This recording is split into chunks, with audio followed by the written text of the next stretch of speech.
Hey there, magic lovers, and welcome back to Cosmic Wand, the channel where we dive headfirst into the wildest what-if adventures in the wizarding world. Today we have got a banger of a story for you, titled Snape Tried to Burn Harry's Mind with Legilimency but a voice said, Firewall engaged, attacker marked for death. If you love a clever, overpowered Harry who finally refuses to be a pawn, you are going to want to stay until the very end. Smash that subscribe button, ring that notification bell so you never miss an upload, and drop a comment telling me who your favorite character is so far. Grab your butterbeer, get comfy, and let us roll right into the story. Chapter 1, Firewall engaged. The dungeons were colder than the rest of Hogwarts, and Harry Potter had always thought that suited their master perfectly. He stood in the corridor outside Snape's office with his hand raised, half an inch from the heavy oak door, and tried to remember why he had agreed to any of this. Dumbledore had asked. That was all. Dumbledore had asked, and the tired, hollowed-out version of Harry who had limped back to Hogwarts after a summer of nothing and nobody had said yes without understanding what he was being asked to do. Study occlumency. Clear his mind. Let Severus Snape, of all the wizards in Britain, Severus Snape, peel his consciousness open like an orange and inspect every segment. He lowered his hand. Somewhere behind his ribs, a sour little knot tightened. He had been carrying that knot around since June. Since the graveyard. Since Cedric. It flared whenever he thought about Voldemort, whenever he thought about the scar that had spent the summer throbbing like a second pulse, whenever he thought about the way his dreams had begun to tilt sideways into other people's memories. Are you going to stand there all evening, Potter? Harry stiffened. Snape's voice came from inside the office, flat and precise, as though it had been waiting for him. He opened the door. The office was lit by green-flamed candles and the low amber glow of a fire that never seemed to actually warm the air. Jars of dead things watched him from the shelves. Snape was at his desk, black-robed, black-haired, a long quill turning slowly between two fingers. He did not look up. Close the door. Harry closed it. Sit down. Harry sat, on the edge of the stool opposite the desk, and waited. He had learned, early in his first year, that Snape liked silence best because it made his students sweat. Harry had decided, somewhere around third year, not to sweat. He still did, sometimes. But he refused to let Snape see it. The quill stopped turning. Snape set it down, very deliberately, and finally raised his black eyes. The headmaster, Snape said, has informed me that I am to teach you occlumency. The art of sealing one's mind against external penetration. I trust you have done the reading I assigned. Yes, sir, Harry lied. Snape's upper lip twitched. A convincing performance, Potter. Let us see how it holds up under pressure. He rose, smooth as oil, and came around the desk until he stood between Harry and the fire.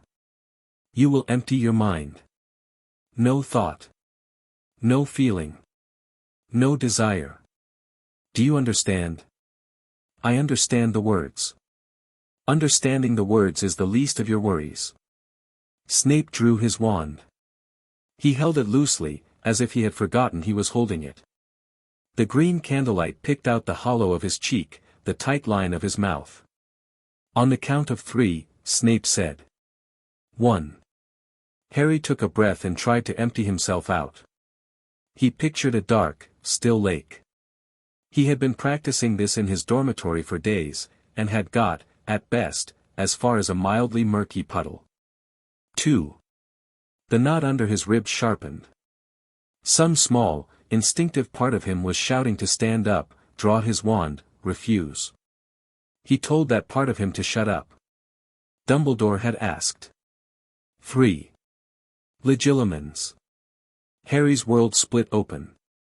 He was 4 years old, standing in the corner of the kitchen at Privet Drive with flour on his face because Aunt Petunia had caught him stealing a biscuit. He was 9, running from Dudley's gang through the alleys behind the park. He was 11, standing in Ollivanders, feeling the strange warm hum of holly and phoenix feather slide up his arm.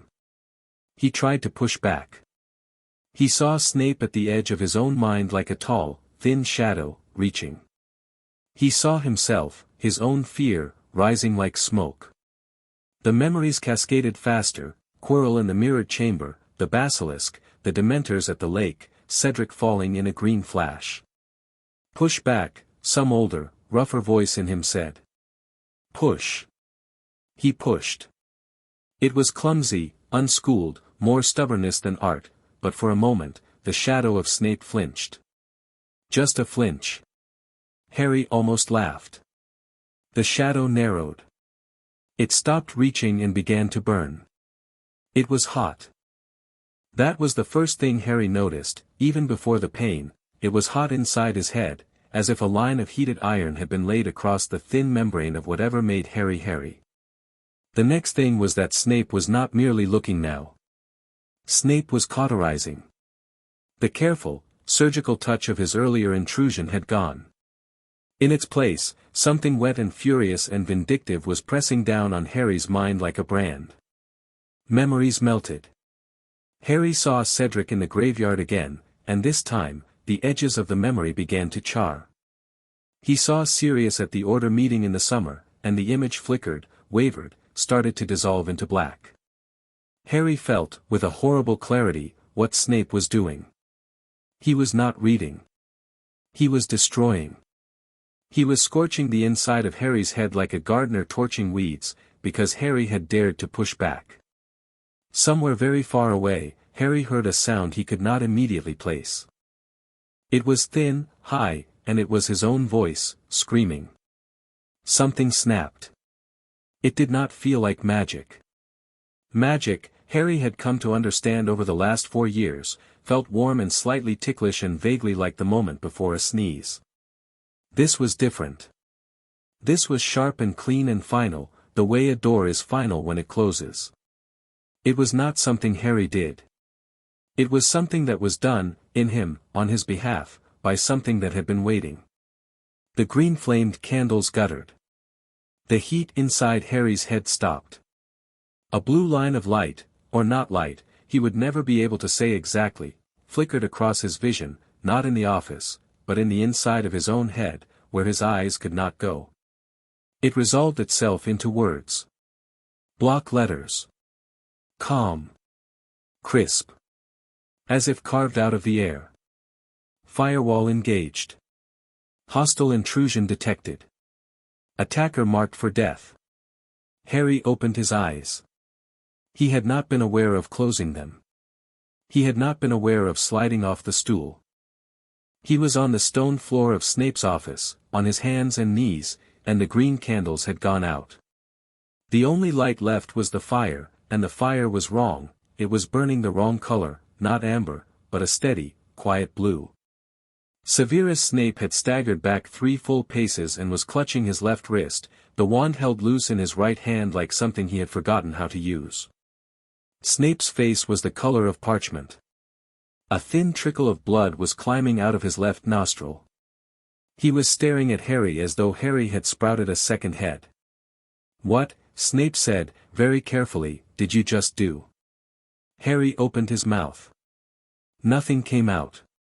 Inside his head, as neat and tidy as a freshly starched ribbon, a second line of text unfolded. Notice, first-time user detected. Welcome, Harry James Potter. System initialization complete. Harry made a noise that was mostly a wheeze. Potter. Snape's voice was hoarser than Harry had ever heard it. Answer me. What did you do? I didn't, Harry said. He tried to stand up and found that he could. His legs remembered what legs were.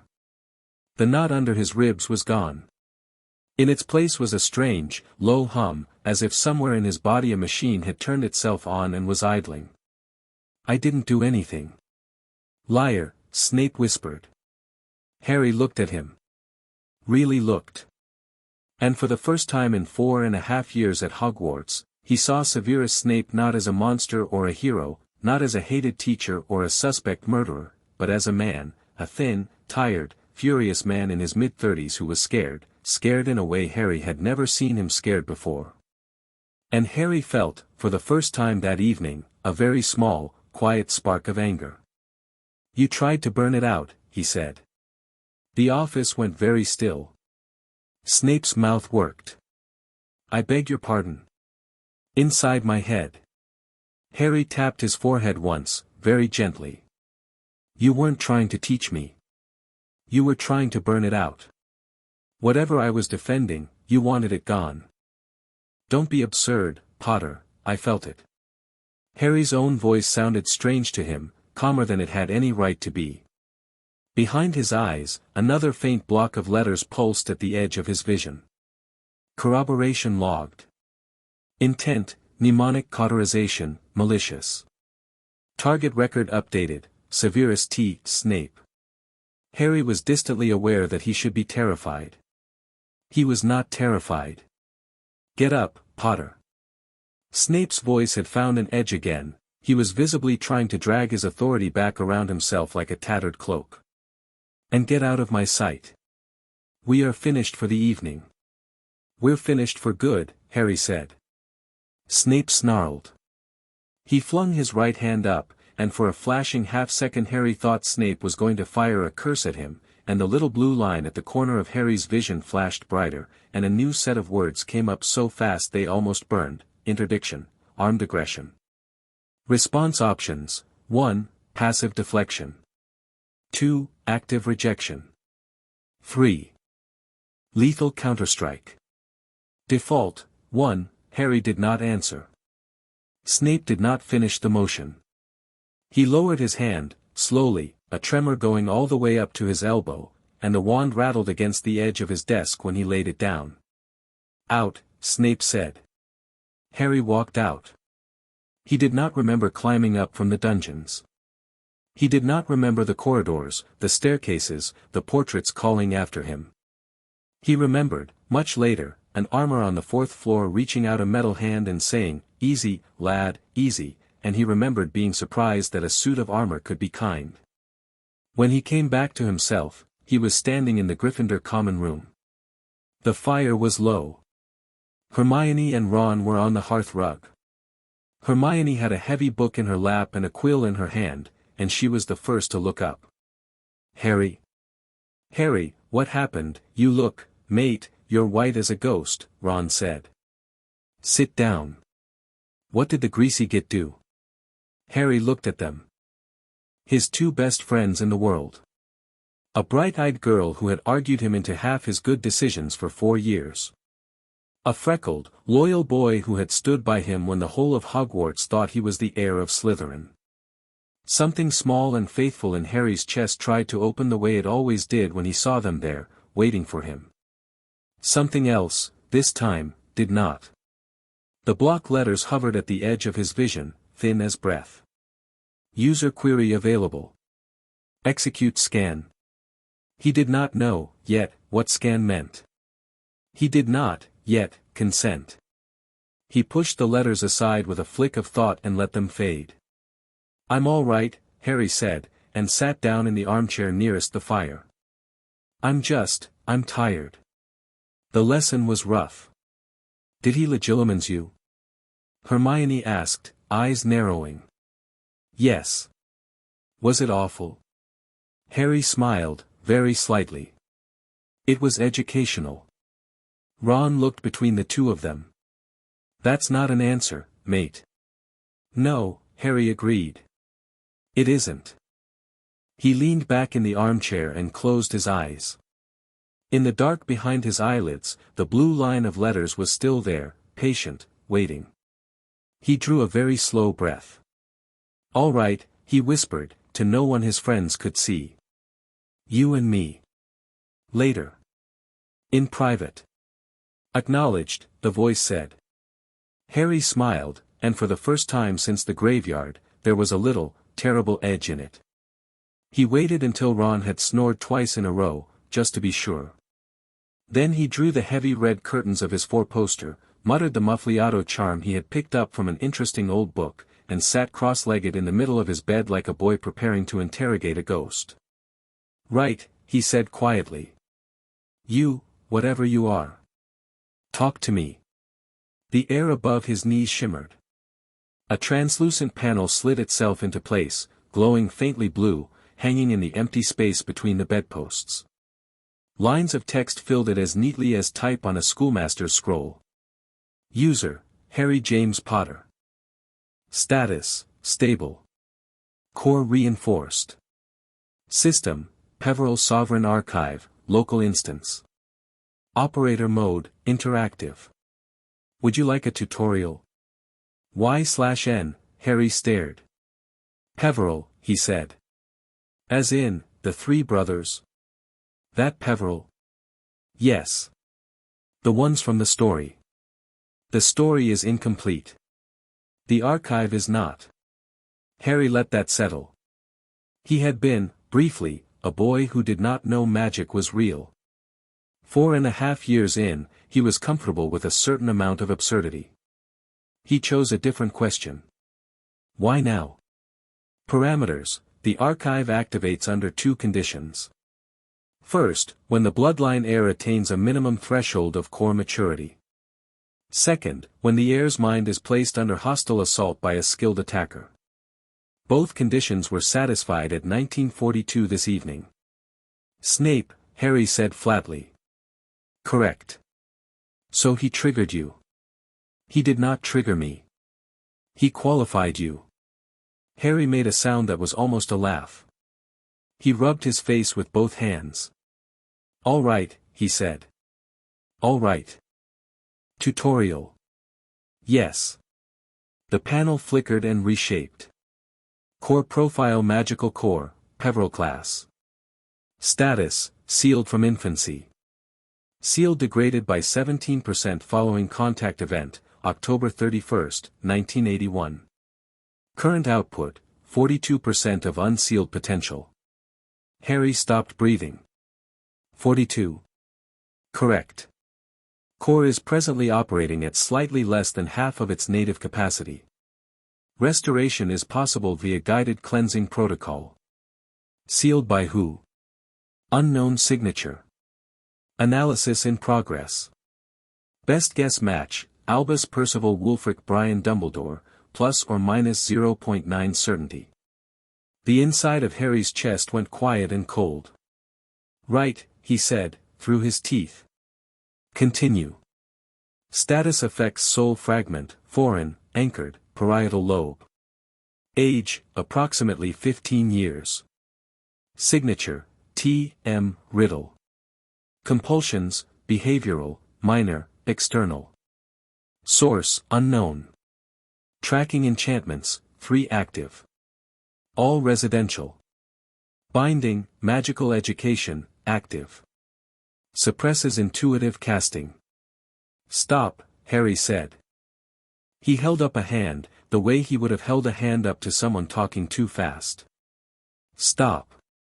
Just, stop a minute. The panel politely paused. Harry looked at his own hand. It was shaking. He watched it shake as though it belonged to somebody else. He had come upstairs thinking he had survived something unusual. He had come upstairs thinking he was going to learn a trick. The voice, the firewall, the neat block letters, those he could have classified as a kind of dramatic, magical bonus. Something to use. This was not a bonus. This was a list of the things that had been done to him. He laid his hand flat on his knee and counted 5 slow breaths. He had learned that, in his cupboard, once. Count 5 breaths when you want to scream. All right, he said, when his voice was steady. Go on. Available tutorial modules, 1, Core Awareness. 2, Occlumency, Natural Method. 3, Combat Casting. 4, Diagnostic Scans. 5, Inheritance. 6, Horcrux Management. 6, Harry said. Horcrux. That word, explain that. A Horcrux is an object, or less commonly a living vessel, bearing a fragment of a split soul. Splitting the soul requires the murder of another human being. Tom Marvolo Riddle has produced 7. You are currently the host of one.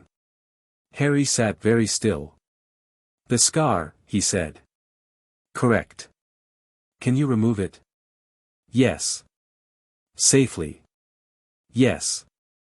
Harry laughed, one short ugly bark, and let himself fall backwards flat on the bed.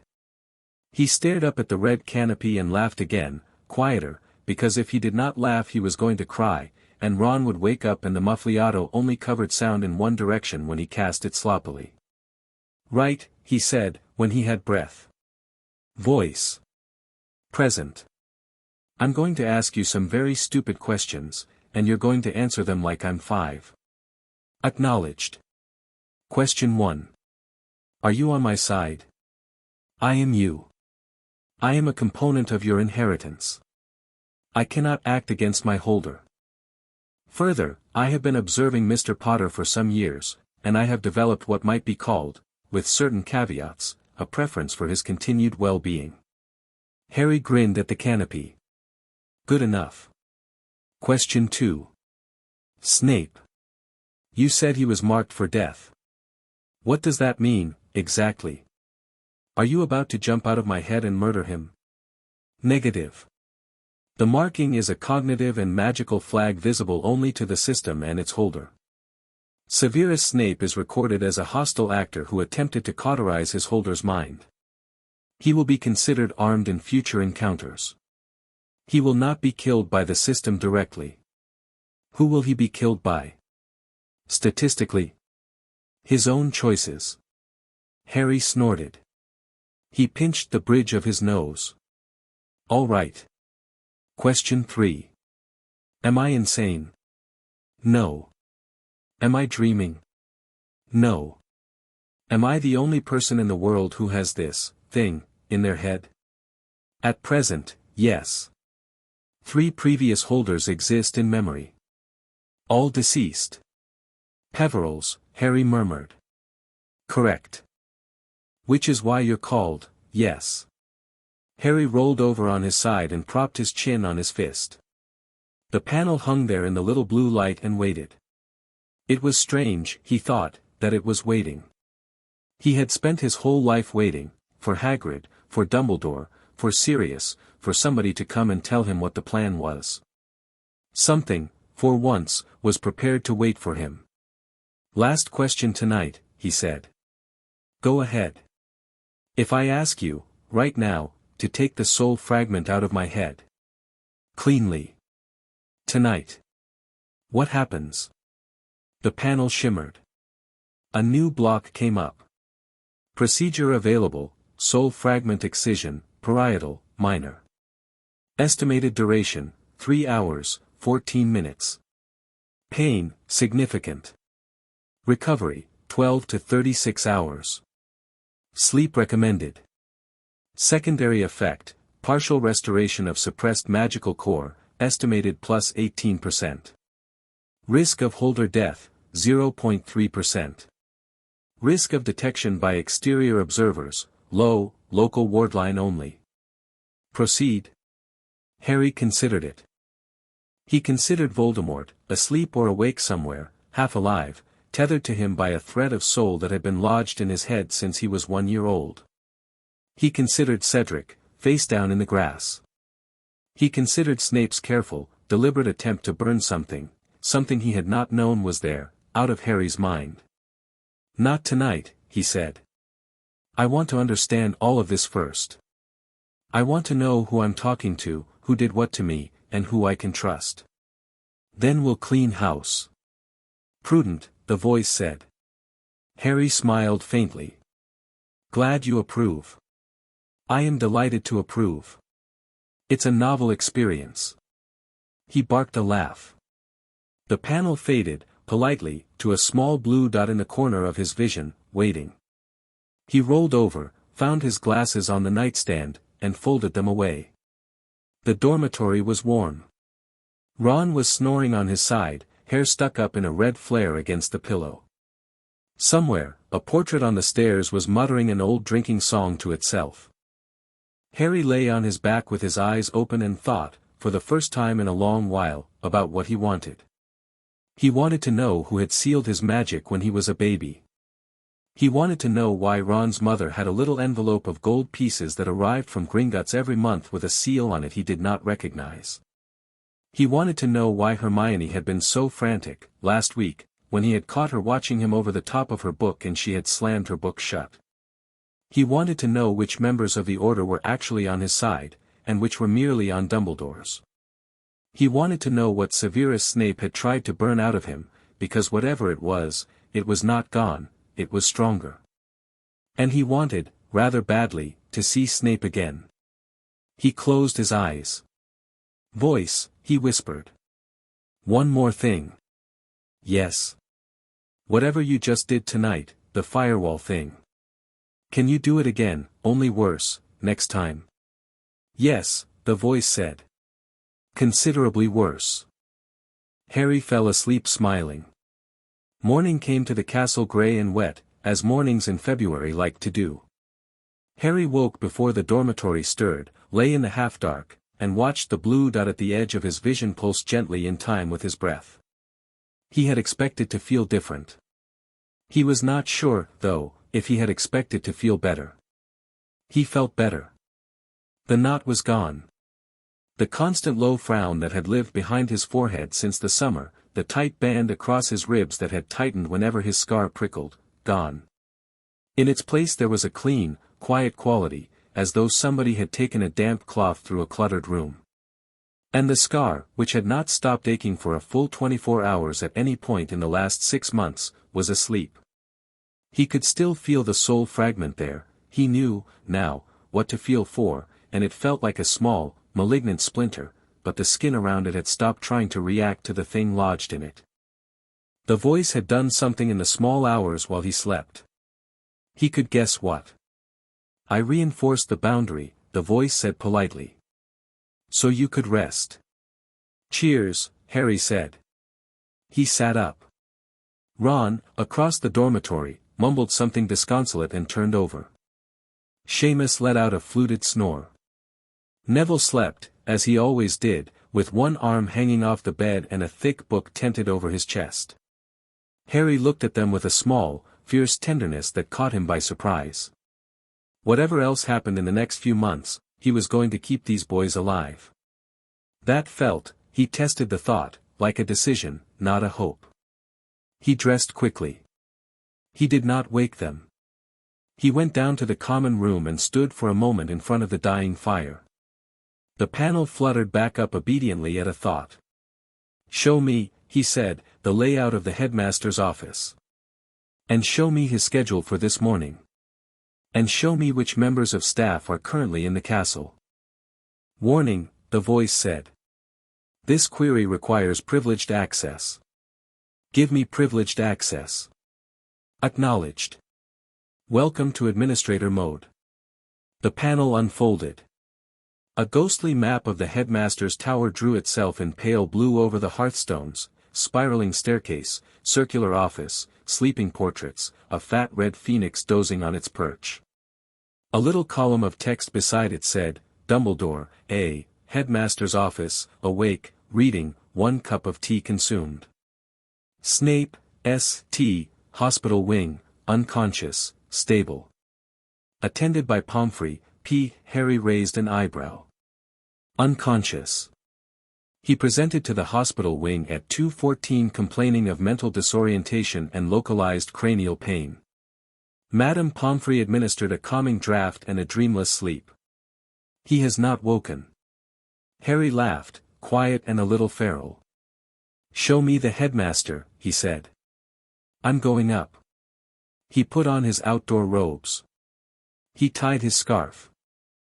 He considered, for a moment, taking his wand out of his sleeve, and then decided, with a quiet, amused satisfaction, that he did not need to. He had brought something better with him. The gargoyle at the headmaster's stairway inclined its head. Harry had not set a password, he had not needed to. The stairs were turning upwards before he had finished climbing the first step. He did not knock. He had decided, somewhere between the common room and the 7th floor, that he would not knock this morning. He opened the door. Albus Dumbledore was sitting at his desk, in a dove-grey robe, with a half-eaten piece of toast on a plate beside a cup of tea. The phoenix fox was on his perch, fluffed and sleepy. The portraits of old headmasters pretended to doze. The silver instruments on their little tables pretended not to notice a new arrival, and several of them failed. 2 stopped spinning, 1 emitted a faint, surprised chime. Dumbledore set down his toast.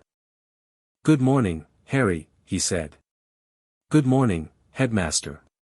The old man's blue eyes, usually so mild, narrowed for a fraction of a heartbeat. Harry did not miss it. The voice, obligingly, overlaid a little tag at Dumbledore's shoulder that said, "Caution, skilled legilimens. Passive scan detected." "Please, sit," Dumbledore said, and gestured at the chair opposite his desk. "No, thank you." Silence, suddenly, filled the round room like a thick cloak. "Harry." Dumbledore rose from his chair. He was, for the first time Harry could remember, standing straight, not gentle, not stooped. "I have been informed that there was an incident in Professor Snape's office last night. He is in the hospital wing. I was waiting to speak to you. I came to save you the walk." "I see." Dumbledore's fingers twitched very slightly, and a second pulse flickered at the edge of Harry's vision. "Intrusion, mild legilimency. Deflected." Harry smiled at him. "Professor," he said, pleasantly, "if you try and put your fingers inside my head one more time this morning, I am going to walk out of this office, down to the front gates, call the night bus, and be in Diagon Alley by lunchtime. I will make a great deal of noise about why. You know what kind of noise I make." Dumbledore went very still. Then, quite slowly, he sat down. He laced his long fingers together on the desk and looked at Harry over them. "My dear boy," he said. "Please, sit down. Tell me what has happened." Harry considered that. He looked at the old man in dove grey, with the toast and the tea and the twinkle that was, for once, not twinkling. He considered everything the voice had shown him last night and everything it had not. He considered 42% and whose signature was the best guess match. He did not sit down. "I have a question first," Harry said. "Of course. When I was 1 year old, somebody put a seal on my magic. Somebody reduced me. I would like to know," Harry said, in the calm, even voice he had discovered last night and which he was finding he rather liked, which somebody that was. The silence in the office changed temperature. Dumbledore's blue eyes did not waver. "Harry," he said, "that is, a very complicated question." "Is it?" "Please." "Is it you," Harry said, "or is it not you?" Fawkes, on his perch, opened one golden eye. A thin, curious trill escaped him. Dumbledore closed his own eyes for a long moment. When he opened them again, the twinkle was entirely absent. "It was me," he said. Harry nodded. He had expected that answer, and still, for some reason, the word landed in his chest like a small hot coin. He stood with it for a moment. He held it. He let it settle into his ribs and become part of the furniture. Then he smiled, very faintly, at the headmaster of Hogwarts. "Thank you for being honest," he said. "You'll understand if we do not teach occlumency together. Harry, and you'll understand if I do not come up to this office again until you have cleared your schedule for a rather long conversation. Harry, please, there are reasons, I'm sure there are." Harry turned, hand on the door. "I'd like to hear them. This afternoon, if you're free. If not, whenever you are. I will," he added, rather mildly, "be patient." Behind him, Dumbledore stood up. His voice, when it came, was softer than Harry could have expected. "My dear boy," the old man said, "what happened to you last night?" Harry looked at him over his shoulder. The voice drew a little blue line around the edges of his vision, ready, steady, waiting to be called. "I met myself," Harry said. He closed the office door quietly behind him, and went down the stairs with his hands in his pockets and the blue dot patient at the corner of his eye. He was smiling, very faintly, to no one at all, and for the first time in his life he was not afraid of who was waiting for him at the bottom. He took the long way back to Gryffindor Tower. He went down through the moving staircases with his hands in his robes and his breath fogging in the cold morning air that lived, as it always did in February, in the upper corridors of the castle. The paintings were waking. A knight in dented mail was having a loud argument with a nun 3 frames down about a gambling debt from 1654. A small painting of a shepherdess waved at him, absently, and then did a double-take and pressed her nose against the canvas. "Mr. Potter," the shepherdess said softly. "You look different this morning." "Do I?" "You look," she said, and hesitated. "You look like someone who has stopped waiting." Harry tipped an imaginary hat at her and went on.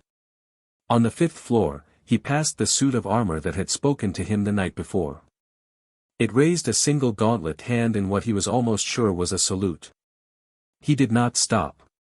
He was beginning to realize that the castle was, in its way, paying attention. The voice, at the edge of his vision, flickered a small note, "Hogwarts wardline, cordial. No hostile actors in current sightline." He filed that away. Later, he would ask what "cordial" meant, exactly, and whether it meant the castle had opinions about its residents. He suspected it did.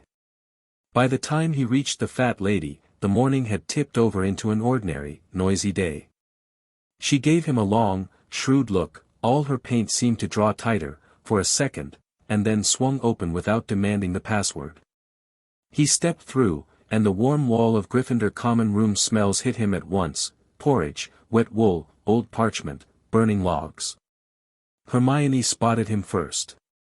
She was by the window, her hair a wild cloud against the grey light, and she rose and crossed the room almost at a run. "Where have you been?" "I went for a walk." "In the castle?" "It's a big castle." "Harry," she pulled up short in front of him, caught his sleeve, and lowered her voice. "Harry. Snape is in the hospital wing." "I know." "How do you know?" Harry looked at her. He loved Hermione Granger. He had loved Hermione Granger, in a quiet, stubborn, brotherly way, since a troll had shown up in a girl's bathroom in 1991. He was not going to do what the voice had politely suggested the night before and interrogate her. Not today. Not like this. "Professor McGonagall told me," he lied. "McGonagall told you that, Snape, she told me something happened, and not to worry about my next lesson." Harry smiled at her, with very little of his teeth. "I didn't ask for details." "Harry," Hermione said. Her eyes were doing that thing, the very fast scanning thing, where she was checking him for damage she did not have a spell to measure. Are you all right?" "Really?" He thought about it. "Better than I've been in a year," he said. She did not believe him. He could see her deciding not to believe him in real time. It was one of the things he loved best about her. Hermione Granger had a fine and subtle bullshit detector, and she did not care whose feelings it offended. She opened her mouth to argue. Ron got to them first. He barreled across the common room with toast in one hand and a scarf half round his neck, pink with cold or with hurry. Mate. Have you heard? Snape's in the hospital wing. Seamus says he's been there since before breakfast. Seamus says they had to float him up on a stretcher. Neville said, Snape's unconscious, Harry said. He's been asleep for about 6 hours. Madame Pomfrey's looking after him. He'll probably be fine. Ron blinked. How do you, kitchen elves, Harry said, apologetically. You've been down to the kitchens already today? It's a long morning. Ron opened his mouth. He closed it. He looked at Hermione. Hermione looked back. Some invisible conversation traveled between their eyes in the way that only two people who had been arguing quietly about a third person for a very long time could manage. Harry stood between them and watched it happen with the distant, clinical calm of a man watching fish in a tank. Listen, he said gently, I'll tell you about it. I'll tell you about all of it. Just, not at breakfast, and not where anyone can overhear. Tonight. In the room of requirement, after curfew. Dobby will let us in. Bring your potions book, in case anyone asks. Why the room? Ron said. Because I am beginning to realize, Harry said, that our own common room is not as private as we have been pretending. Hermione's face changed. He saw her read what he had not said, and read what she was going to say about it in return, and choose not to say it. Her chin came up very slightly. She nodded once. Room of requirement, she said. After curfew. We'll be there. I'll bring food, Ron said, hopefully. You'll always bring food, Ron, Hermione said. Just, confirming. Harry let out a laugh that surprised him. It felt like a small, good thing, turning over in his chest. He clapped Ron on the shoulder and followed them in towards the great hall, and if the blue dot at the corner of his vision flickered a polite subject's nominal at him as they went, he chose, for once, not to read too closely into it. Breakfast was louder than usual.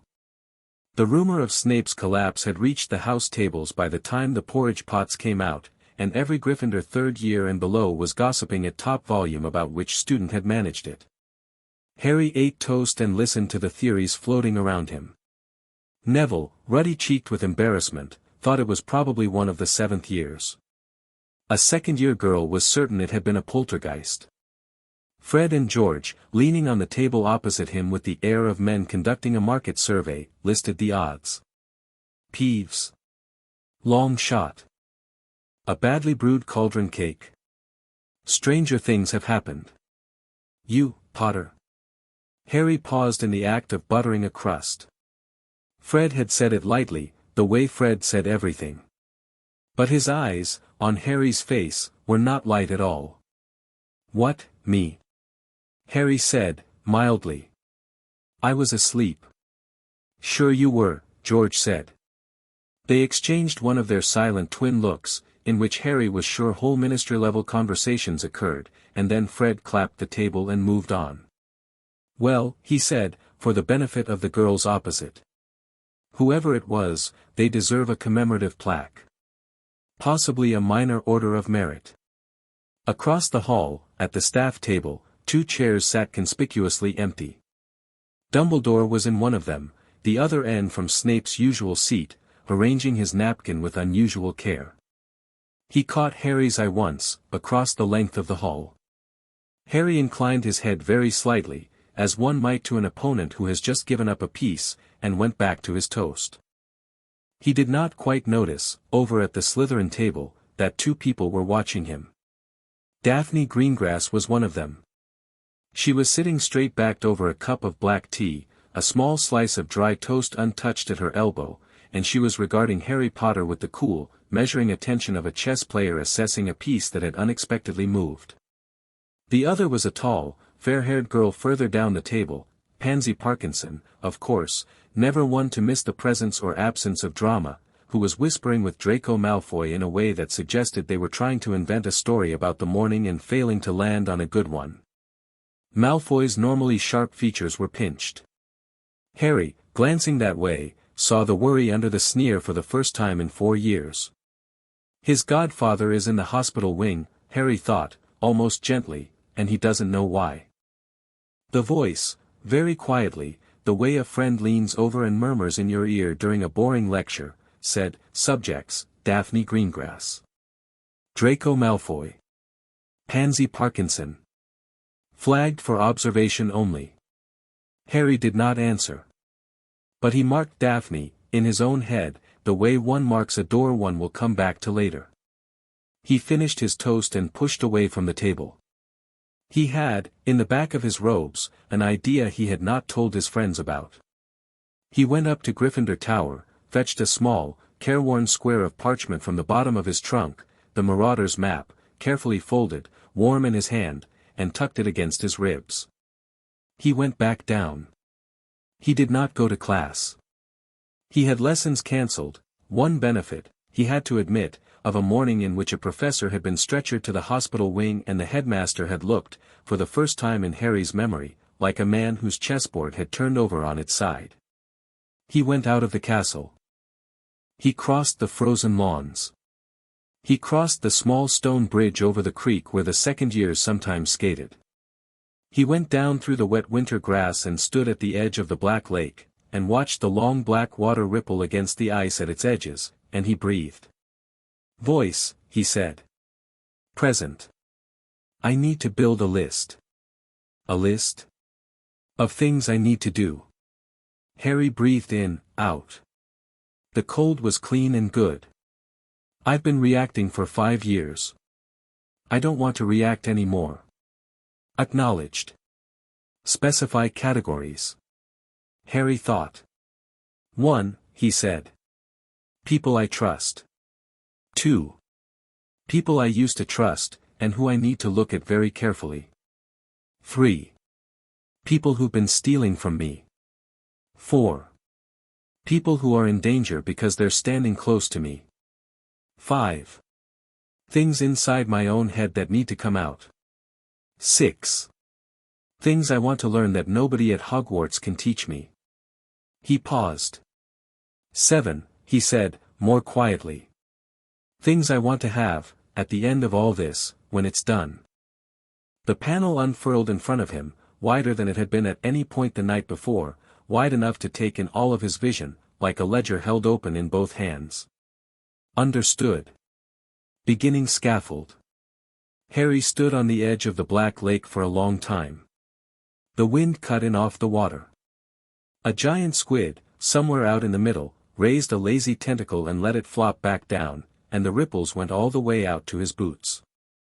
When he finally turned back, his cheeks were red with cold, his hands were frozen in his pockets, and the panel in his head was full of careful, hopeful, dangerous plans. At the very top, the voice had written a short, patient line, "Welcome, Lord Potter Peverell. Let us begin." Harry smiled. It was a small smile, but it reached the corners of his eyes this time.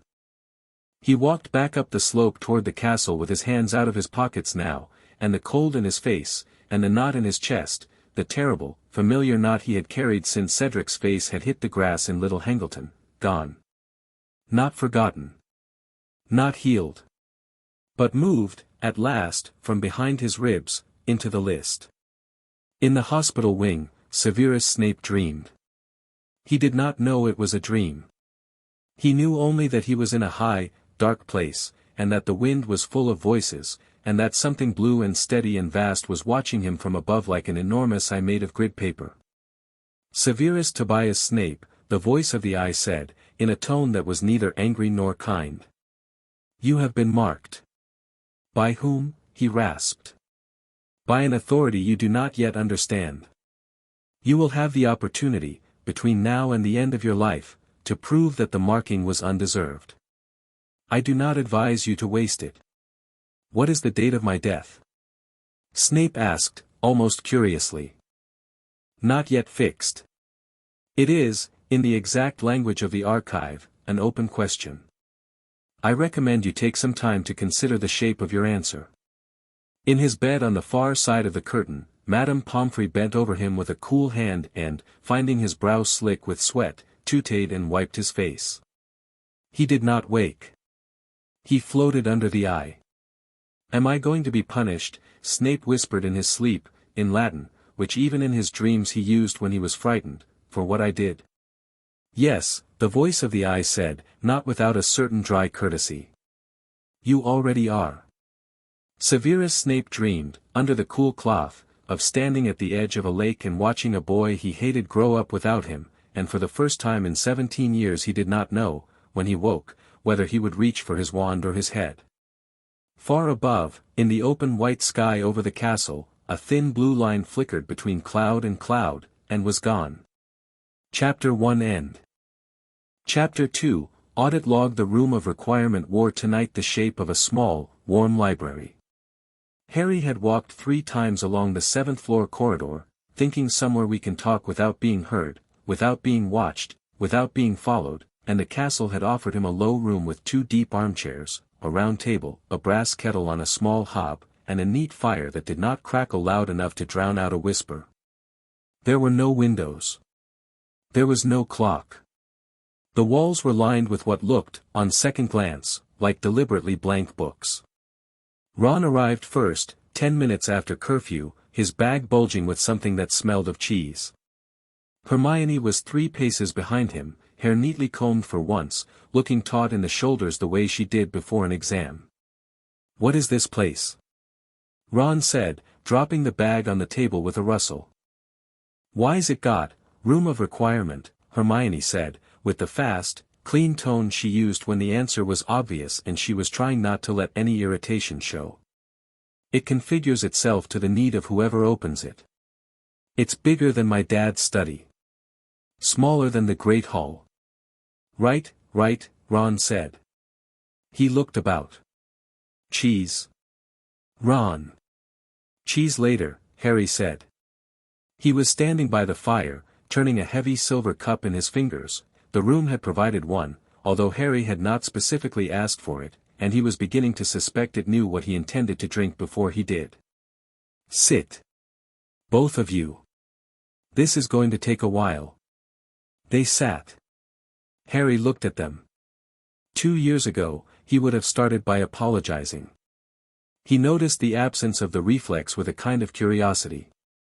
He had been brought up, by the Dursleys, to apologize for taking up space, and then by Hogwarts to apologize for being too much trouble.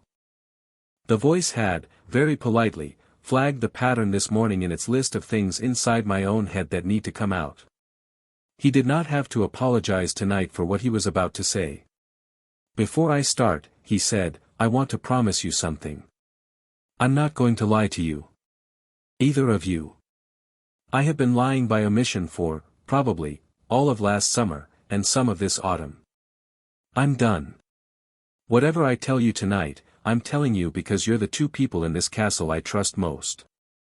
If that's not true anymore, I want to know. But I'm going to speak to you as if it is." Hermione's face did a complicated thing. Ron, looking as if he had been punched very softly, said, "Mate, of course, wait," Harry said. "Hear it all first. Then answer." He told them. He started with Snape. The Acclimency lesson. The Legilimency that had not been looking but scorching.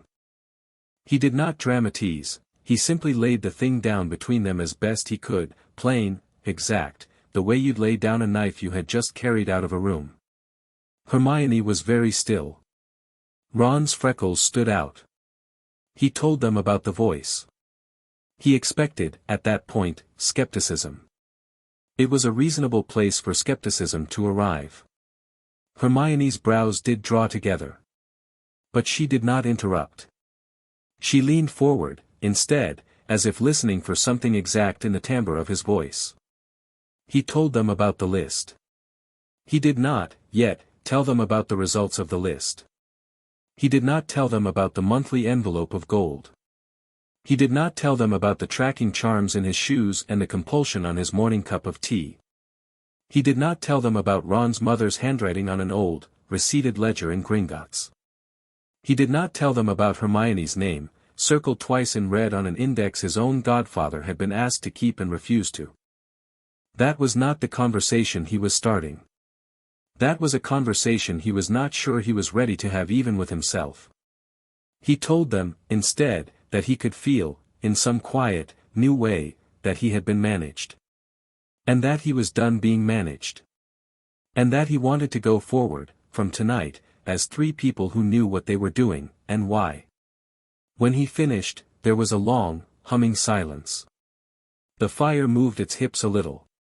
Somewhere in the back of the library, a book sighed and turned a page of its own accord. "Harry," Hermione said, at last. "Hermione.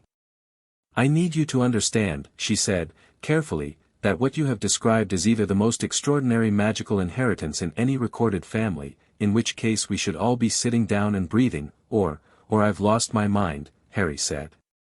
He smiled. "Yeah. I did consider it. I asked the voice. It said no." "Harry." Her voice cracked the smallest amount. "That is not reassuring." "I know. I would like to see it. All right. Is that, all right? Just like that? It's you asking, Hermione. I'm not going to make you take my word for anything. Hermione's eyes were bright in the firelight. She had spent the first 4.5 years at Hogwarts fighting, with quiet ferocity, for the right to think for herself in a school full of people telling her what to think. He knew what that had cost her. He could see the shape of her gratitude trying and failing to come out of her mouth. Voice, Harry said. The blue panel unfolded above the little table. Ron yelped. He grabbed his mug, caught it before it spilled, and managed, with real courage, to keep hold of it. Greetings, Mr. Weasley. Greetings, Miss Granger. Blimey, Ron said. Hermione's hand went to her mouth. She read the line twice. Her eyes, when she looked back at Harry, were very bright. It writes to us, she said. Not just to you. It's in the room, tonight. I've asked it to speak so you can see it. Hermione drew a breath. Ask it, she said, what the source of the original Peveril archive is. Specifically. Origin, the House of Peveril, Godric's Hollow, 11th century. Foundational documents predate the statute of secrecy and reference a still earlier tradition. Best guess, pre-Merlin wandless runic engineering. The archive was sealed inside a lineage, not a place. The living holder is the archive. Ron, for reasons Harry would never entirely understand, laughed out loud. Oh, Ron said. Oh, mate, you are in so much trouble. Ron / Hermione snapped. No, hear me out. Ron put his cup down and leaned forward, suddenly animated, suddenly the boy Harry remembered from the chessboard in first year, the Ron whose mind was not slow, only patient. Think about it. Harry's got an entire line of ancient enchantment living in his head. A smart one. What did you call it, archive? Because, apparently, he's the descendant of the Peverils. And, don't interrupt, Hermione, Voldemort is also descended from the Peverils. Through the Gaunts. Harry's head snapped round. What? That's in the, Dad told me once, Ron said. It's in some old book of my Aunt Muriel's, the one about pure bloodlines. It's a whole thing. The Peverils went down through 2 branches. The girls' line came out as the Gaunts, eventually. The boys' line went, well, out of pure blood society, married muggles, more or less vanished. My mum thinks it's probably you. Since when does your mum think about my bloodline? Since always, Ron said, with a surprising flatness. Muriel keeps bringing it up at Christmas. Mum always shushes her. Harry looked at him. Ron looked back. In the silence, with the fire making its small steady sound, Harry felt a thing that had been loose in him for months settle into place, like a heavy book returning to its proper shelf. Ron had no idea. Ron was completely, perfectly in the dark. The Weasley household was not one household. It was several. It had, in it, a matriarch who had taken a monthly envelope from Harry's vault for 14 years. It had, in it, a boy who had not taken a canute and who had just, on instinct, handed Harry something more valuable than the envelope. Harry's throat closed a fraction. He looked down at his cup of tea. Thanks, Ron, he said. For what? Just, thanks. Ron shrugged, embarrassed. 'S what I'm for, innit? Hermione had risen. She was pacing, now, the way she did when her mind was running too fast for her body and she had to give it somewhere to go. If the archive lives inside the bloodline, then it could, in theory, know things your ancestors knew. Is that what it means, sealed inside a lineage? Yes, Miss Granger. Harry, do you understand what that means? I'm starting to. It means you have, inside your head, the institutional memory of an 1100-year-old school of magic that no longer exists. It means things that the Ministry doesn't know. It means things Dumbledore doesn't know. It means, Harry said gently, that when the voice told me my core was at 42% capacity, it knew what 100% is supposed to look like, because it's seen it before. Hermione stopped pacing. What did you say? Harry put his cup down. Sit, he said. She sat. He started, at last, at the real beginning. Hermione Granger did not cry easily. In 4.5 years, Harry had seen her cry 3 times, on the bathroom floor the night of the troll, in a corridor the night Buckbeak had nearly died, and at the foot of the stretchers the night Cedric had not come back. He was careful with her tears. He did not trot them out. He did not ask for them. He felt it, therefore, as a small, grave thing, when she laid her hands flat on the table after he had explained the seal on his magic, and her shoulders shook, just once, and she pressed her mouth into a hard line and took one shuddering breath. He did it, she said. Yes. Dumbledore. He told me this morning. Yes. Ron, on her other side, had gone very still. Ron did not always follow Hermione into her rages. But when he did, Harry remembered, he followed all the way in. So, Ron said, quietly, almost politely, he halved him. He halved Harry. That's what he did. Functionally, Hermione said, yes. For his own good. Presumably, yes. Without asking. He was 1 year old, Ron. Without asking the people who were responsible for him. For 14 years. Ron turned his head to Harry. The freckles on his cheeks stood out. Mate. I'm sorry. I'm really, stop, Harry said, gently. Neither of you did this. I'm not angry with either of you. But you are angry. Harry considered that. I am, he said. I am, and I'm not going to pretend I'm not. But anger on my own is nothing. Anger with a plan is something. I'm building a plan. I want you with me while I build it. Hermione wiped her face, fast, embarrassed. Of course we're with you.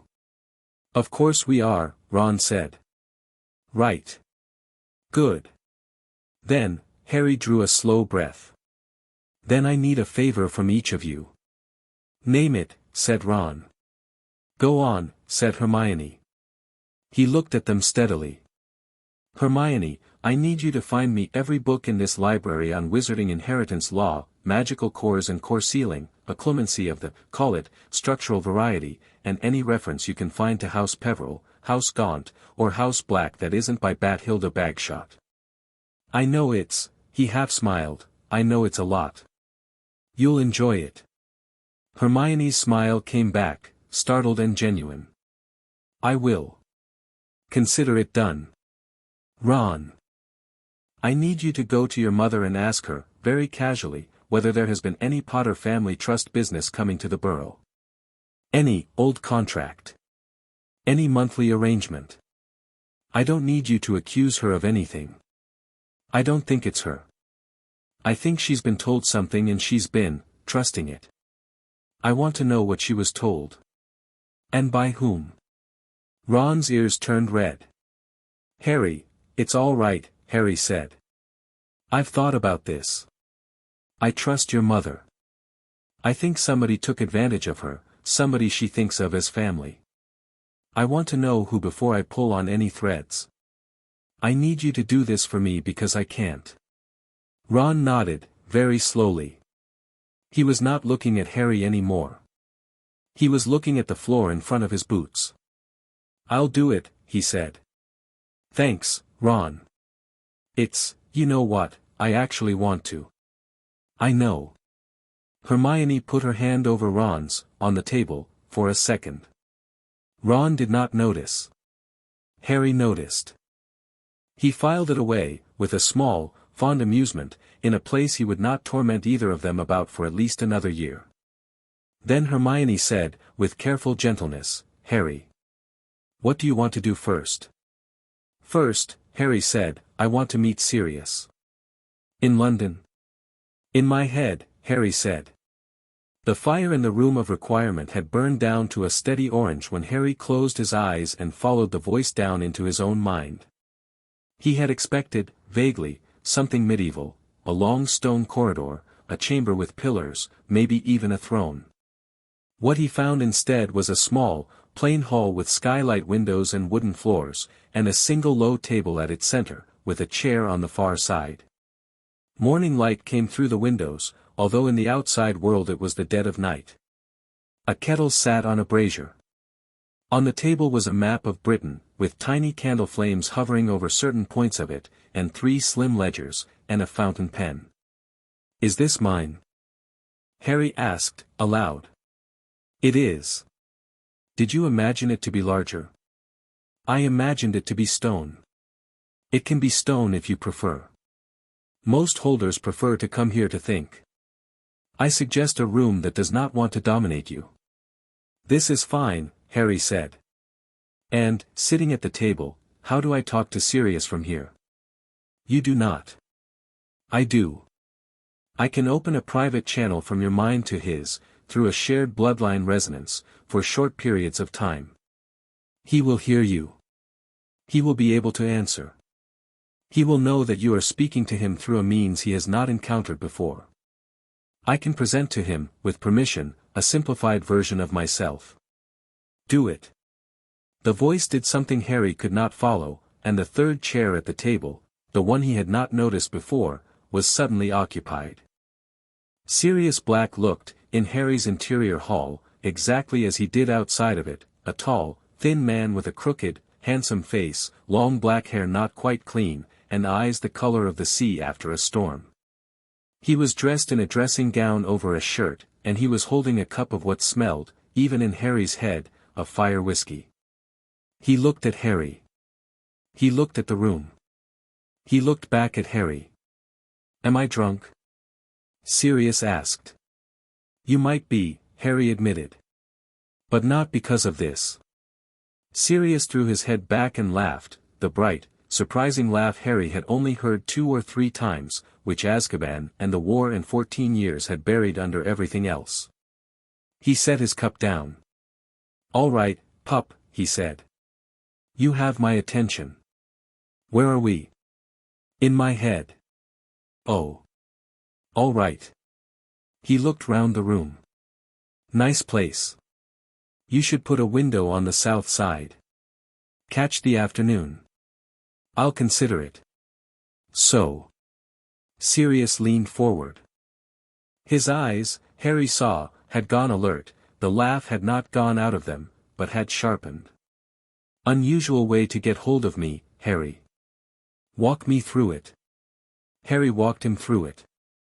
He did it faster than he had done for Ron and Hermione. Sirius already knew the shape of the summer, already knew Harry's scar, already knew Harry's history, and it took no more than a quarter of an hour inside the quiet, skylit hall for Harry to lay out Snape, the voice, the firewall, the mark, the seal, the 42%, and the morning's conversation with Dumbledore.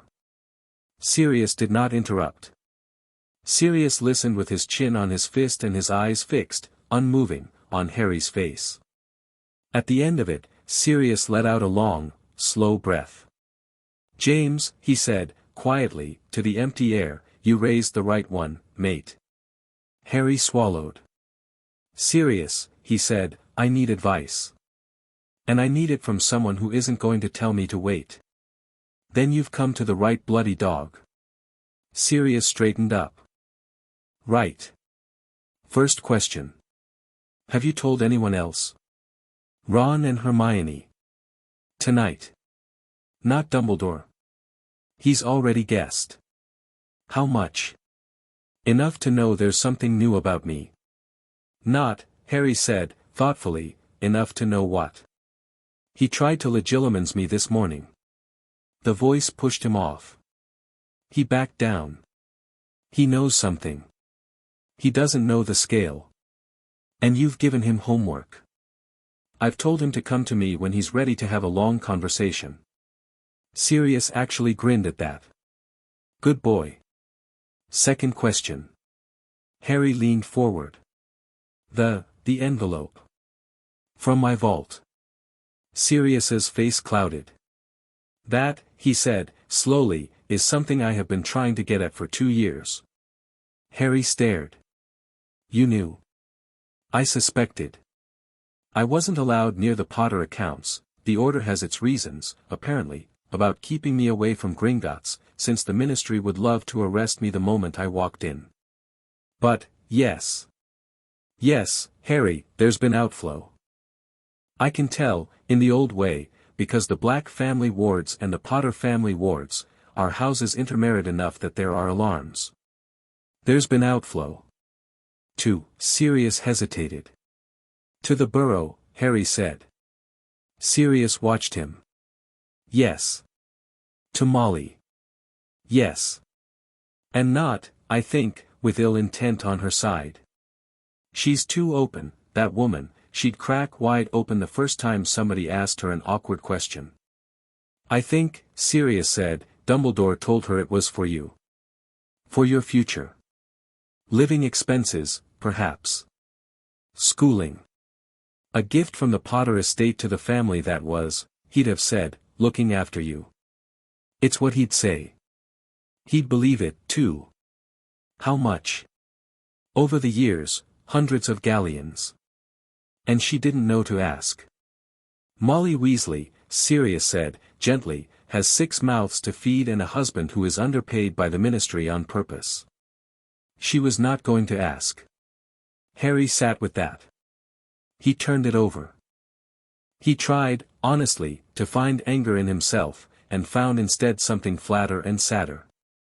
He was not angry with Molly. He was angry with a system that had decided, without asking anyone, what was best for a dozen different lives, and which had then reached into his vault to fund that decision. All right, he said. That's 2 things. The third is, I want to come to Grimmauld Place. Tomorrow. I want to see you. I want to start, things. What things? Lordship. Inheritance. My house. My seat in the Wizengamot. Sirius sat up like a man hit on the back of the head. Harry, he said. Your seat doesn't come to you for, oh. Sirius said, slowly, with a dawning grin, you're claiming adulthood under the old precedents. Aren't you? If the voice is right, I've been magically adult since my core unsealed yesterday. Of course you have. And Lord Black, Harry said, meeting his godfather's eyes steadily, is my guardian, pending my coming of age. Which means my paperwork is, broadly, yours. Sirius was looking at him as if seeing him for the first time. Pup, he said. You've been thinking about this for less than 24 hours. I've been thinking about it my whole life, Harry said. I just didn't know what I was thinking about. Sirius reached across the little table and put a hand, warm and solid, on Harry's wrist. Tomorrow. 6 o'clock. Be at Grimmauld for breakfast. I'll have the house elf kill the other house elf if I have to. We'll go to Gringotts. We'll make a noise. Thank you. No. Sirius's voice was rough. Thank you. The voice, in the corner of the room, flickered politely. Channel closing. 2 minutes. 2 minutes, Harry said. Sirius, one more thing. Anything. The Snape thing. He's marked. I'm not going to kill him. I don't want to kill anyone. But I want to use him. Sirius's eyes darkened. Use him how? He's a double agent. I believe that. Or a triple. Or a bad bet. He is, at minimum, the nearest spy to Voldemort. And right now, for the first time in, maybe, his career, he is afraid. Not of Voldemort. Not of Dumbledore. Of me. I don't want to waste that. Sirius stared at him. Then, very slowly, Sirius began to smile. It was the dangerous black smile, the one that had, in its day, made 400 students of Hogwarts clear out of a corridor. James, mate, he said again, to the empty air, you definitely raised the right one. And to Harry, yes. Yes, we'll use him. I have ideas. They're bad ideas. You're going to love them. I love them already. Channel closing. 30 seconds. Go, Sirius said. Go back to your friends. Tell them I said hello. Tell the Granger girl, tell her she's not going back home this summer, no matter what her parents have been told by letter. She's to come to Grimmauld. It's safer. Hermione, you'll understand in a week, Sirius said. His eyes went flat. Go. The hall dissolved. When Harry came up out of his own head, it was to find Hermione kneeling next to his chair with her hand on his shoulder, and Ron half out of his own, one boot on, one off. You're all right, Hermione was saying, half to him, half to herself. You're all right, you've been out less than a quarter of an hour, it's all right, I'm here. Harry touched her hand. I'm here. I'm all right. What happened? I had tea with Sirius. Briefly. He paused. He says hello. Ron burst out laughing. He says hello.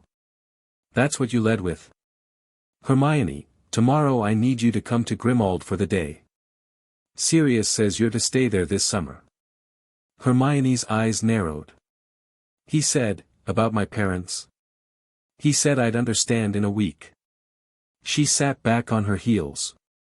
He watched her face do several things at once, relief, alarm, gratitude, a pragmatic quick calculation.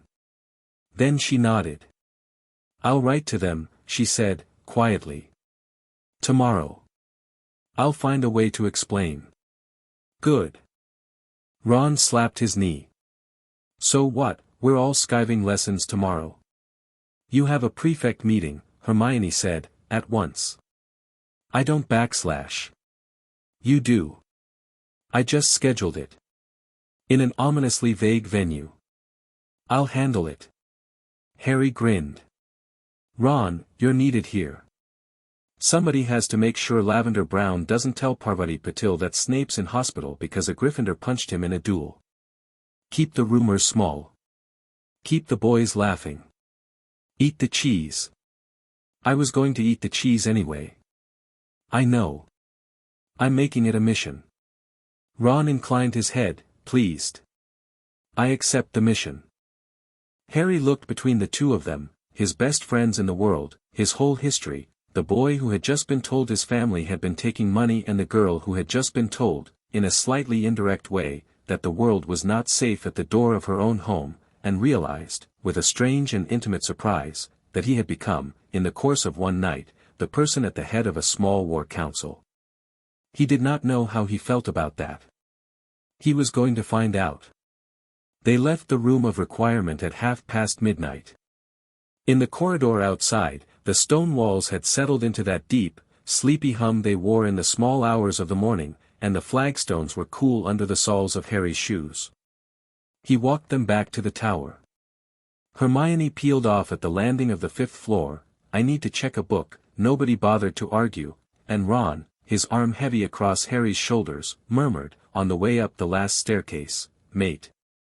Ron. I meant what I said. I know. I'll sort it. With my mum. It'll be weird. It'll be, I don't know. But I will. I know. Are we really going to make Snape a spy? A better one than he is. Is that possible? We'll find out. They reached the fat lady. Harry mumbled the password. She was half asleep, her head on one painted hand, and the portrait swung with a small sleepy creak. Ron paused, in the doorway, and looked at him. His eyes were a little tired. His ears were a little pink. Harry. Yeah. Don't leave us behind. All right?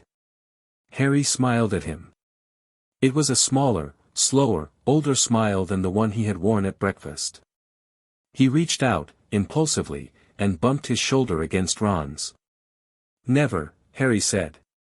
"We do this together." Ron nodded, once, and disappeared into the common room. Harry stood a moment longer in the portrait hole. Somewhere in the castle, a clock chimed the 3/4 hour.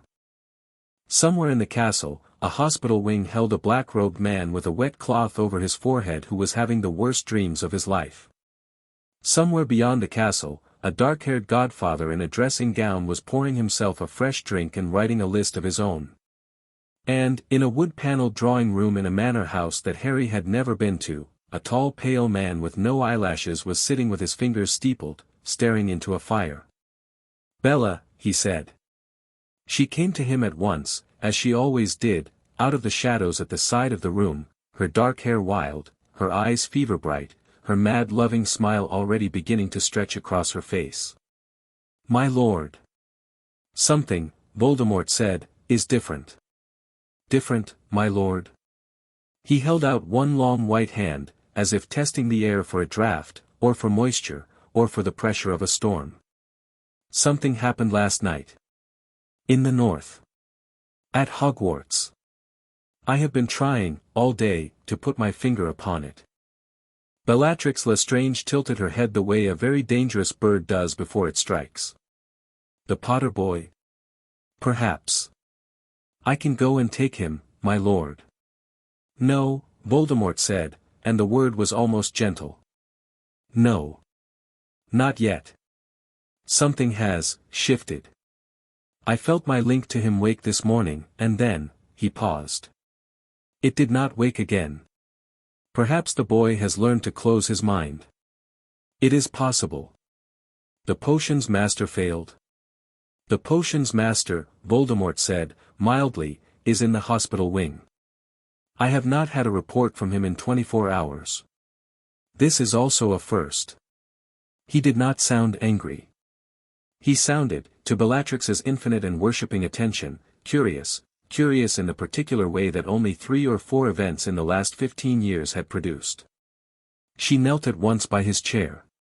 "Send me, my lord. I will look. I will listen. I will not strike." Voldemort considered her a long moment. The fire in the grate painted the hollows of his skull red. "You will not go into the castle," he said. "You will go to the village. You will talk to no student. You will watch. For 3 days. You will report to me what the atmosphere of Hogsmeade tells you, what the children say, what the villagers say, whether Dumbledore has left the castle, whether our wounded bird has risen. Then come home." "Yes, my lord." She was already kissing the hem of his robe. "Yes, my lord." "Thank you, my lord." "Bella." "My lord." "If the boy is in the village, if he is walking the streets with his little friends, or shopping, or drinking butterbeer, you will not touch him." Voldemort's eyes found hers. "Not yet. I have ordered this. Do you understand?" "I understand, my lord." "Good." He turned back to the fire. She rose and faded into the shadows as she had come, and he stayed where he was for a long time, staring at the flames, and running the thin pad of his thumb along the tip of his wand as if he could, by touch alone, coax up a fact it had not yet been willing to give him. Somewhere very far away, he thought he almost heard, a cold, clean, blue sound. He did not know what it was. He did not like it. And for the first time in the winter of 1995, sitting in the good chair before the good fire, with Bellatrix gone and Nagini curled at his feet, Tom Marvolo Riddle felt, in the thin skin behind his sternum, a sensation he had not felt since he had sat in an orphanage as a boy and watched a larger child take his only toy. He felt, on a small cold hour of the morning that he could not name, a sensation he would have sworn a dozen years ago he had carved out of himself entirely. He felt the beginning of unease. Harry Potter, 200 miles to the north, lay on his back in his four-poster bed in Gryffindor Tower. The voice was quiet, the dot was small, the knot under his ribs was gone. A thin moon had slid up between the turrets. The castle around him hummed low and gentle in the deep hours. "Voice," He murmured, sleepily. Yes. Tomorrow. Tomorrow. Gringotts. Gringotts. Do I need to tell them anything? Before we go? No. The bank will know before you arrive. How? Because bloodline magic is, among other things, a courier. Harry smiled, into the dark. He closed his eyes. The ceiling of the four-poster blurred into the ceiling of the skylit hall inside his head. The chair across from him was empty. The kettle hummed. Wake me at 5, he said. I will. He slept, easy, deep, whole. The hospital wing came awake, in winter, exactly 20 minutes before dawn. Madame Pomfrey lit the corner lamps, turned down one wick, checked her 3 pots of potion on the far counter burner, and made her rounds. She had 4 patients this morning. A 2nd year with a broken wrist from Quidditch practice. A 7th year Ravenclaw with a potions burn that would, by lunchtime, look like a disappointing sunburn. A Hufflepuff with pre-OWL vomiting. And, in the corner bed, one Professor Severus Snape, who had now been asleep for slightly over 28 hours and who had the distinction, this morning, of being the most complicated wound she had ever failed to identify. She pulled back the curtain around Snape's bed and stopped. He was awake. His dark eyes were open. The long, angular face, pale at the best of times, was the sick greenish-white of old ivory. A thin shine of sweat had dried on his temples. He was sitting up against the pillows. He was looking, with absolute steadiness, at the ceiling above his bed, and his hands were folded on the coverlet the way a man folds his hands when he is keeping them from doing anything stupid. Professor Snape, Pomfrey said, reflexively, in the tone of a healer speaking to a patient. He did not answer at once. When he did, the voice that came out was slow and deliberate, as though each word had been carefully selected from a limited supply. How long? Since last night. 28 hours, give or take. Professor, do you know where I know where I am. Do you feel, I feel, Snape said, as though someone has rinsed the inside of my skull with cold water. I feel, he went on, with a very faint and entirely unfamiliar humor, as though someone has quite deliberately showed me, in extraordinarily clear terms, what I have been for the last 25 years. Do not, madam, ask me if I am all right. I have no idea. I cannot yet tell. Pomfrey watched him. She had known Severus Snape for 20 years. She had never, in that time, heard him use the word tell in a sentence that referred to his own interior. She had seen him lie on this bed, in this bed, weeping under a silencing charm during the worst years of the First War, and still, emphatically still, he had not said the word tell. She pulled up a chair and sat. Professor, she said, would you like a calming draught? A mild one. Not to sleep. No. Thank you. A cup of tea. He looked at her for the first time. Please. Pomfrey, who had seen the entire range of human suffering at fairly close quarters, went to the small hob and set the kettle. I am given to understand, Snape said, to the ceiling, as though merely airing a thought, that I have been marked for death. I beg your pardon. In my sleep. Professor, are you telling me you have had a prophecy? Snape closed his eyes. No, he said, softly. No, I have had something worse than a prophecy. I have had, I think, a summons. Which is different. A summons, madam, gives one an opportunity to attend. Pomfrey stared. Tea, she said, firmly. I'll bring it. She brought it. He took it. He sat up more properly, drew his knees up beneath the blanket, and cradled the cup in both his long, bony, potion-burnt hands. He drank half of it, in one continuous pull, and set it down, and the color came back into the rims of his nostrils. Madam, he said. Yes. If, Miss Granger, or Mr. Potter, or either of Mr. Weasley's parents attempt to enter this wing in the next hour, will you please deny them? They would not, they will not come from the door you are expecting. Pomfrey hesitated. Professor, she said, who do you think is coming for you? Snape looked into his cup. Nobody who should frighten me, he said. And nobody I have any right to refuse. At 5:15 in the morning, Harry Potter slipped out of Gryffindor Tower in a school robe, his old holly wand up his sleeve, and in his pocket the small black coin he had been given, 2 days ago, from the bottom of the Peveril Archives inventory.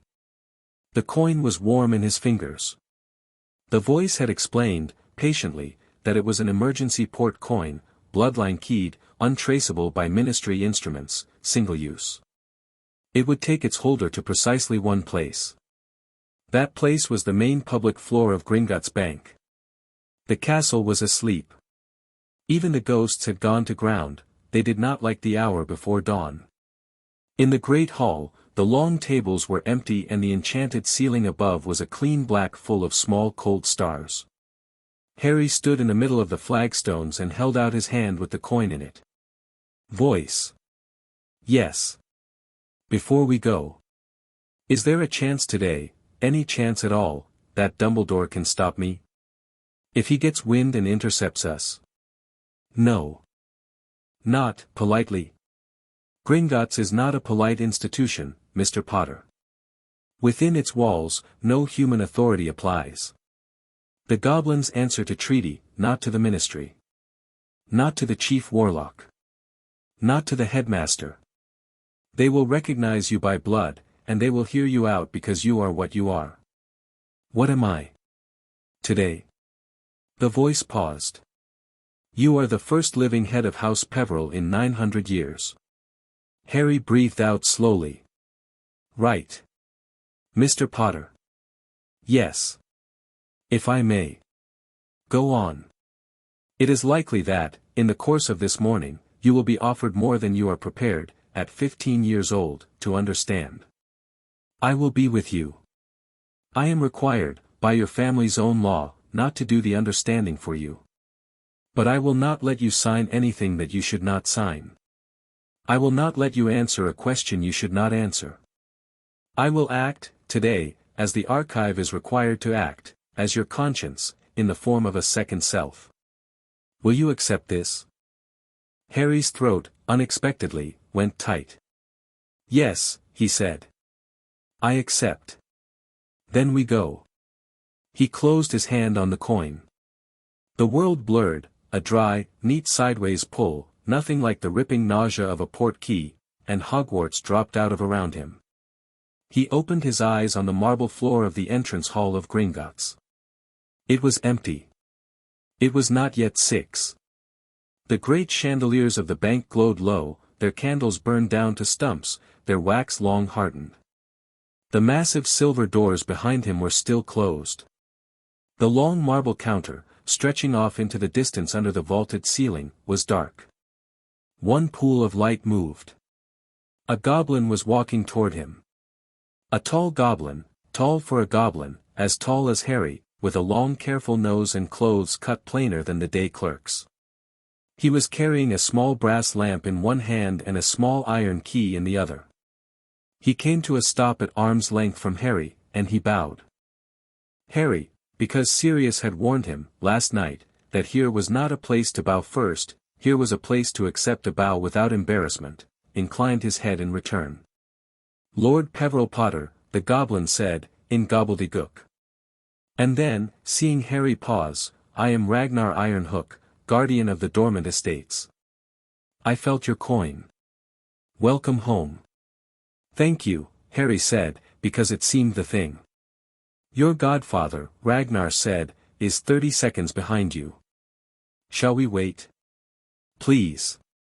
A breath later, Sirius Black, untidy in a long traveling cloak, hair tied back in a working plait, eyes bright and alert, stepped through the doors of the bank with the early light of London at his back. He saw Harry. He saw the goblin. He grinned with the entire lower half of his face. Ragnar, you magnificent creature. Lord Black. A pleasure, as always, to have your business. Open up. We have a day. We have a day, Ragnar agreed. He turned on his heel, lifted the brass lamp, and began to walk down the marble corridor. The chandeliers overhead, one by one, woke and flared as he passed. Harry went with them. Inside his head, very quietly, the voice said, "Begin." They walked in silence for a long corridor. The marble floor gave way to polished black stone, then to iron plates set flush with the floor, ringed at the edges with runes. Ragnar's lamp brightened and dimmed as they passed each threshold. Harry counted, as they went, 5 wards, then 7, then, sharper, newer, a 9th. He could feel them on his skin like a draft through half-open doors. "Your vault," Ragnar murmured, stepping aside at last at a heavy black iron door twice Harry's height, "is on the family floor. Standard carts do not descend this deep. I will ride with you." "The cart down?" "A cart, yes. Not the one the tourists use." "Lord Black, your key, please." "No key," Sirius said cheerfully, pulling a leather pouch out of his cloak and handing it across. "I had it recut on Thursday. Ironhook family work. Please send the bill to my personal account." "Already done, my lord." Harry looked between them, amused, as Ragnar produced from the pouch a small flat disc of black metal. Ragnar pressed it to the center of the iron door. A soft blue light, the same blue, Harry noticed, as the line at the edge of his own vision, traced itself around the edges of the disc and sank into the door. There was a sound, deep under the floor, like a great lock rolling over in a great sleep. The door opened. Sirius put a hand on Harry's shoulder, firm, warm, steadying. "Pup," he said, and his voice had gone quiet in a way Harry had not yet heard from him. "What's behind here? It's going to be a lot. You do not have to take all of it today. You do not have to do anything today you do not want to do. I am with you. If we come back up with nothing but your lordship papers and a cup of tea, that is more than enough. Do you hear me?" "I hear you." "Good." They stepped through. Behind them, Ragnar Ironhook raised his lamp. The corridor opened out, very slowly, as the goblin's thin voice began to recite, in gobbledygook, and then in English, for Harry's benefit, the opening words of a treaty formula that had not been spoken aloud in Gringotts Bank for 917 years. "Be it known, on this day, that the blood of the first house returns to its seat." Harry walked forward with Sirius beside him. The voice at the corner of his eye pulsed, gentle, steady, patient. The knot under his ribs, the one he had carried since the graveyard, was not only gone now. It had been replaced, very quietly, by something smaller and harder that lived a little higher up, just behind his sternum, and fit in his chest the way a coin fits in a hand. It felt, he realized, almost exactly like a key. Chapter 2 End. Chapter 3, Root Access. The inside of the family vault was a lot. Harry was trying, not entirely successfully, to stay calm about it. He was leaning slightly on Sirius for the first full minute after Ragnar Ironhook rolled the great wheel door open and the blue-silver ward fire parted like a curtain drawn to the side. He had expected, he realized only now, something like Uncle Vernon's safe at Grunnings, a small rectangular room, a row of shelves, a few leather boxes. That was what he had been unconsciously preparing for. What he stepped into instead was a circular chamber the size of the Great Hall at Hogwarts, roofed by a low vaulted ceiling inlaid with a star map he could not read, and lit by a steady, colorless daylight that came from nowhere in particular. The walls were lined with ledger scrolls, neatly furled, numbered in silver leaf from floor to arched ceiling. The floor was stone, polished to a deep gloss. In the center of the chamber stood a small round plinth, knee-high, and on the plinth was a shallow dish of pale water, unmoving. On the far wall, over a large arched alcove, hung 3 objects. Harry looked at them. He could not, for a moment, identify the third object, because his brain refused to identify it. It was the other 2 that had his attention. Above the alcove, mounted on simple iron hooks, was a small silver ring with a black stone in it, and a long narrow case of polished ebony about the size of a broom. Ragnar Ironhook closed the vault door behind them and stood, respectfully, at his elbow. Lord Peveril Potter, the goblin said. The heirlooms of your primary house have waited for you. I would suggest you do not handle the ring until we have had a long conversation about it. As to the cloak, you have, I believe, already been handling it for 4 years under a misapprehension. Harry felt the hair at the back of his neck rise. He said. Yes. The cloak is, one of 3, yes. And the ring, second of 3, yes. And the third is, Ragnar's face did something extraordinary. His leathery lips pulled, just a fraction, at the corners. It might, in a human, have been a smile. The third, he said, you are not yet permitted to own. It is elsewhere. It belongs, when its current bearer dies, to the holder of the archive. I am informed, and here Ragnar made the smallest of nods to the air above Harry's left shoulder, as if including the voice in the conversation, that your system has been cataloguing it. Harry's mouth was dry. I've been told, he said slowly, that I'm a descendant of the Peverils. Nobody mentioned, those Peverils. They are the same Peverils, my lord. Ragnar laced his long fingers behind his back and strolled, lamplight bobbing, along the line of ledger scrolls. The difficulty is that every wizarding family claims them. Only one family has, at Gringotts, the writ of descent. The writ is the point. The story is only a story. The writ is the point. Sirius, quietly, pup. Yeah. Harry unclenched his hands. I'm fine. He looked up at the ring and the case. He did not move toward them. Not today. Wise, said the voice. Wise, agreed Ragnar. Sirius blinked. Who just said that? Both of us, Ragnar said. In unison. An interesting omen. Shall we proceed to what my lord actually came to do? He turned, crossed to the small plinth in the center of the chamber, and gestured, palm up, fingers open, for Harry to come to the dish of pale water. Place the palm of your wand hand over the dish, Ragnar said. Do not touch the water.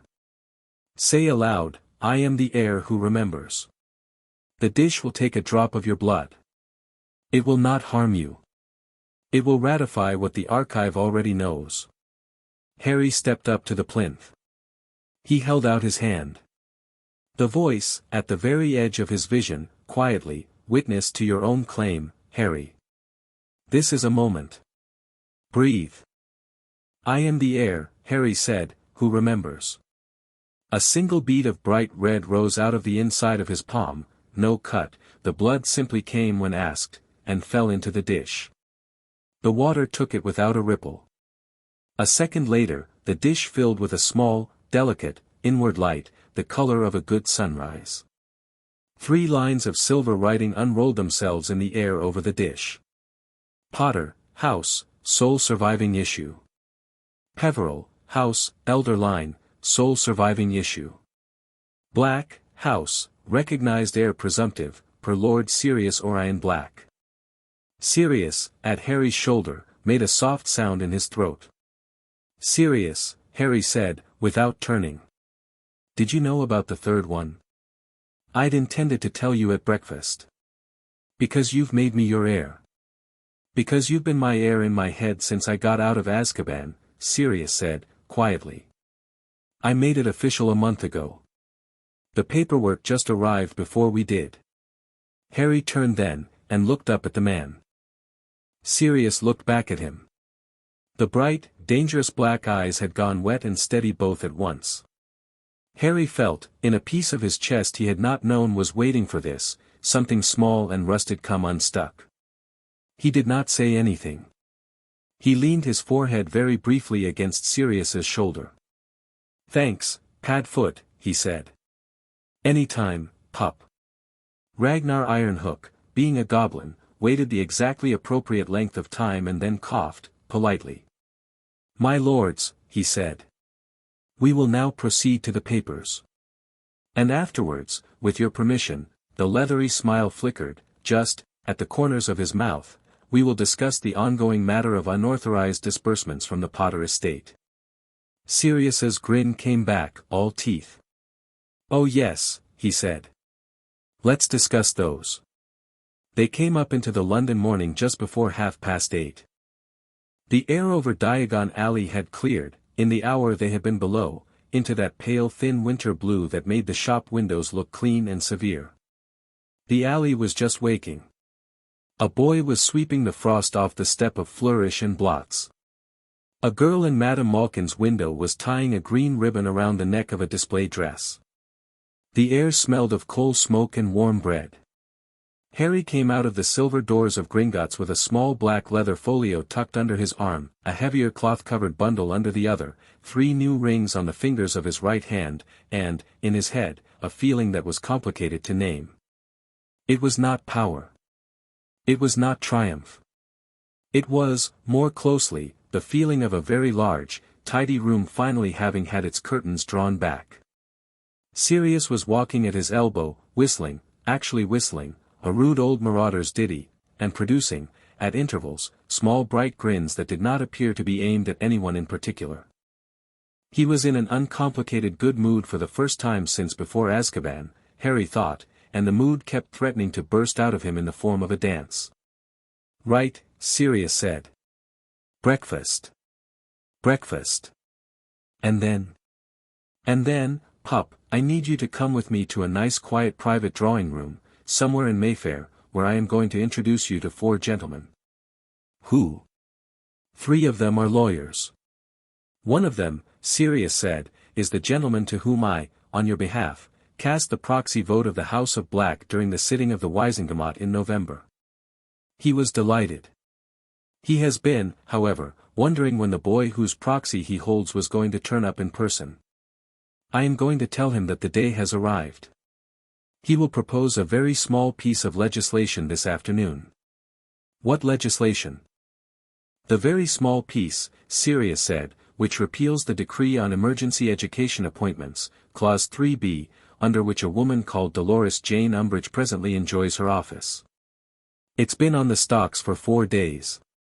It will pass.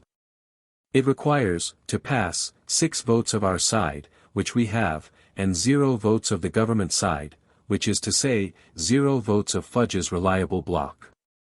We have, by one of those very small parliamentary coincidences that always signifies very large stupidity, a moment in which Fudge's reliable bloc is away in Brussels at the ICW mid-session. Umbridge's continued employment at Hogwarts depends on a law that can be repealed by lunchtime. Harry stopped walking.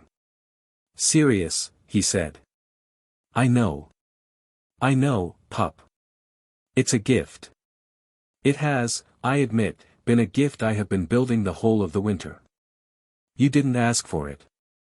But I thought, and Sirius, to his own evident surprise, looked briefly embarrassed, I thought, maybe I could leave you, ahead of this year, one item on your list already ticked off. Harry had, over the course of an hour, picked up 3 rings and a cloak, a folio of family papers, and a small accusing ledger of 14 years of educational purpose disbursements. None of those things had made his throat close. This did. That's the nicest thing anybody has ever done for me, he said. And then, almost despite himself, and you're going to make me go round to a Mayfair drawing room and sit through the lawyers. Good tea, though. Is it good tea? It's ridiculous tea. It's the tea our great-great-great-grandmothers bought after we took them over the scandals of the Victorian Witchersphere to have a really thorough cry. It's the tea of the long war. You'll love it. I'll meet your lawyers, Harry said.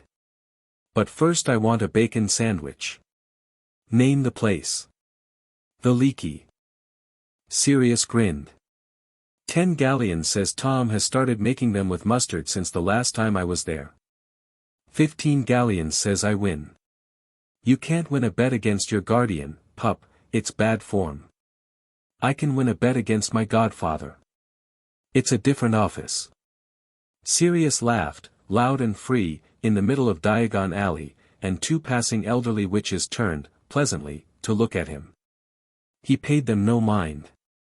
He slung his arm across Harry's shoulders. They walked. At 11:05 in the morning, in a panelled drawing room of a townhouse on Upper Brook Street, a round old wizard named Ambrose Selwyn Palmer, of Palmer, Selwyn Palmer and Partners, stood up, laid down his teacup, and said to the room, "I am astonished." "Good," said Sirius. "I am astonished," Selwyn Palmer said again, "and that is not a word I have used in the profession since 1974. Ambrose, please sit down. You will sprain something." "Sirius." The round wizard pointed a finger at Sirius. "You brought me a child. A child. 15. And the child has walked in here with Gringotts' own recognition of House Peveril. And the child has, in his pocket, a writ from Ironhook acknowledging that the Potter estate has been," he shifted papers, faintly trembling, "improperly leaked of 6,431 galleons over the last 14 years, which is, not his fault," Harry said, mildly. Selwyn Palmer blinked at him. "I beg your pardon, my lord." "It's not my fault," Harry said, "that it happened. It's my responsibility, because it's my money, that it's dealt with properly. I don't want it recovered by force. I want the monthly payments stopped immediately. I want Mrs. Weasley informed, by Gringotts, not by the lawyers, and not by me, that the trust arrangement she was told she was enrolled in was unauthorized. And I want the outstanding amount treated as having been a gift from the Potter estate to the Weasley family, which," he looked at Sirius for confirmation, "it should have been, in spirit, anyway. Is that all right?" Selwyn Palmer stared. Sirius gave the tiniest nod. "Generous, my lord," Selwyn Palmer said, slowly. "Pragmatic, I think," Harry said. "She's going to be upset enough. I don't need her to be upset and in debt. And Selwyn Palmer checked his papers. "And the source of the arrangement, my lord, will be discussed with him privately, by me." Selwyn Palmer nodded. He took a long, slow, professional breath. "Then, my lord, Mr. Black, with your permission, Mr. Chesterton will now take Lord Potter Peveril through the proxies. If you will, young sir." A thin man, in a tweed jacket and spectacles, came across the drawing room with a folder in each hand. He sat across from Harry. He opened the folders. He placed a piece of parchment, very gently, on the little table between them. "My lord," he said.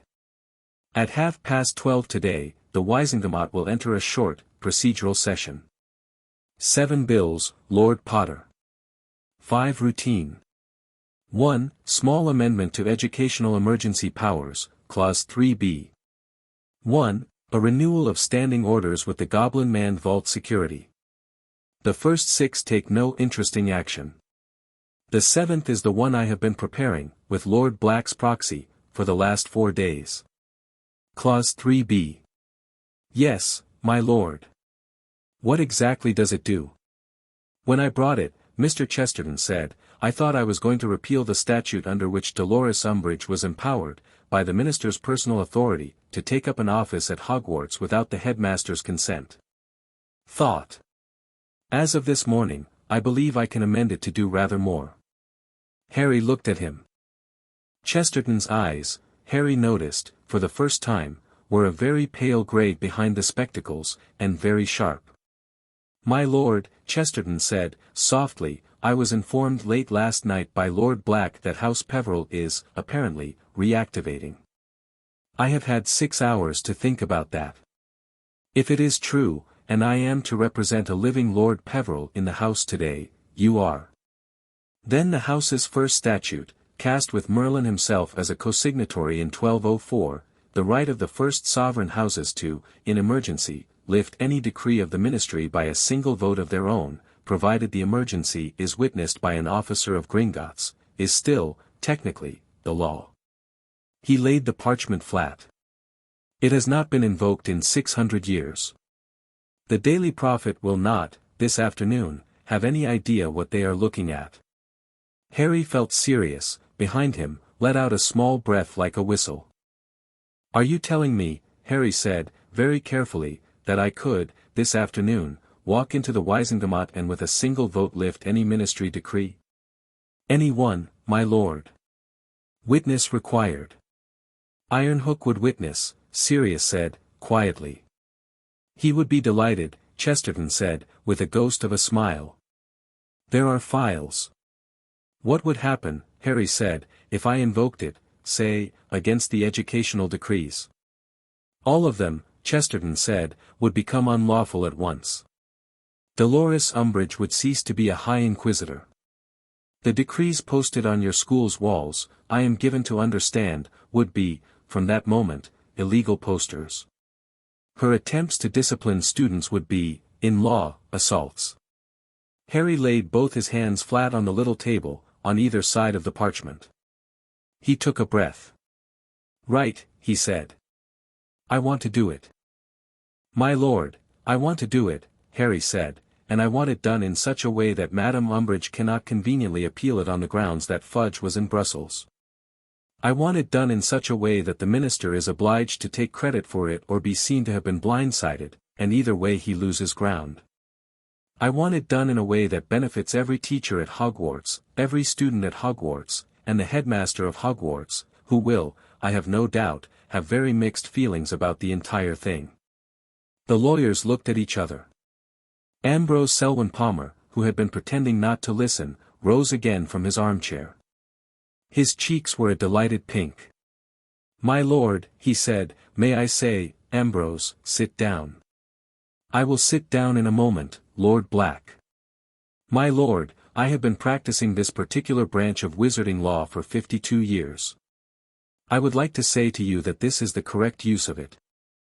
I would like to say, for the record, that I have never yet heard a 15-year-old boy say a more adult sentence in this room. I intend to tell my grandchildren. Ambrose, for the love of Merlin, I will sit down, Sirius. He sat down. Harry, trying very hard not to laugh, turned back to Chesterton. Draw it up, he said. I'll sign whatever you need me to. And, please, get me a copy of the current educational decrees. I want to see, before I vote, exactly what I'm voting against. A copy is in the folder, my lord. Harry picked up the folder. He read. He read for a long time. Sirius, rather tactfully, got up, wandered round the room, and pretended to admire the paintings. Selwyn Palmer excused himself and went to ring a distant brass bell for more tea. Chesterton, with the motionless patience that came of 40 years of reading people read, sat opposite Harry without so much as stirring. At last, Harry closed the folder. Umbridge, he said, has been whipping children. With a quill that writes on skin. Personally. At Hogwarts.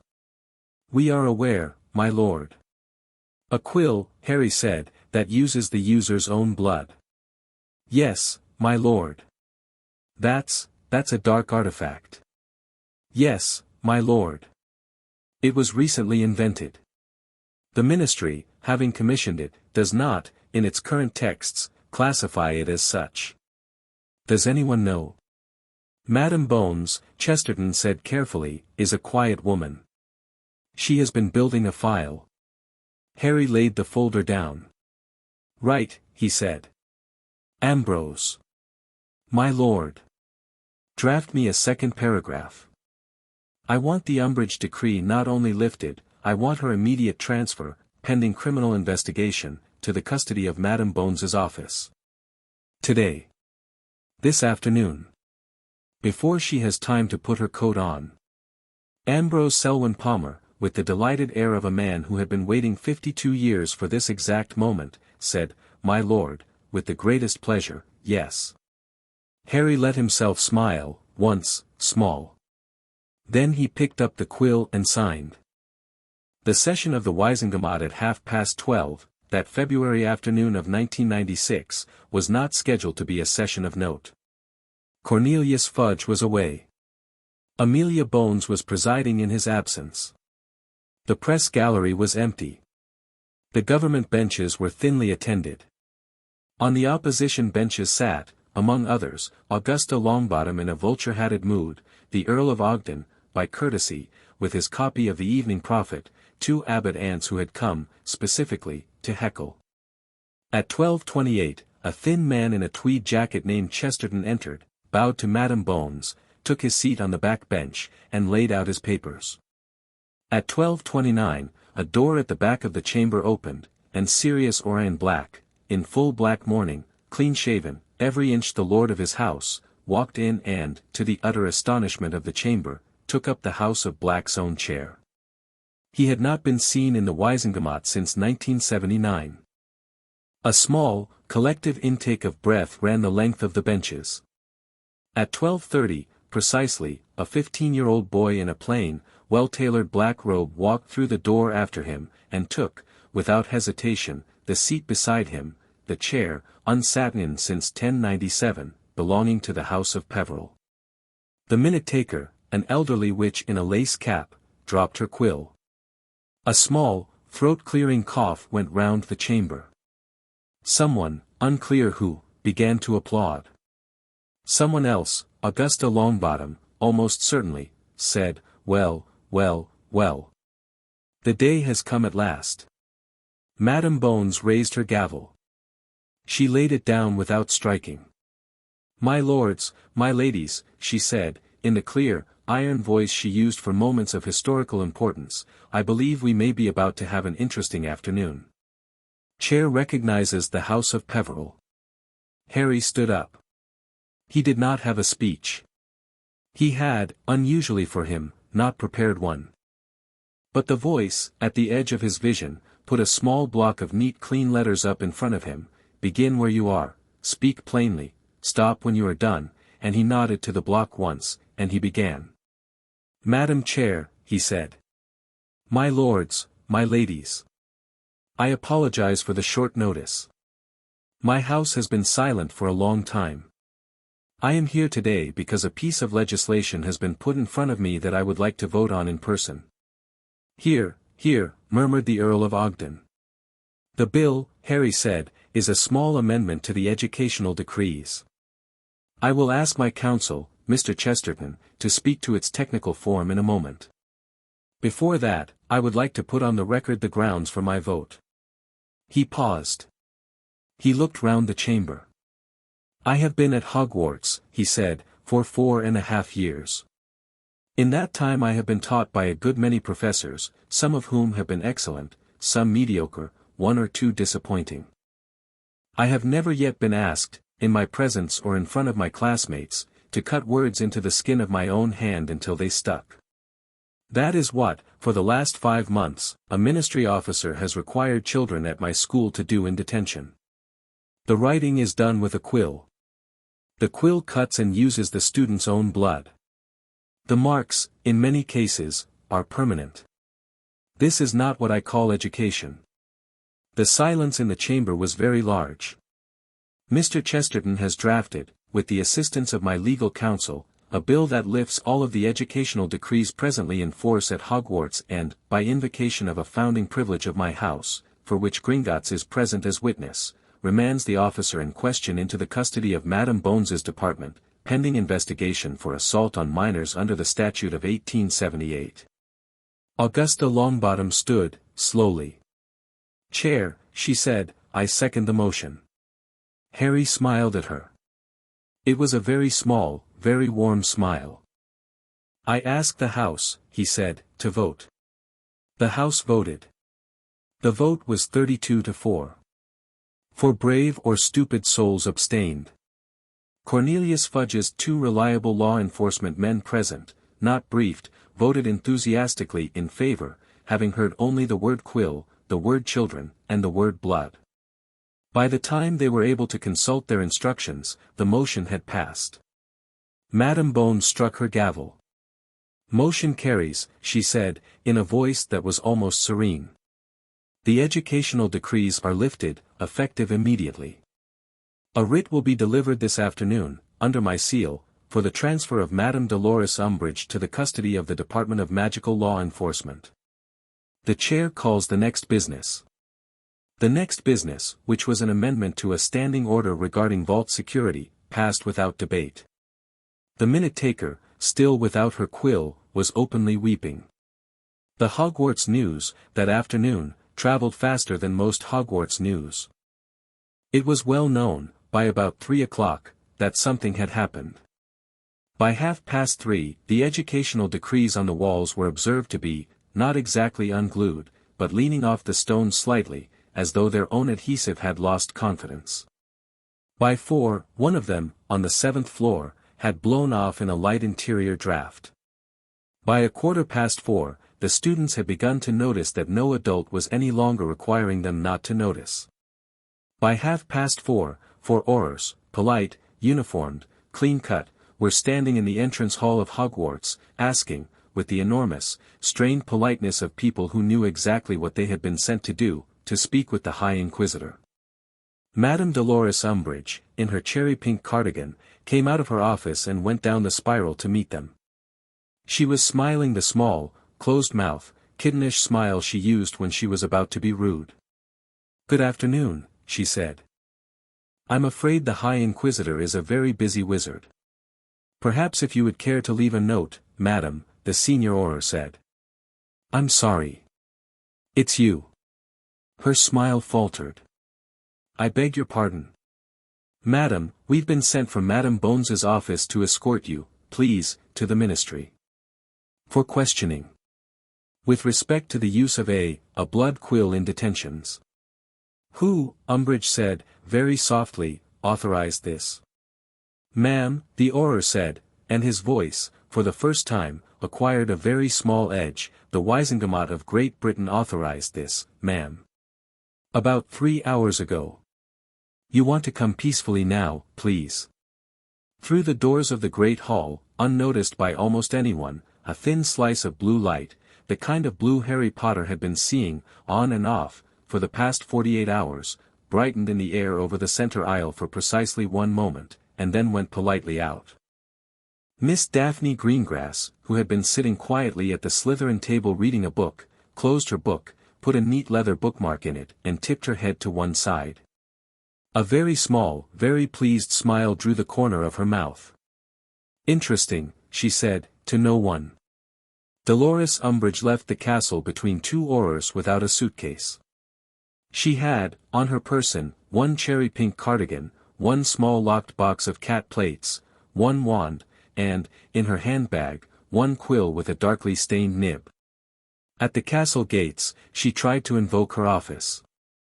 She was told, quite kindly, that as of 12:32 this afternoon, she had not had an office to invoke. She did not scream. She did not weep. She did not, that day, manage any of her usual techniques.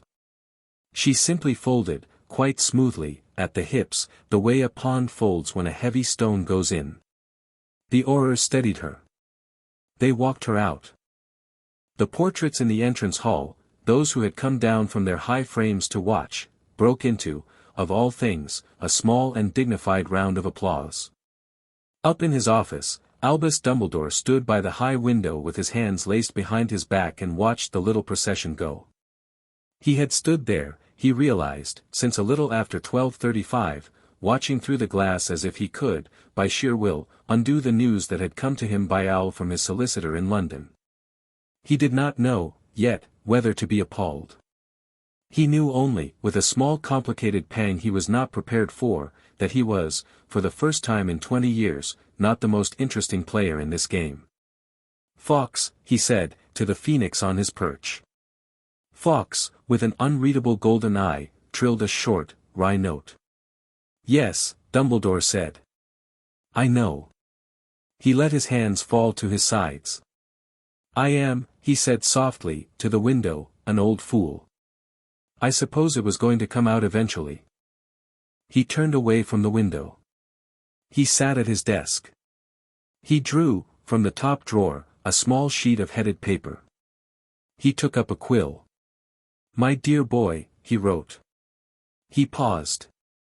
Then, with a small, rueful mouth, he crossed it out. "My lord," he wrote, on a fresh sheet. "I was wrong. We should talk. I am at your convenience, not mine. I will await your summons. A. He sent it by owl. It reached the Ollery at Hogwarts within a quarter of an hour, which, considering it had been sent from the office 2 floors above, was a slightly embarrassing time. The owl who carried it waited, obligingly, on an empty perch, for the recipient to appear. She did not have long to wait. Harry came back to the castle at 7, by Floo, into the private grate of the headmistress's quarters. Minerva McGonagall, unwilling participant in several of the day's conspiracies, had left the grate unlocked for him and gone, with Poppy Pomfrey, to have a fire whiskey in a discreet corner of the staff room. She had left a note on the mantel. It said, "I did not do this. I do not know what has happened today. I am, however, very pleased. MMCG." He came up through the corridors in his traveling cloak, with Sirius's new lord ring heavy on his middle finger, and the folio under his arm. Students parted before him. They did not exactly stare.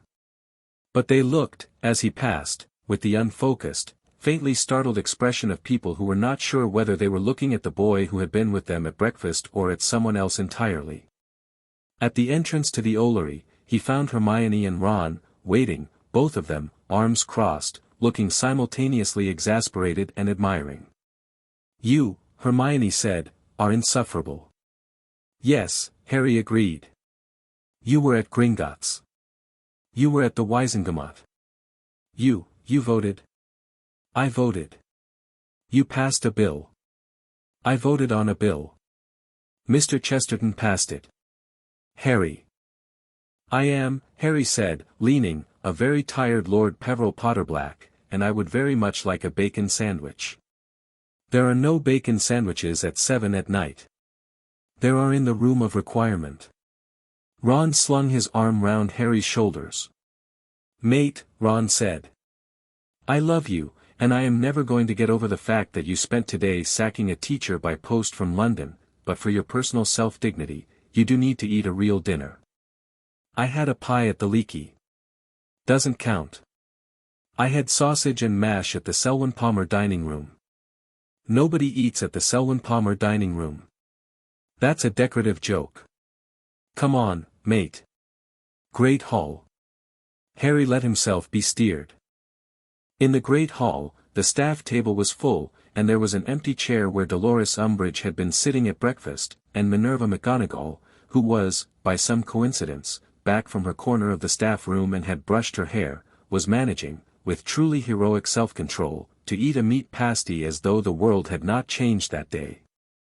At the end of the table, Albus Dumbledore caught Harry's eye, and he bowed his head gravely, once, and Harry, because he was tired, because he had decided in a townhouse on Upper Brook Street what kind of man he wanted to be, because he was done carrying grudges that would only take weight, bowed gravely back. He sat down between Hermione and Ron. "Butterbeer," Ron said, firmly, passing him a bottle. "Drink, mate. You've earned the butterbeer. You've earned," he added, with enormous feeling, "all the butterbeer in the castle." Harry drank. He set the bottle down. He looked up, and over the top of Ron's bright red hair, and across the great hall at the Slytherin table. Miss Daphne Greengrass was looking at him. She held his gaze for exactly 2 seconds, not flirting, not challenging, testing, and then, with the smallest possible inclination of her chin, she raised her own glass. A private, dignified toast, "Well played, stranger." Harry, surprising himself, raised his bottle back. She smiled. She turned her attention to her plate. Daphne Greengrass did not speak to Harry Potter that evening. But she had, in the space of 2.5 seconds, put down a marker. At the corner of his vision, the voice, quietly, "Subject of interest, Daphne Greengrass. Flag elevated. Rationale, independent political intelligence." Harry ate his dinner. That night, he went up to the Ollery and sat on the wide stone sill with an owl's feather in his hand and the cold air moving his hair, and he opened the small note Dumbledore had sent him. "My lord," it said. "I was wrong. We should talk. I am at your convenience, not mine. I will await your summons. Harry read it twice. He thought about the 42%. He thought about the monthly envelopes. He thought about Sirius's grin across the lawyer's drawing room. He thought about Daphne Greengrass raising a glass, without knowing him, after a vote she had no way of understanding. He took out a quill. He wrote back on the other side of the paper. Thank you for writing. I accept the apology, in spirit. We will still have the conversation in detail. Tomorrow, 11 o'clock, your office. T. No legilimency, please. HJPPB. He sent the owl. He went down to bed. He slept. And somewhere deep inside his head, under the red canopy of his four-poster, the voice, without waking him, continued, diligently, to tick the small items on its list. Across the country, in a high-ceilinged, lonely room whose walls had once been white and were now the grey of old bone, Lord Voldemort received his report. Bellatrix, kneeling, did not lift her head. My lord, she said, the village talks. The village talks a great deal. There is a new edict in Britain. The girl inquisitor, the cherry-pink one, has been taken away in handcuffs by Aurors from Amelia Bones's department. The news reached Hogsmeade at 4. By 5, the village had taken down their posters. By 6, the village had taken down even the old posters nobody had looked at in 20 years. Go on. My lord, the Potter boy was in London today. London. London. Gringotts. Diagon Alley. He was seen entering the private drawing room of a solicitor on Upper Brook Street at 10:30 in the morning. He was seen leaving it at 11:30. At 12:30, by the report of one of your friends in the law enforcement department, he was in the Wizengamot. Voldemort went very still. He was in the Wizengamot. Yes, my lord. In what capacity? Bellatrix, still with her forehead on the carpet, said, he took, my lord, the chair of House Peverell. The silence in the room was enormous.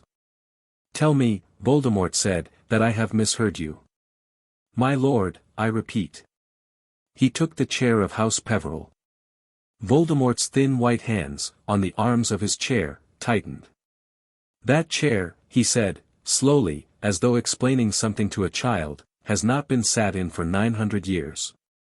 Yes, my lord. Because no one has had the blood to sit in it. My lord. And now a 15-year-old boy, yes, my lord. Voldemort leaned his head back against his chair. He stared at the ceiling.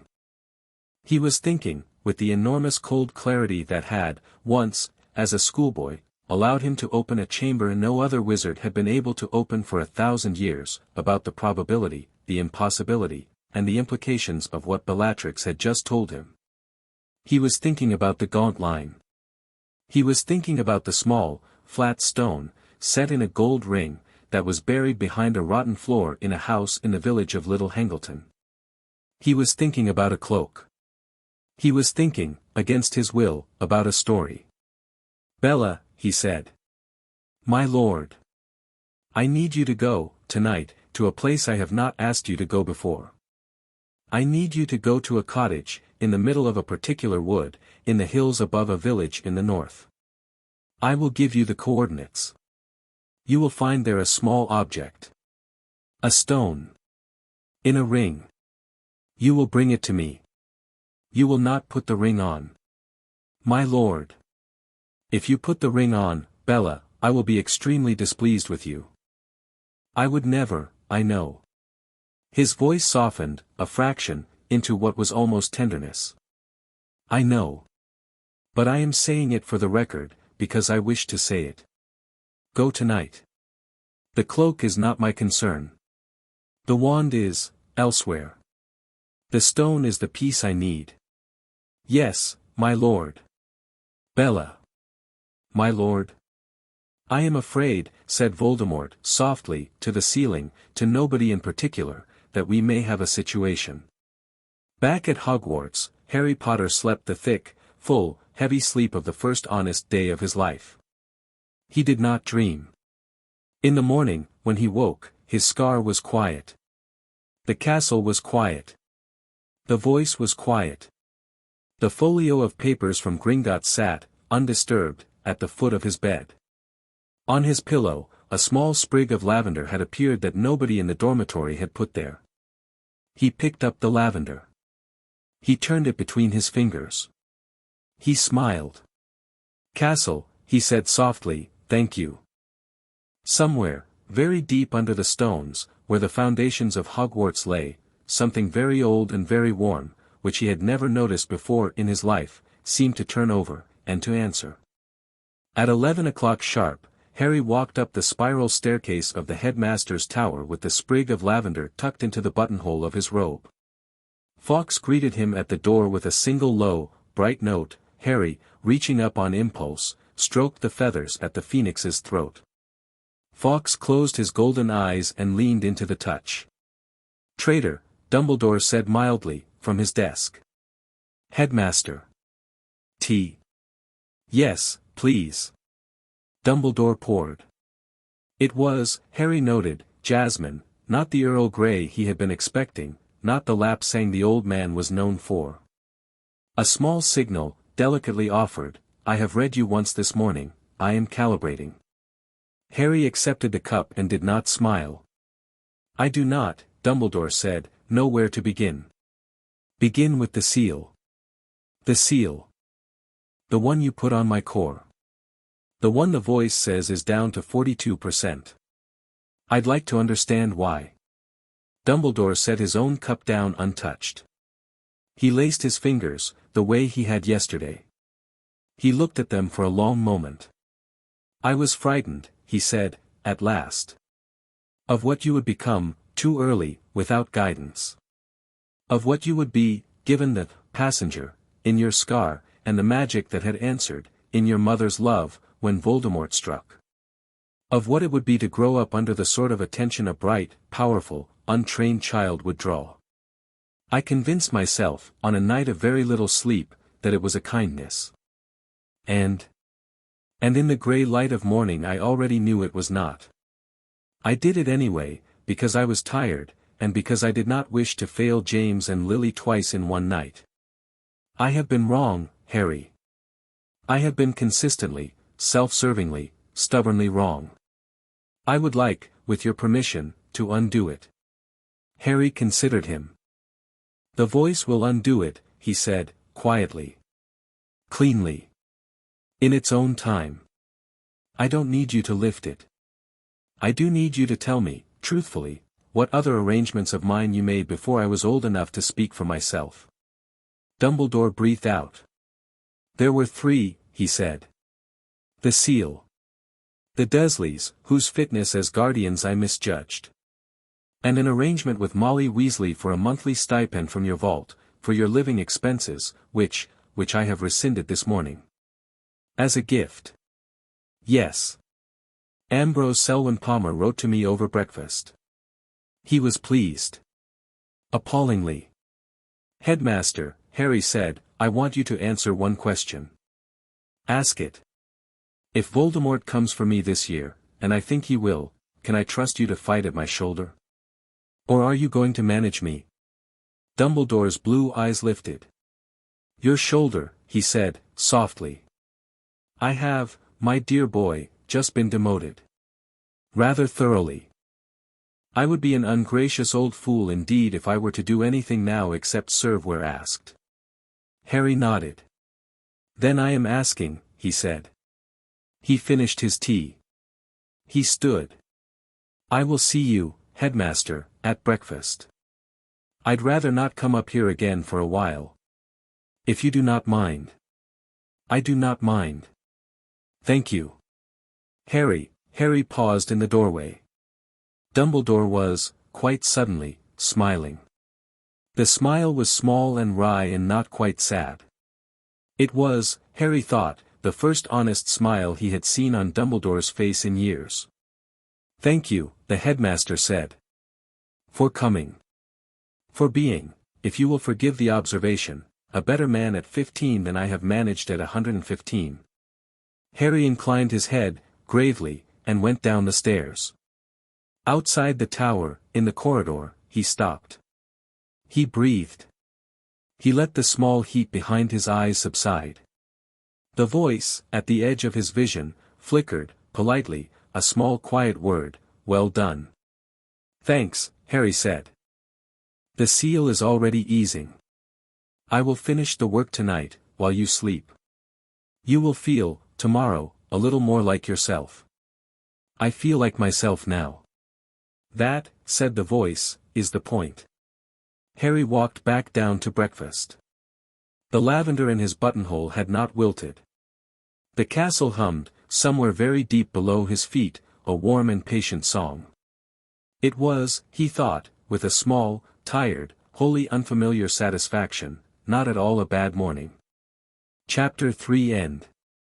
Chapter 4, Purge Protocol. The room of requirement that evening had gone white. It was, Harry decided, not entirely the room's fault. He had asked it, very precisely, very carefully, under the voice's guidance, for a sterile, contained, low-magic environment in which a minor extraction could be performed without risk of bleed-through. The room had taken the instructions seriously.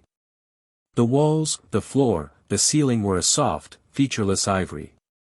The light was even and bright. There was, in the center of the room, a low, clean, bed-like slab raised 2 feet off the floor, with a single pillow. Beside the slab, on a small trolley, sat a steel basin and a folded linen cloth. Hermione was staring at it. "Harry," she said. This looks like an operating theater." "It is an operating theater." "Harry, you can't possibly, the voice has done this before." "Has it?" 3 times, apparently. Once, in 1392, for a bearer who had caught a soul fragment off a dark artifact he had inadvisedly hugged. Twice, in 1547, for a pair of siblings in the Peveril line who had run into an accidental marriage bond curse. Harry shrugged. The technique is 350 years old. It is not, in the voice's words, experimental. Ron, sitting in the single wooden chair the room had provided, rubbed his face with both hands. "I hate this. I know.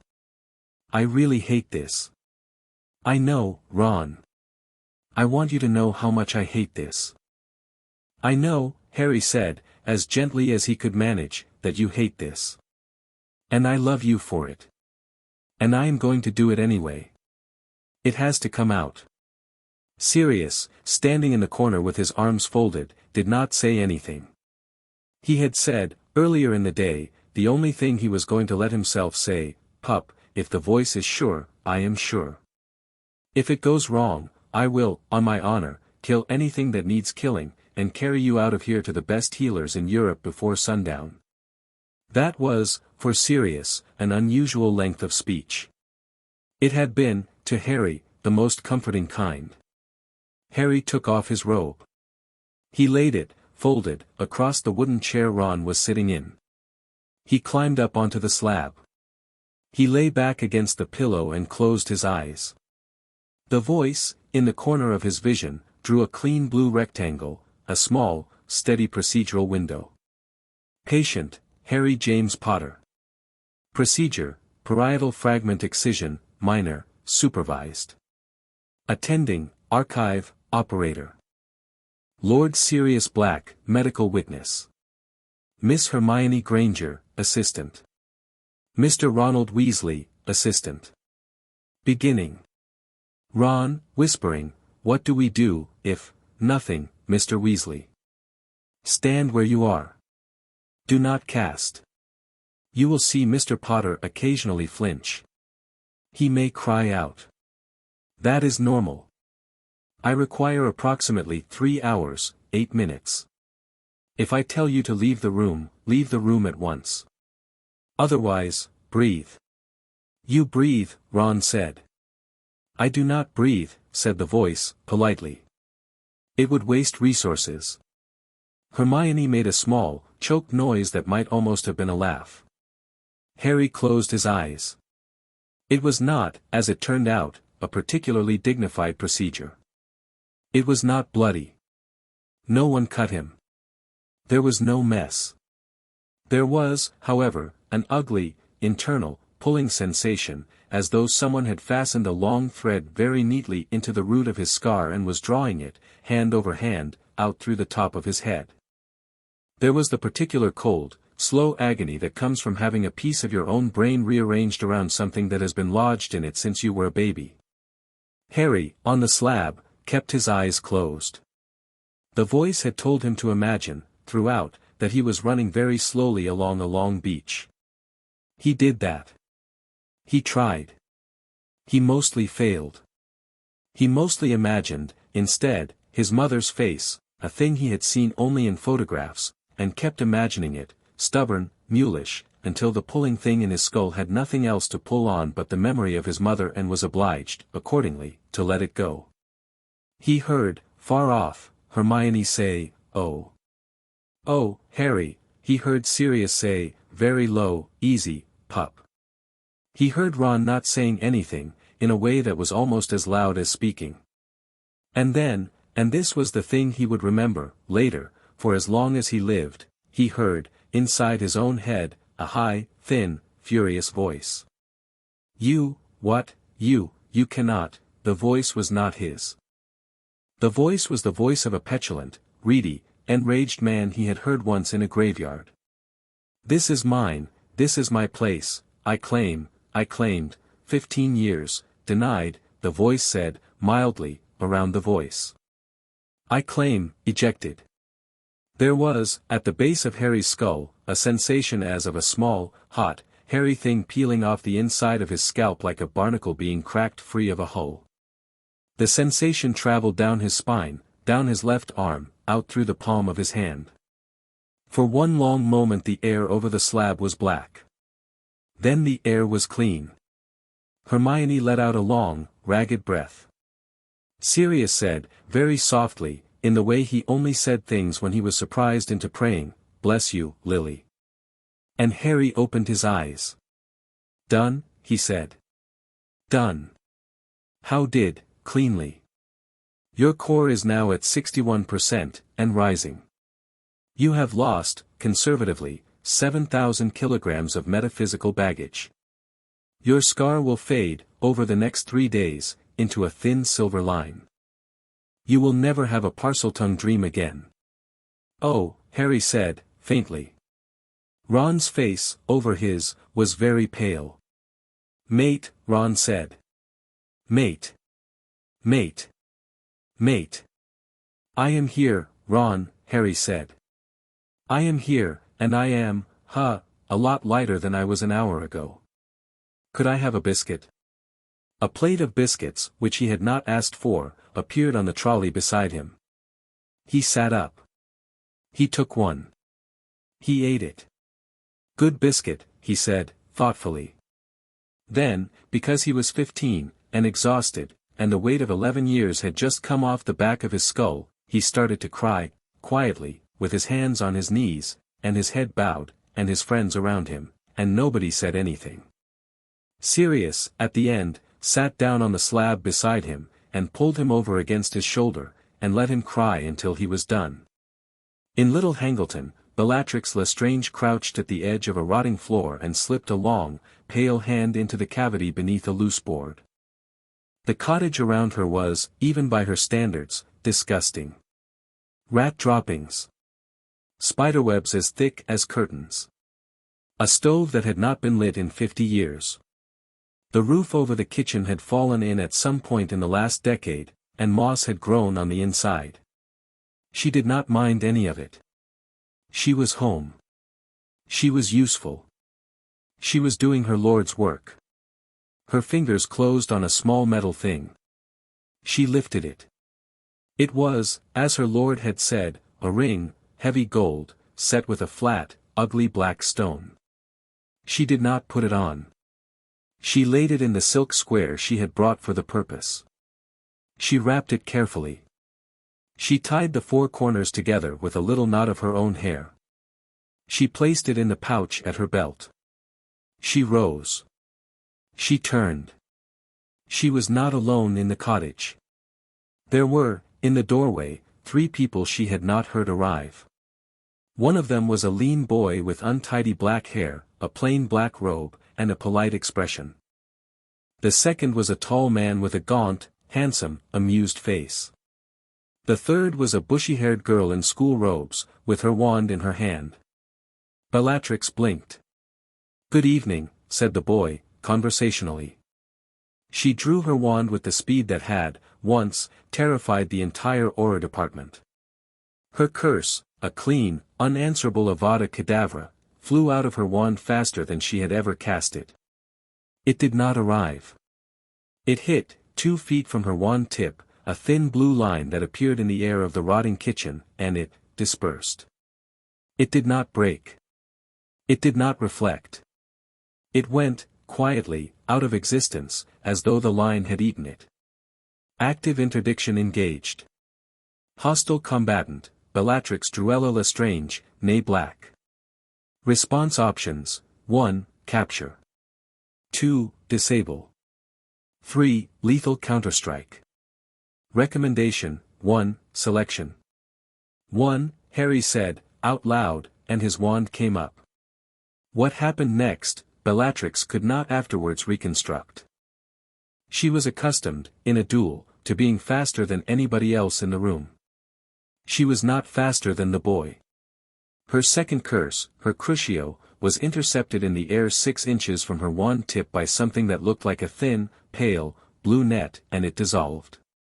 Her third curse, a slicing charm of her own devising, touched the net and rebounded, neatly, with the cleanness of a ball off a wall, and she had to cast her own shield, fast, to protect herself from her own magic. And the boy had not moved. He was standing in the doorway with his wand at waist height, and he was he? He was, smiling at her. "Hello, cousin," he said, pleasantly. Bellatrix screamed. She reached into the dark parts of her aunt's repertoire, the parts she did not, normally, take out in public. She cast an old black family curse that her mother had taught her when she was 12, it was, technically, not survivable. She cast it, aimed squarely at the boy, without the smallest hesitation. The curse hit the blue net. The net, this time, hummed. Then the net brightened, from pale blue to deep blue, and closed on her. She was, between one breath and the next, on her back on the filthy kitchen floor, her wand neatly out of her hand and standing upright on its tip on the worktop at the far side of the room. Her legs were locked. Her arms were locked. The small leather pouch at her belt was unfastening itself, floating up, and moving gently through the air toward the bushy-haired girl, who caught it in her left palm without taking her eyes off Bellatrix. "Hermione," the boy said, "the ring, please, in the silver box." "Yes." "Sirius, the stasis, please." "With pleasure, pup." "Cousin Bellatrix." The boy, Potter, of course it was Potter, who else, how had he, came and stood over her, and looked down at her with an expression she could not parse. "We have some questions. I think, actually, you'll enjoy the experience. It's been a long time since anybody asked you things instead of giving you orders." She spat at him. The spit hit the net and vanished. "Right," Harry said. "Sirius." A thin shimmer of gold passed over Bellatrix's face. Her eyes went fixed and open, staring at the ceiling. Her breath came out in a long, slow, single exhalation. She did not move again that night. Sirius Black, looking at her, his cousin, his tormentor, the woman who had killed a full quarter of his family, said something very soft and brief that Harry did not hear. Then he said, louder, "Let's bag her. Cottage next. Ring after." "Ring after," Harry agreed. They walked Bellatrix out of the cottage on a floating stretcher. Sirius carried her wand. Hermione carried the silk-wrapped ring, in a small silver box, at arm's length. Harry closed the cottage door behind them and, with a flick of his fingers that he had practiced earlier that evening in the room of requirement, set the cottage on fire. It burned very beautifully, a clean, lion-colored fire, because the voice had told him how to shape the flames, and he stood a while on the hill above it and watched the ash go up into the night sky over Little Hangleton in a long steady column. "Nobody to see," he said. "Nobody for half a mile," the voice confirmed. "The wards of the Gaunt Cottage have been suppressing Muggle notice for 50 years. The fire will be attributed, if noticed at all, to dry leaves. No one has been harmed." "Good." Hermione, at his elbow, was hugging the silver box to her chest. "Harry," she said. "How many of these are there?" 7. He made 7. This is the ring. The diary, done. Ginny did that, unknowingly, in second year. My scar, done, an hour ago. So 4 left. 4. What are they? Voice. At present catalogued, Slytherin's locket, Hufflepuff's cup, Ravenclaw's diadem, the snake. Locations, locket, Regulus Black's cache, 12, Grimmauld Place, second drawing room. Cup, Lestrange Vault, Gringotts. Diadem, Hogwarts, room of requirement, disused section. Snake, in proximity to the primary remnant at all times. Sirius, hearing the word Grimmauld, barked a laugh that was not quite a laugh. Regulus, he said, to the knight. Regulus, you mad little brother. Why did you never tell me? You were not in the house, Sirius. No. No, I wasn't. He rubbed his eyes with the heel of his hand. Right. Fine. Grimmauld, we own. Hogwarts, we live in. Gringotts, I have a cousin Bellatrix in a stretcher, Harry said, mildly, who I suspect is the only person alive who can walk us into the Lestrange vault without triggering it. Sirius laughed. Oh, pup, he said. You are a frightening boy. I'm having a good week.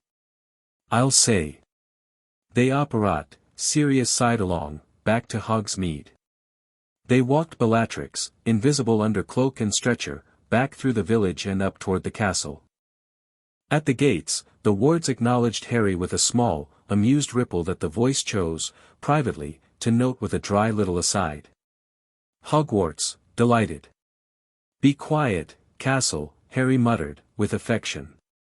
In the room of requirement, the room, without being asked, provided a small cell, warded with an expert hand, in which Bellatrix Lestrange was laid out on a cot in perfect stasis, with a drip of dreamless sleep slow feeding into her wrist. The voice had advised this. The voice had advised, specifically, that a black of the mad kind would, if left awake and alone, harm herself. Harry had accepted the advice. He was not ready, yet, for the conversation he would have to have with this woman. He was not ready, yet, for what would come after it. He left her there. He went to bed. The next morning, Dumbledore stopped him in the corridor. My lord, the old man said. Not Harry. He had, it seemed, taken Harry's note seriously. You have been busy. A little. I have had, Dumbledore said, a note this morning from a cousin of mine at the ministry. Bellatrix Lestrange appears to have been reported, around midnight last night, by a Muggle villager outside Little Hangleton, who observed, she says, a flash of blue light and, later, a small controlled fire in the ruins of an old cottage. The fire is being attributed, officially, to dry leaves. Madame Bones will be filing no reports. I am given to understand that she is, enjoying herself, Harry offered. I was going to say, Dumbledore said, relieved. Same thing. The old man smiled, briefly. My lord, the ring. Harry reached into his pocket. He took out the silver box. He did not open it. He placed it, gently, in Dumbledore's long hand. Don't put it on, he said. It will kill you. Dumbledore's eyes narrowed, shrewd. The curse on it is designed to exploit grief. It will show you your sister in the first 6 seconds. It will burn your hand off by the time you realize you are looking at a hallucination. The voice caught it. I haven't opened the box since it came into my possession. Dumbledore closed his hand around the box. He looked at it. You understand, he said, slowly, that this is a Horcrux. Yes. And that there were, we believed, 6. There were. There are, as of last night, 4 left. Last night. 4 left. The locket is at Grimmauld. The cup is in the Lestrange vault. The diadem is in the room of requirement.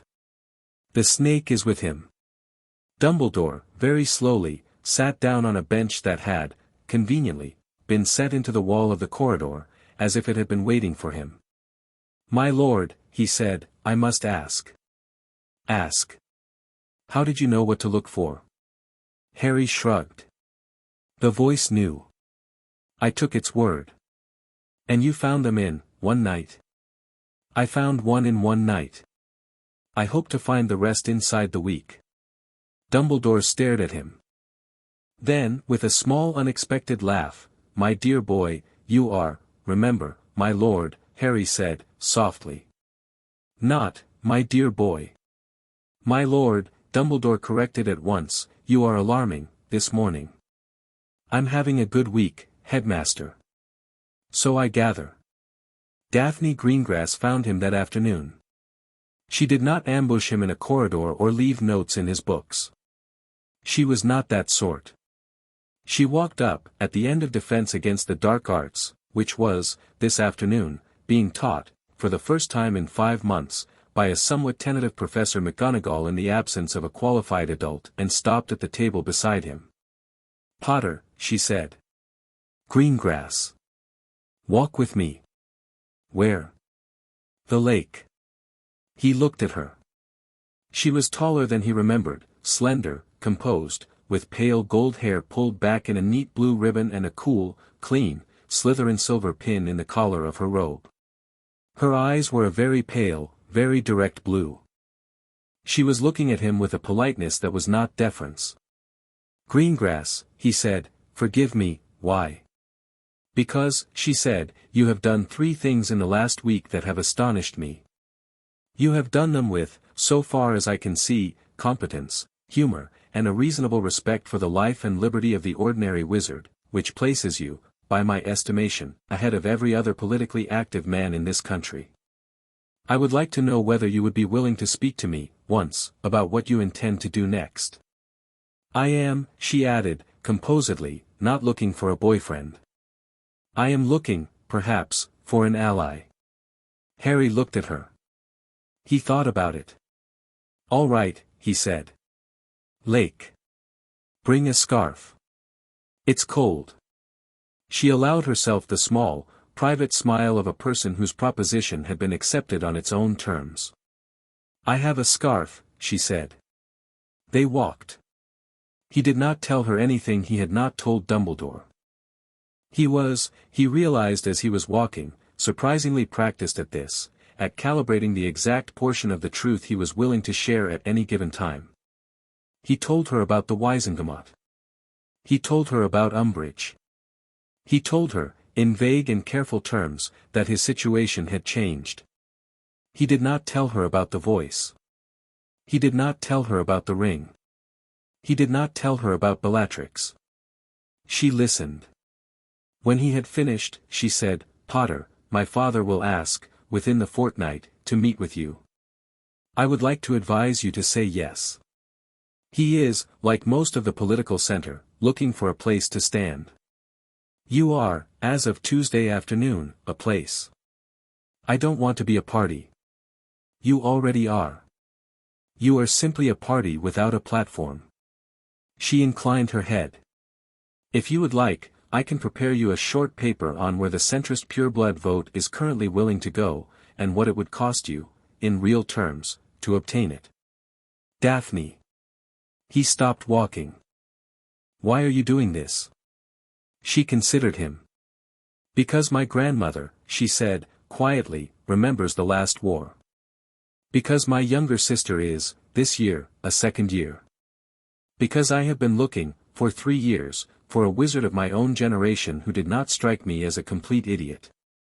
Because I am, she added, a little more sharply, bored. Because I would rather put my weight behind someone who acts as though he respects the law than behind a man whose lord does not. Your lord. I do not have one. My father does not have one. Greengrass has, in 1500 years, not sworn to a dark lord, and will not now. This does not mean we have not had offers. Harry nodded, slowly. Draft me the paper, he said. I'll read it. I shall. Daphne, thank you. She smiled. It was, he was surprised to notice, a smile that did not reach only the edges of her mouth. It reached, faintly, her eyes. Potter, she said. We shall see. That evening, he went to see Bellatrix. She was, as he had left her, under stasis, breathing slow. Hermione, who had been sitting beside her with a book, rose and left the cell without a word. Harry stood over her a moment. Voice, he said. Reduce the stasis. Enough for her to hear me. Done. Bellatrix's eyes did not open. But there was, in the shape of her mouth, a very slight tightening. She had heard him. Cousin, he said. She did not answer. You're going to live, he said. I am not going to kill you. Nor is Sirius, though he has made me promise, only at my insistence, that he will not attempt it himself. You are going to remain here, under our care, for as long as it takes to unwind certain of the things that were done to you in Azkaban, and certain of the things you did to yourself before that. After which I will make a decision about you that I have not made yet. Silence. There is a piece of you, Harry said, softly, that has been screaming for 12 years. The voice tells me it can be repaired. If it can, I would like to repair it. If it cannot, I will release you into the custody of Amelia Bones, and you will stand trial for all of it, and you will have the trial you ought to have had in 1981, with a defender, with a judge, with a jury. Not a Crouch special. Silence. You are, in ministry law, dead, Harry said. You have been dead since the breakout. I am not going to resurrect you. I am, by saving you, writing a different kind of story. Do you understand? There was, in the stillness of her face, a small, terrible tear at the corner of her eye. He wiped it away. He left. Outside the cell, in the white-walled room, Hermione was standing by the wall with her arms crossed and her face tight. You are a better person than I am, she said. I am a more useful person than you are, in this one narrow case, Harry said. That's different. Harry, Hermione. He turned to her. Thank you. For tonight. For being here. For, whatever you were about to say. She shook her head. She put her arms around him, suddenly, briefly, tightly, the way a sister does. Don't lose yourself in this, she said, into his shoulder. That's all I was going to say. I won't. Promise me. I promise. And he meant it. Late that night, in his bed, he received, by owl, to his personal window, a short note. It was written on a piece of parchment so plain that it could have been bought in any stationer's in London. The handwriting was spidery, tight, angular. The signature was a single initial. My lord, the note said. I am told that yesterday you excised a soul fragment. I am told that the night before, you sat in a chair that has been vacant since the year of our Lord 1097. I am told that this afternoon, you spoke for 14 minutes, without sneering, to a Slytherin girl. I am informed that my own survival depends upon whether I prove, in the coming months, to be more useful alive than dead. I am writing to say that I accept your terms, whatever they are. S. Harry read it 3 times. He placed the note carefully inside the front cover of the folio Gringotts had given him. He turned out his bedside candle. Voice. Yes. Does it feel like cheating, do you think, to have all of this help? Mr. Potter. Yes. I have read every line of every letter left behind by each of the previous 3 holders of the archive. In each of them, every one, the same question is asked, at roughly the same hour, on roughly the same day of their tenure. I am going to give you the same answer I gave them. Go on. No. It is not cheating. It is what you get, for being the thing that you are. Sleep, my lord. Harry slept. The next morning, Harry went to Grimmauld Place. He took Sirius. He took Hermione. He left Ron at Hogwarts, because Ron had been asked by his mother, via a tight-lipped owl the evening before, to please come home for a family conversation when he had a minute, and there was, Harry thought, a specific order in which certain conversations had to be done. Ron had accepted, grim and quiet, a bar of chocolate from Hermione, and gone off to the flue after breakfast. Grimmauld, on an average morning, was not a warm house. On this morning it was outright chilly, not with cold, but with attention. Harry could feel it on his skin as soon as he stepped into the hall. The wards had been rekeyed, the voice murmured, on Sirius's last visit, and they had, apparently, been growing increasingly fond of Harry over the last 3 days, in the way that a prickly old uncle grows fond of a new nephew. Kreacher, in the hall, was sitting on the bottom step of the staircase with his knees up and his arms around them. He looked at Sirius with flat, long dislike. He looked at Hermione with open suspicion. He looked at Harry. He looked at Harry, and his ugly old face began to change. "Master," Kreacher whispered. "Master, Master Peveril, Master comes home." "Good morning, Kreacher," Harry said, kindly. "Master Peveril." Kreacher sank, with surprising grace for a creature who had not moved in 6 months, down on one knee. "Kreacher has been waiting." Master Regulus said, long ago, Kreacher was to wait. Master Regulus said, when the quiet one comes home. Master Regulus said. Kreacher. Harry lowered himself to the creature's eye level. Regulus left something in this house. A small locket. A very dangerous little thing. I would like you to take me to it. Kreacher's yellow eyes filled, very suddenly, with tears. Kreacher failed, Master. The voice cracked. Kreacher tried. Kreacher tried to destroy the bad thing. Kreacher could not. Kreacher waited. You did not fail, Kreacher. Kreacher failed. No. Harry's voice was very quiet. You were told to destroy a thing it was impossible for a house elf to destroy. You were told to wait. And you waited. That is the opposite of failing. Will you bring me the locket? Kreacher bowed, very low, and went. Sirius, at Harry's shoulder, had gone very still. Pup, he said, quietly. I know. I have been horrible to that elf. You have. You can, if you want, start being less horrible today. Sirius. Harry touched his godfather's arm. Regulus died for us. He did it quietly, alone, in a cave, in the dark. Kreacher saw it. Kreacher has been the only witness to it for 15 years. I would very much like you to sit with him, later. Not apologize. Just sit. Sirius's eyes were bright. I will, he said. Kreacher came back with the locket in a folded linen cloth. Harry, who had, at Hermione's fierce insistence, spent an hour the night before going over exactly what he was and was not to do, did not open the cloth. He laid the cloth, unopened, in a steel-lined box which Hermione had brought with her. He closed the box. He sealed it with 3 different charms he had learned from the archive, in the 3 different hands of 3 different Peverils.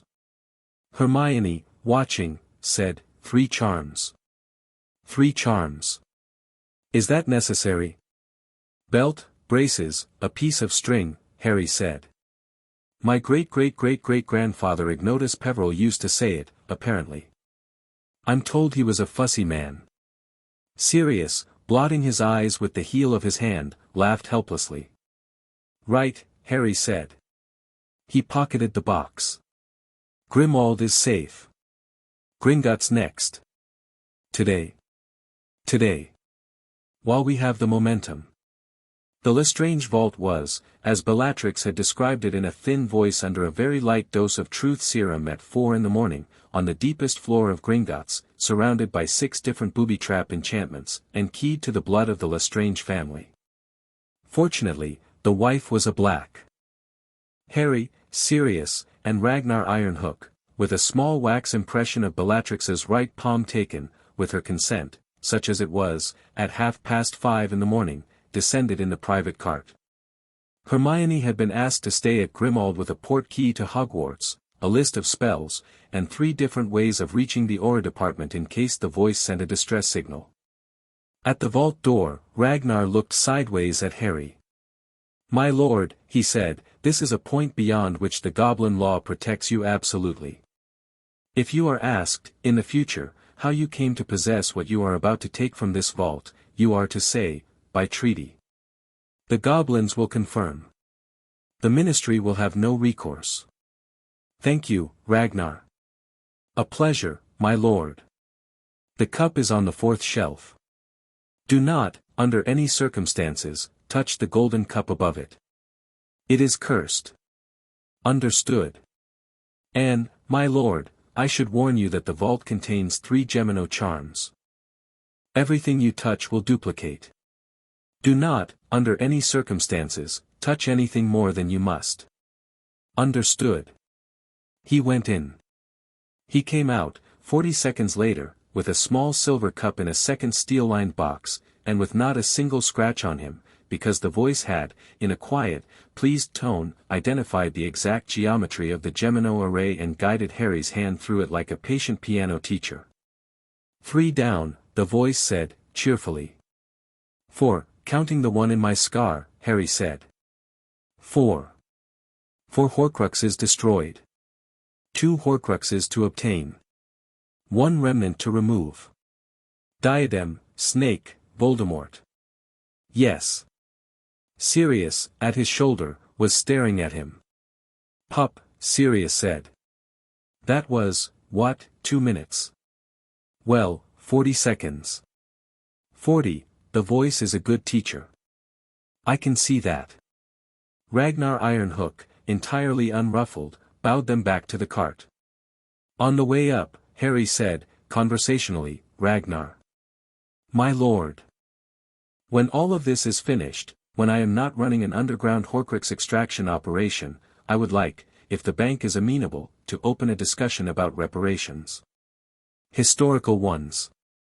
Between the wizarding government and the Goblin nation. I have read the Treaty of 1612. I was astonished, and embarrassed, by what my species did." Ragnar Ironhook did not turn his head. He did say, very quietly, in gobbledygook, "Your mother, my lord, would have been proud of you." "Thank you, Ragnar." "My lord." They came up out of the bank, blinking in the bright winter sun, carrying 2 steel-lined boxes and a pleased goblin, and walked, because Harry had decided it was a day for it, straight along Diagon Alley to Fortescue's, where they ordered 3 chocolate sundaes, sat in the window, and looked out at the alley for a while. Nobody recognized them. Harry had, that morning, at the voice's polite insistence, put on a simple, low-level notice-me-not charm of the Peveril house, the kind that did not make him invisible but did make passers-by's eyes slide off him unless he spoke to them directly. He ate his ice cream. He watched the alley.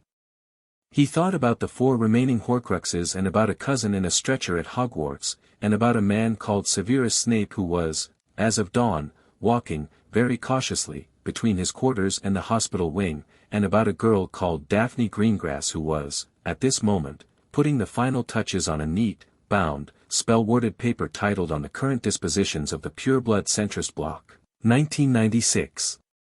He thought about Voldemort. He thought about Voldemort specifically, and he tried to summon, in himself, the bright clean fear he had carried for most of a year, the fear that had filled his dreams, the fear that had woken him in the small hours with his scar burning. He could not find it. Voldemort was, in his mind today, simply, a problem to be solved. Dangerous. Difficult. Intelligent. But, a problem. He did not frighten Harry Potter in the way he had frightened Harry Potter last summer. Harry was not sure when, in the last week, that had happened. Somewhere between the Firewall and the chocolate sundae, the voice said. Harry laughed, out loud. Don't read my mind while I eat. I do not read your mind. I listen to the inside of your skull. It is very different. The skull speaks louder than you think. I'll bet. Hermione, who had been quiet, set her spoon down. Harry, she said. Hermione. Do you realize, she said, that at this rate you are going to have the entire set before Easter? Sirius choked on a cherry. Hermione, he said, do not tempt the universe with a statement like that. You'll jinx him. Jinxes don't work on Lord Peveril Potterblack. She smiled, just the edges. The voice told me. The voice tells you nothing. The voice tells me whatever I ask. The voice, Harry said, with an enormous, put-upon dignity, is an extension of my archive and therefore of me, and it is my duty to point out that I am the senior archive holder at this table, and I did not authorize you to consult. You consulted on my behalf every 15 minutes, Harry. That is different. How? Because I am the lord of the house and you are he paused, the lord's insufferable best friend, which is a distinct and subordinate legal office of Byzantine origin. Sirius snorted his ice cream. Hermione, smiling despite herself, threw a cherry stone at him. That evening, Harry sat at the head of the long table in the second drawing room at Grimmauld Place.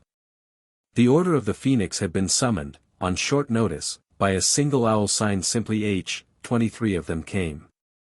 They came, Harry noticed, with a certain wary curiosity. Mad-Eye Moody, in the doorway, ran an extended stare over him from head to toe and then, wordlessly, sat down. Tonks said, "Watcher, Harry," and sat beside him. Remus Lupin, tired, gentle, unreadable, sat opposite. Molly and Arthur Weasley arrived together, Molly in a dress she had evidently chosen for the purpose, her eyes pink at the edges, Arthur with his arm around her and an expression, Harry thought, that was half fear, half pride. Dumbledore came last. He sat, deliberately, not at the head of the table but at the foot. Harry looked at him. Dumbledore inclined his head, gravely, "Your chair, my lord." Harry waited until the room was still. Then he stood up. "Thank you all," he said, "for coming. I will be brief. I have called this meeting because, as of this morning, I have destroyed 4 of the 7 Horcruxes of Tom Riddle." There was a small, strangled silence. Moody, at the back, said, "The what of Tom Riddle?" "Horcruxes. Fragments of soul he placed in objects, to keep himself alive. The story is long. The summary is that they must be destroyed before he can be killed. There were 7. 3 are gone as of this morning. 1 was removed from my scar last night. 2 more are in my possession and will be destroyed by the weekend. 1 is the snake, Nagini, which must be destroyed in the final engagement. This leaves 1 true fragment, which is Voldemort himself, between us and the end of this war." The silence grew. Moody, slowly, took his flask off his belt, opened it, and took a long pull. Molly Weasley put her hand over her mouth. Dumbledore, at the foot of the table, was watching Harry with an expression that was not quite smile and not quite pride and not quite awe. "I have called this meeting," Harry went on, "to ask the Order to do 3 things. First, please help me keep Hogwarts safe this spring. The school is now under direct threat. The castle can, if we are wise, become the stronghold. I will be speaking to Minerva and to the ghosts and, yes, to the house elves, about the shape of a defense." "Yes," Dumbledore said, quietly. "Second, I need an observation team. I would like Tonks, Kingsley, and Remus, to sit in on the interrogation of Bellatrix Lestrange, who is presently in our custody at Bellatrix," said Moody. At Hogwarts, Harry said, mildly, in stasis. She was apprehended 2 nights ago on a recovery mission to the Gaunt Cottage in Little Hangleton. She is not injured. She has not been questioned under force. She will be questioned, with Veritaserum, under supervision, under ministry standards. I do not want her broken. I want her honest. Why exactly, Moody said, do you want her honest? Harry looked at him. Because, he said, she is a black. She is my godfather's cousin. She is, currently, the only surviving member of Voldemort's inner circle whose confession I have a legal right to take. And she is, by the Voice's reckoning, retrievable. I would like to try. Remus Lupin said, Harry, can you retrieve her? No.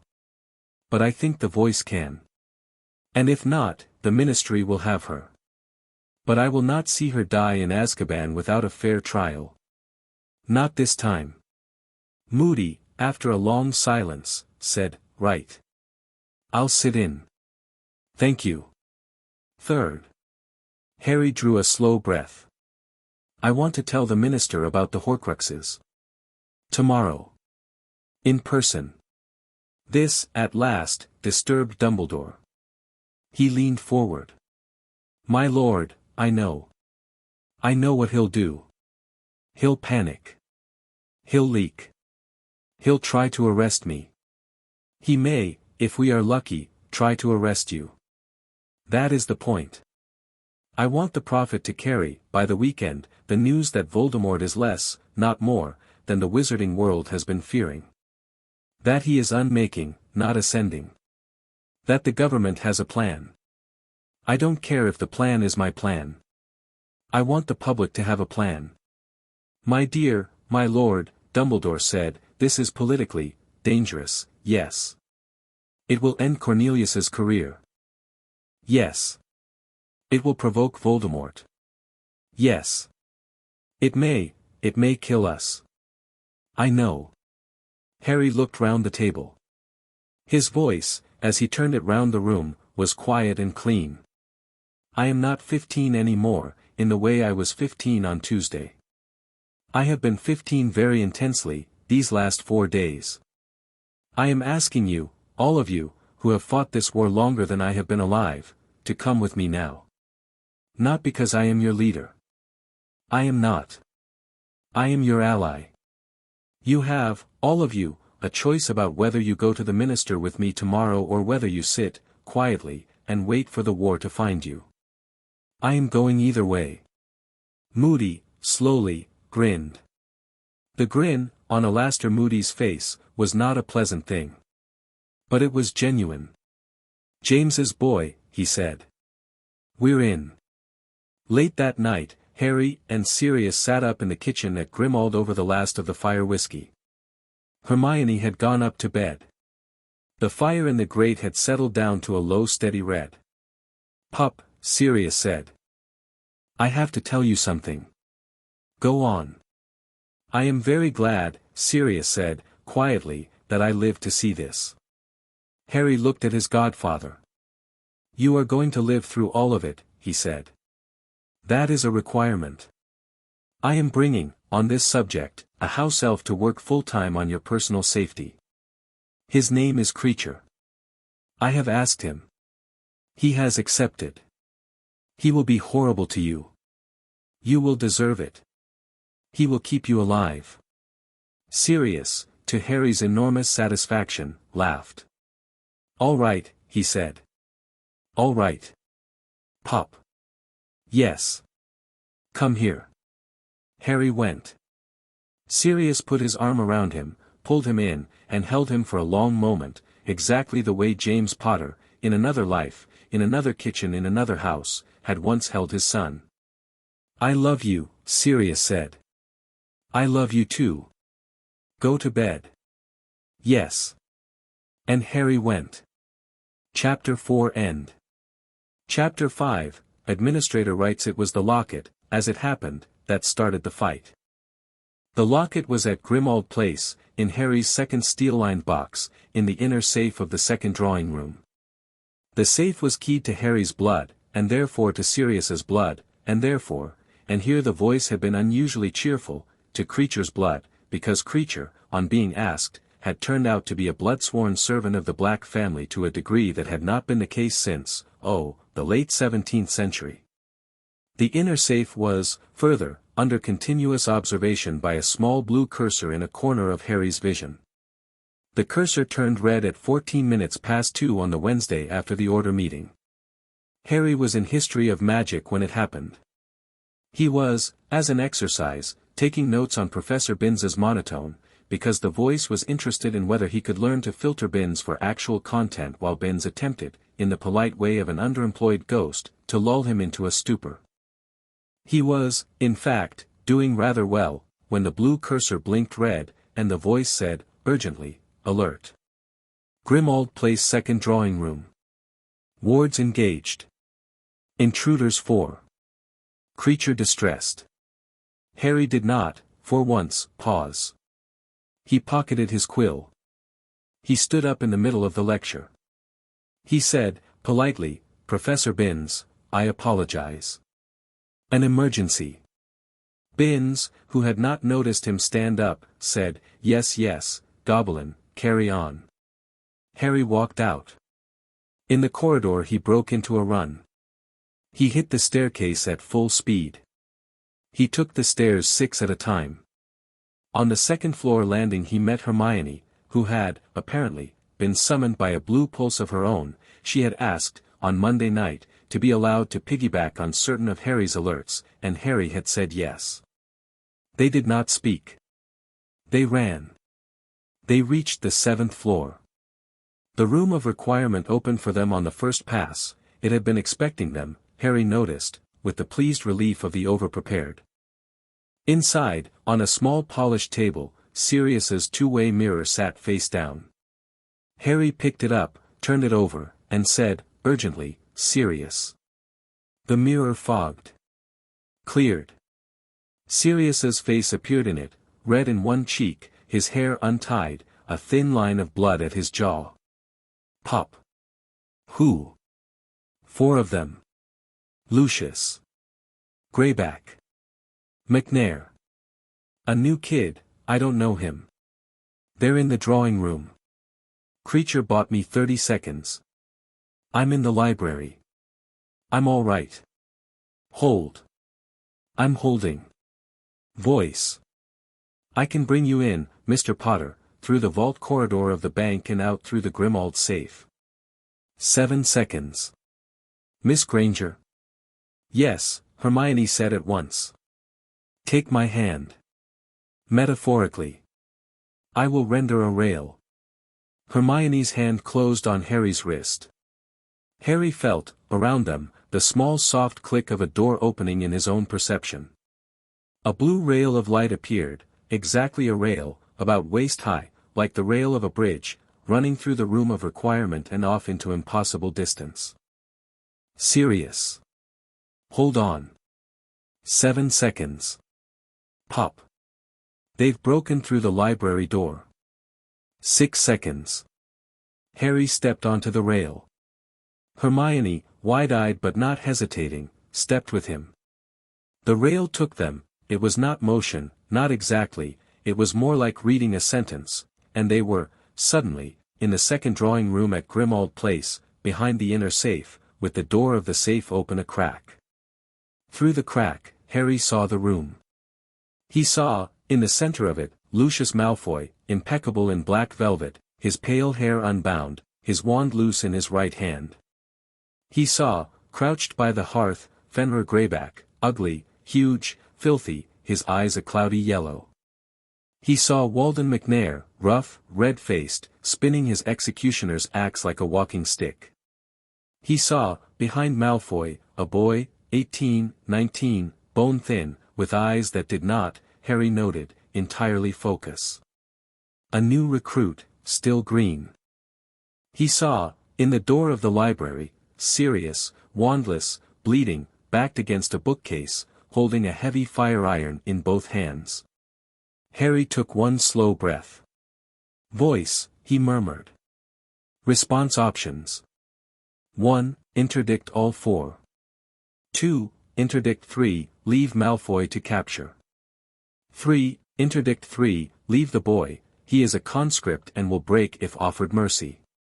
4. Lethal counterstrike on all 4. 3. Selection, 3.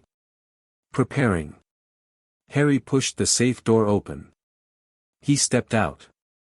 Lucius Malfoy, to his everlasting credit, saw him in less than half a second and fired.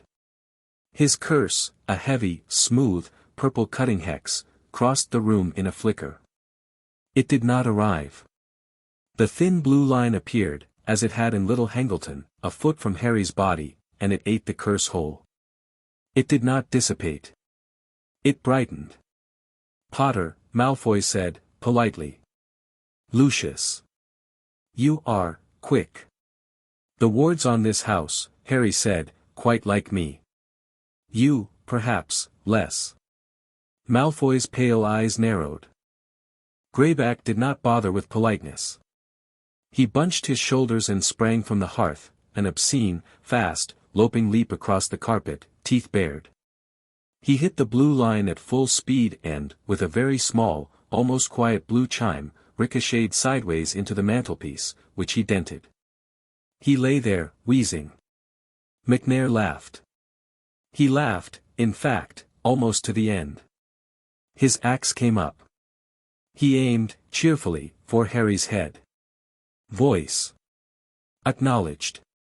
The axe reached the blue line. The axe, which was, Harry had time to observe, a genuinely dark artifact, bound with old blood, stuttered in its arc and turned around, on its own small axis. It swept back. It struck McNair neatly on the side of the head with the flat of the blade. McNair went down, heavily, rolled over, and was still. The boy behind Malfoy dropped his wand. He dropped his wand, and he raised his hands, and he said, in a thin, cracked voice, I surrender, I didn't know they were going to, name, Harry said, gently. Rowan Selwyn. 14th. I'm 14. Sit down on the rug, Rowan. Hands on your head. Don't move. You will not be harmed. Rowan Selwyn sat down, fast, on the rug. Lucius Malfoy had not moved. He was, Harry thought, slightly paler than he had been 30 seconds ago. But he was composed. His wand was down at his side. His right hand was open, palm out, in the formal gesture of a wizard acknowledging that the last round had gone to his opponent and that he was taking a breath. Potter, Malfoy said. Lucius. I admit that I am, momentarily, uncertain of my situation. You are a Death Eater. You broke into my godfather's house. You are about to be taken to the custody of Madame Bones's office. Your wife, I suspect, will be very displeased. Malfoy winced. Regrettably, yes. I am going to ask you to lay down your wand, Lucius. Now. On the carpet. I do not wish to kill you. I would like, very much, to have a conversation with you tomorrow, with tea. There are a number of things I would like to ask you about, in the context of your financial support of certain causes, and I am given to understand, Harry allowed himself the smallest smile, that you have been longing, in your heart of hearts, for an opportunity to renegotiate your position. Lucius Malfoy's pale eyes flickered. Are you, he began, reading my, no, Lucius. I am simply observing you. Wand, please. Malfoy laid his wand on the carpet. He did it slowly, with the grace and deliberation of a man accustomed to maintaining dignity under any circumstance. He stepped back from the wand. He placed his hands on his head. Potter, he said, thoughtfully, I would like to state, for the record, that I am prepared, from this moment, to cooperate fully with the authorities, subject only to the condition that I am permitted a single letter home to my son before any public action is taken. I would like him to hear it from me, not from the papers. Harry looked at him a long moment. Draco can come, he said, tomorrow at noon, to Hogwarts, to the headmaster's office. With his mother. We will arrange a private conversation. Malfoy bowed, very slightly. You are, he said, a great deal more civilized than your father gave me to expect. My father, Harry said, pleasantly, was 16 when he knew you, Lucius. I have had a rather different education. I can see that. Sirius, in the doorway of the library, was leaning against the frame now, one hand pressed to a cut on his jaw, watching them with an expression that was, Harry thought, somewhere between laughter and tears. Hermione, very softly, had been casting binding charms around the room throughout the conversation. McNair was, already, bound hand and foot. Greyback, in his corner, was rolled into a neat silver net. Rowan Selwyn, sitting on the rug with his hands on his head, had not moved, and was, by the look of him, on the edge of breaking down entirely. Hermione, Harry said, without turning. Would you get the boy a cup of tea? And a blanket? At once. Lucius. Yes. Your wand, please, into the basket on the table. Your belt. Your left cufflink, that is a portkey. Your right cufflink, that is a razor. Your ring, that is, I believe, a stored curse. Your watch, that is, I think, just a watch, but into the basket anyway. Thank you. Malfoy, with the self-possessed amusement of a man who has been outplayed by an opponent he is grudgingly beginning to admire, divested himself of his items and placed them in the basket. A razor in a cufflink, Harry said. Really, Lucius? Fashion, Potter. Really? The Aurors, who had been summoned by Hermione's Patronus the moment the safe had opened, arrived 4 minutes later. They took Malfoy, McNair, Greyback, and young Rowan Selwyn into custody, with full documentation of the circumstances, in front of 3 eyewitnesses, with a Gringotts writ of presence. Ragnar Ironhook had, by the voice's quiet prompting, apparat to Grimmauld in the same breath as the Aurors to act as neutral witness. Madame Bones arrived at the ministry before they did. By 4 o'clock, the Evening Prophet was running, for the first time in 15 years, an entirely truthful front page. Malfoy, Greyback, McNair apprehended in attack on black residents young Peveril named, full details inside. The name, Peveril, was the thing that stopped the country. Harry, Sirius, Hermione, and the voice had timed it precisely. The paper went out. Within the hour, every pureblood household in Britain was sitting very still in its drawing room, reading the front page twice, checking its genealogies, and placing, into the air around it, a small careful question: who is this boy, and which side is he on? By 5 o'clock, the answer to the question had, without any effort on Harry's part, propagated among 2/3 of the pureblood centrist bloc. He was, by dinner, the most discussed 15-year-old in Britain. By dinner, also, Voldemort had received his 3rd personal report in 2 days.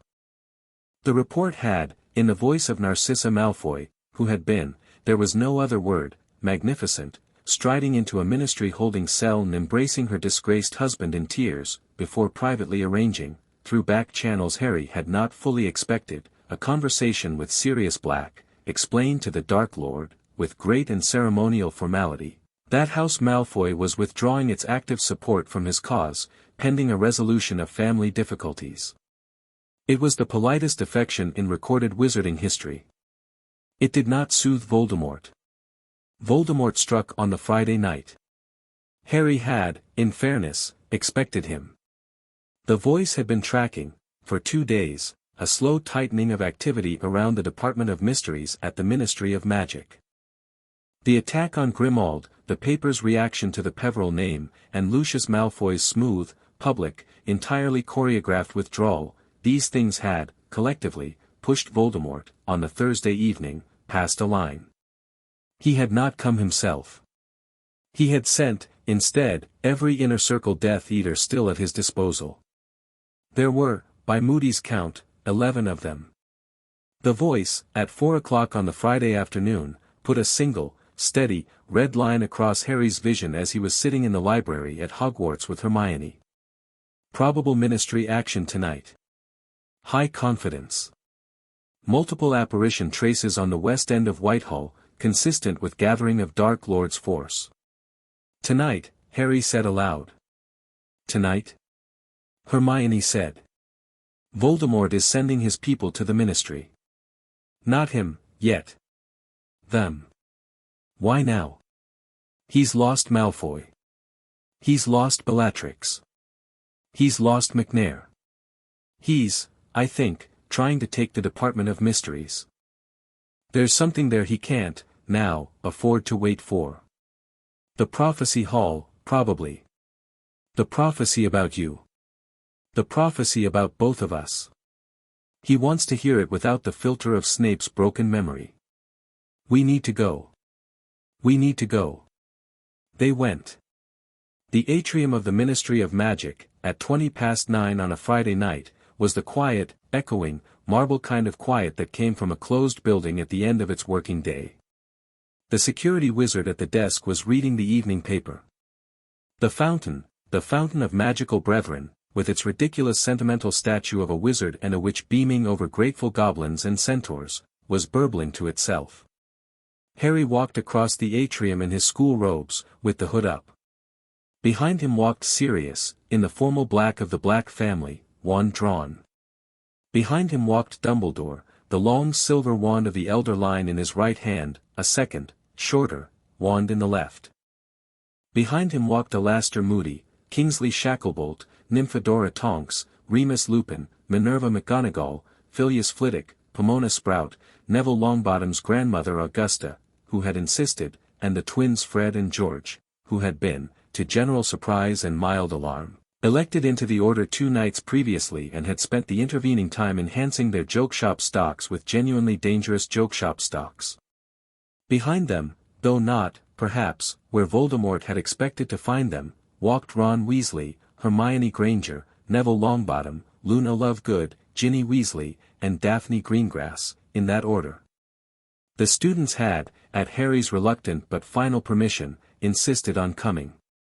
He had, after 10 minutes of furious argument that he had known in his heart he would lose, negotiated them into a supporting line behind the adults. The security wizard looked up. He saw the chief warlock. He saw the Lord of House Black. He saw the 5 Hogwarts professors. He saw, for the first time in his life, a teenage boy who was, by the cut of his robes and the silver sigil on his collar, Lord Peverell. He said, carefully, "Good evening, my lords." "Good evening," Dumbledore said. "We are going to the Department of Mysteries. I would be grateful if you would step into the lifts over there, call the minister at home, and tell him we are here, and that we would like him to join us. Tell him, please, that he is not under suspicion. Tell him he is required, as minister, to witness the evening's events. Thank you." The security wizard, eyes wide, stepped at once into the lifts. Dumbledore turned to Harry. "My lord," he said, softly. "Albus. The Prophecy Hall is on level 9. Voldemort's people will already be inside. They will have been inside for about 7 minutes. I know. You are, of course, at full," Harry said. "Yes. As of this morning." "Splendid." The old man's blue eyes had a bright, hard edge to them. "Then after you, my lord." And Harry walked toward the lifts. The Department of Mysteries. Black floor, black walls, a small round room with 13 identical doors. The doors had, in the 4 years since Harry had last been in a dream of this room, not improved. The voice, gently, "Third door on the left. The room of thought is further in. The Hall of Prophecies is 2 rooms after that. The attackers are in the hall." "How many?" 10. "One we have not placed. Possibly rear guard." "Understood." Harry did not open the 3rd door. He laid his palm, flat, against the black wall, and said, softly, voice. "Here. Collapse them. All 13. Show me a straight line to the hall." "Acknowledged." The black wall rippled. The 13 doors fell. One long corridor opened in their place, a clean, bright, uncomplicated corridor lined with pale blue light, and ran from Harry's boots to an arched doorway at the far end, through which could be seen row upon row of shelves, crystal orbs, and the thin figures of 11 people in hooded robes. The order behind Harry did not react visibly. They had, in the last 2 weeks, got used to the voice. "All right," Harry said, pleasantly. "On my signal." He walked. The Hall of Prophecies was, at that moment, a place of great confusion. The Death Eaters had arrived by Portkey some 7 minutes earlier. They had, with no little trouble, located the row of prophecies that concerned them. They had, at the end of the row, a thin, sleek, male voice that had to be Antonin Dolahov's, a grand, affected chuckle, Rodolphus Lestrange's, a high, fast giggle, Barty Crouch Jr.'s, who should have been dead, been attempting, in their various different ways, to pluck a small orb off a shelf which was, cleverly, bound so that only its subject could remove it. None of them had noticed that Harry Potter, the subject, was now standing in the doorway. Harry looked along the line. He lifted his wand, not high, waist height, politely. "Ladies and gentlemen," he said, loud enough to carry to the far end of the hall. 11 heads swung round at once. Time, in Harry's perception, slowed. The voice, at the corner of his vision, unfurled a neat grid of combat data, distances in feet, each enemy's primary and secondary wand colors, their known repertoire, their known injuries and old weaknesses, their locations, and Harry read it, at speed, without effort, because the archive had, over the last 2 weeks, quietly, patiently, taught him how to read it. The grid faded. He raised his wand. "Voice," he said, "interdict." "All 11. "Yes." "Acknowledged." What followed, if anyone had been able to watch it in ordinary time, would have looked like this. 11 wands came up from under 11 black hoods, as fast as human arms can come up. 11 curses left 11 wand tips. The curses were, in order of arrival, 3 Avada Kedavras, 2 Crucios, 1 Sectum Sempra, the Dolohov signature, 1 Fiendfire initiation, 1 Dementor call, which the caster, a gaunt man called Raoul, had stolen from Snape's notes, and 3 less serious stunners thrown by recruits who were not, the voice noted, drilly, operating above their weight class. The curses hit, 6 feet from Harry's face, a solid blue wall that had formed across the doorway of the hall in the breath between his lifting his wand and their wands raising. The Avada Kedavras winked out. The Crucios winked out. The Sectum Sempra winked out. The Fiendfire, which was, by design, unkillable, hit the wall, reversed its spiral, and returned at its caster. The caster's eyes went very wide. Harry said, quietly, "Voice, extinguish it on the caster," and the Fiendfire, obediently, popped out of existence half an inch from the man's face. The Dementor call fizzled. The stunners hit the wall and rebounded, gently, into the bodies of the 3 recruits who had cast them. The 3 recruits, with looks of polite surprise, slumped over. And then Harry, with his wand still at waist height, began to walk forward into the hall. "Voice," he said, mildly, "sweep. Binding or destroying?" "Binding. Bones wants prisoners." "Acknowledged." The voice, with the meticulous efficiency of a well-trained archivist, catalogued each of the 8 still standing, Rodolphus Lestrange, Antonin Dolohov, Barty Crouch Jr., Thorfinn Raoul, Mulciber, Avery, Knott, and a thin, angry-looking woman Harry did not know, who the voice identified as Electo Caro, and, one by one, laid a thin blue net across each of them. The nets did not hurt. The nets simply, held. 8 Death Eaters found that their wands had left their hands, their arms had locked against their sides, and their knees, for reasons that none of them could immediately parse, had buckled under them with a gentle, almost courteous insistence. They were lowered, all 8, to the black marble floor of the Hall of Prophecies, in a neat row, with their heads pillowed, by a small further thoughtfulness of the voice, on their own folded robes. Dolohov, in particular, looked as though he was going to be sick. Crouch, giggling to the end, went silent. Rodolphus Lestrange, whose pale eyes were fixed on Harry's face with a focus of hatred that had, in its day, carried a wife into madness, said, in a voice like sand, you cannot, hello, Rodolphus. Potter, I want you to know, Harry said, kindly, kneeling beside him, that your wife, Bellatrix, is alive. I have her at Hogwarts. She is, at present, under the care of a restoration protocol that may, if it succeeds, return her to you in, a year. She is not well. She has, however, asked me, in a small, quiet, honest voice, under very little truth serum, to tell you, when I saw you, that she still remembers the first time you danced with her, at your wedding, in the long gallery at Lestrange House, with the windows open to the snow. Rodolphus Lestrange, who had been the first person into Azkaban after the death of the Potters, and who had not wept in 13 years, wept. Harry stood up. He looked along the row of bound Death Eaters. Moody, he said. Take them up. Bones is waiting. With pleasure, Lord Peveril. The thing, of course, was not quite over. The 11th man, the one the voice had not placed, was in the rear guard. Harry had, rather deliberately, left him uninterrupted. He was standing at the far end of the hall, beside the Arch of Death. He was not tall. He was not bulky. He was, almost, anonymous. His hood was down. His eyes were a watery gray. His robe was the plain, working black of a ministry employee. He was, the voice noted calmly, Augustus Rookwood, the department's own unspeakable, who had been operating as a mole inside the building since long before the First War. Mr. Rookwood, Harry said. Lord Peveril. How long have you been here? 27 years.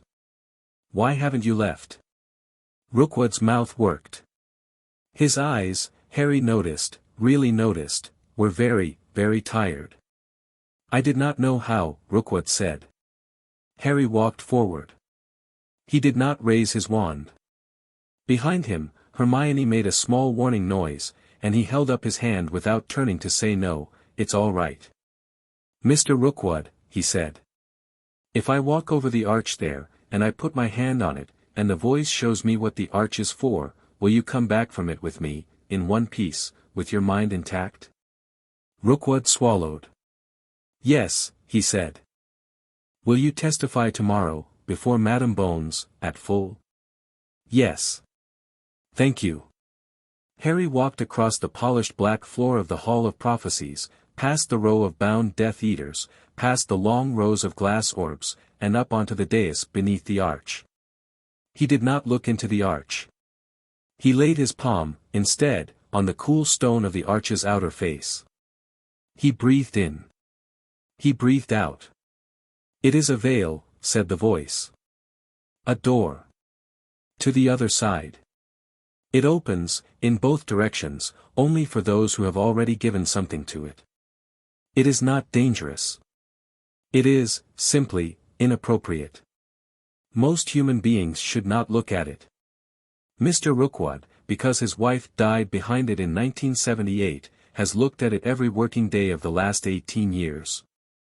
He is not well. Harry nodded. He turned. Mr. Rookwood, he said, gently. Come with me. We will fix it. Augustus Rookwood, without further resistance, walked. Cornelius Fudge, at 9:45 on the Friday night, came pale and confused into the atrium of his own ministry, in a tartan dressing gown over his evening trousers, and found himself standing in front of, in this order, the chief warlock of the Wizengamot, the Lord of House Black, the Lord of House Peveril, the entire Gryffindor inner circle, Madame Amelia Bones, 10 bound Death Eaters, 1 very shaken unspeakable, and 2 Weasley twins handing out, incongruously, complimentary butterbeers. He blinked. What, he said, carefully, is going on? 10 arrests, Cornelius, Amelia Bones said, crisply. Including, Rodolphus Lestrange. Antonin Dolohov. Barty Crouch Jr. and the mole in your Department of Mysteries, whom Lord Peveril has kindly brought you in one piece. Fudge looked at Harry. Harry, with a great deal of professional courtesy, inclined his head. Good evening, Minister. Lord, Fudge began. He paused. He tried again. Lord Peveril. I must confess, it's all right, Minister. I have prepared, if you would like it, a short statement for tomorrow morning's papers. Mr. Chesterton has it. Madam Bones has vetted it. The Chief Warlock has approved it. You will, I think, find it generous to your office. Generous?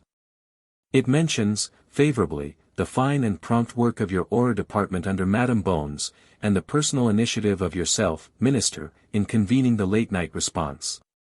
Your role in this, Minister, is to have risen to the occasion. If you read the statement, you will be a hero by breakfast. Fudge's eyes, behind the small round spectacles, lit up. He did not entirely try to hide it. I shall certainly read it. Thank you, Minister. Dumbledore, at Harry's shoulder, was doing his level best not to grin. Fudge, drawing himself up as well as a man in a tartan dressing-gown could, said, solemnly, Lord Peveril, Chief Warlock, if you will come up to my office, it sounds to me as though this evening's events require, urgent, coordination, of course, Minister. They went up. The Death Eaters went, under Aura Guard, down. And somewhere very far away, in a wood-paneled drawing-room in a manor house that was, that evening, suddenly a great deal emptier than usual, Lord Voldemort stood at his window and watched the half-moon rise over the black trees, and he laid the long thin fingers of his right hand on the glass, and he did not speak. Nagini, on the hearth behind him, hissed. Yes, Voldemort said, in Parseltongue, softly. Yes, I know, sweet one. I know. He turned. Get the nest, he said. Pack it. We leave the manor tonight. The boy has found too much. I will go, where the boy cannot, yet, come. Nagini rose. They went. It was 4 a.m. by the time Harry got back to Hogwarts. The sky over the mountains was that peculiar pre-dawn blue, not quite color, not quite light. The castle was hushed. In the entrance hall, Minerva McGonagall, who had insisted, on the way back, that she was perfectly capable of walking up the 7 flights of stairs to the Gryffindor common room, sat down, very suddenly, on one of the stone benches, and put her face in her hands. Harry sat down beside her. She did not look up. She said, after a while, Potter, forgive me. Nothing to forgive, Professor. I have been teaching you, she said, for 4.5 years. I have been in the habit, of thinking of you, I realize, as my student. Which you still are. Which you will be, until you leave this school. But also, I am my parents' son. Yes. Professor, they would be, I do not want, McGonagall said, very quietly, to talk about your parents tonight, Mr. Potter. I do not think I can keep my countenance. Would you permit me to postpone it? Of course. Thank you. She composed herself. She rose. They walked up the first staircase together, slowly, and at the landing she laid her hand on his shoulder for one brief moment, and then, with her usual thin, dry precision, said, Bed, Potter. Before breakfast. At once. Yes, Professor. He went. But not to bed. He went to the room of requirement, and he went down the small corridor the room had, since Monday, been providing him on the way to his white-walled cell, and he sat on the stool just outside Bellatrix Lestrange's door. The cell was dim. Inside, in the warm yellow light of a single lamp, Hermione was sitting in a chair beside the cot with a book open on her lap, and was reading, quietly, aloud. It was, Harry registered, with a small, private smile, A Little Princess. It was Hermione's own copy. She had, clearly, run up to Gryffindor Tower the minute they got back from the Ministry, fetched it, and come here." Bellatrix was awake. Bellatrix was lying on her back, in her thin white cot gown, with her hands folded across her stomach, and her hair brushed down flat over her pillow, and she was listening to the book. Her eyes were not mad. Her eyes were, simply, tired. They were the eyes of a clever woman who had, unexpectedly, found herself allowed to be quiet for the first time in 15 years. She did not see Harry, at first, at the door. Hermione, reading, glanced up, inclined her head, and went on reading. Harry listened for a long minute. He thought, with a small, surprising tenderness, that Hermione Granger, who had, he remembered, always claimed that the book had been read to her too many times as a child, and that she had long outgrown it, was, nonetheless, reading every word with a particular, clean affection. She was giving to this pale, thin, haunted cousin of his godfather's the thing that had, in Hermione's own girlhood, been given to her. He did not go in. He left them alone. He walked back down the room of requirements corridor, and in the round white chamber at its center, which had, in the last week, become a functional command post, he stopped. On the long table there were, by now, a row of small, distinct objects in steel-lined boxes, the ring, the locket, the cup, a lump of broken glass that had been the diary, and, added, by the quiet industry of Hermione and Luna Lovegood earlier in the day, a thin, bent, silvery circlet that had once been called the diadem of Ravenclaw. 4 objects. 1 shattered glass. And, in the drawer beneath the table, a small sealed vial of clear, gleaming something that was, according to the voice, all that remained of the soul fragment that had lived, for 14 years, in Harry's scar. 5 of the 7. He picked up the vial. He held it up to the light. "Voice," he murmured. "Yes, my lord. Walk me through the destruction, one last time. Before we do it. I want it clean. Ring, destroyed by basilisk venom, present in a phial I have prepared for you. Locket, destroyed by the sword of Godric Gryffindor, currently in the headmaster's office and offered to you on an open platter. Cup, destroyed by basilisk venom. Diary, destroyed in 1993, already. Diadem, destroyed by fiendfire in a controlled environment in the lower chamber. The scar fragment, in your vial, will be destroyed by natural light on the morning of the equinox. I recommend we hold it for 3 days, and let the sun take it. And the snake.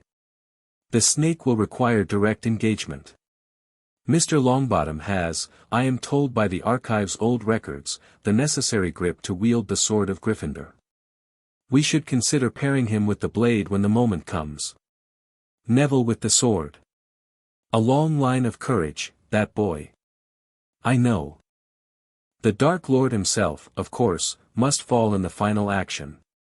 I recommend we lure him to Hogwarts. The castle is, at present, favorably disposed to us. His remnant, once his Horcruxes are gone, will be mortal. He will not know that. He will not believe it. He will come, when called, with everything he has. And when will we call him? Tomorrow afternoon, by my calculation. I propose that we destroy the ring, the locket, the cup, and the diadem, in that order, in the lower chamber, at first light. I propose that we hold the scar vial through to the equinox. I propose that we send a message to the Dark Lord, through a channel he will trust, announcing that Harry Potter will be in the Great Hall of Hogwarts at 3 in the afternoon, for tea, alone, with a certain number of his people. Alone. He will know it is a trap. He will come anyway. The alternative, to leave you to destroy him at your leisure, is unacceptable to him. Yes. And, my lord. Yes. We do not have to do this. We can wait. We can let him attrite. We can starve him out for months or years. There is no law in the archive requiring us to finish by tomorrow. Harry laughed, quiet and short. I want to sleep, he said, this spring. I want my friends to sleep. I want Sirius to sleep. I want Bellatrix Lestrange to get better inside a year. I want Narcissa Malfoy to hold her son while I have a long, difficult conversation with him about his future. I want Neville to stop waking up with his hand on his wand. I want, in short, to finish. Then tomorrow. Then tomorrow. He put the vial down. He went, finally, to bed. In the morning of the attack, as the papers would later call it, though the papers would never quite agree on the shape of the day, Harry rose at 6. He did not wake anyone. He dressed in the plain black robe that had become, over the last week, his uniform, and he went down, alone, to the room under the great hall which the voice had, patiently, identified as the single most defensible room in the castle, the original council chamber of the 4 founders, unused since the 15th century, sealed with the blood of all 4 houses. The castle opened it for him at a touch.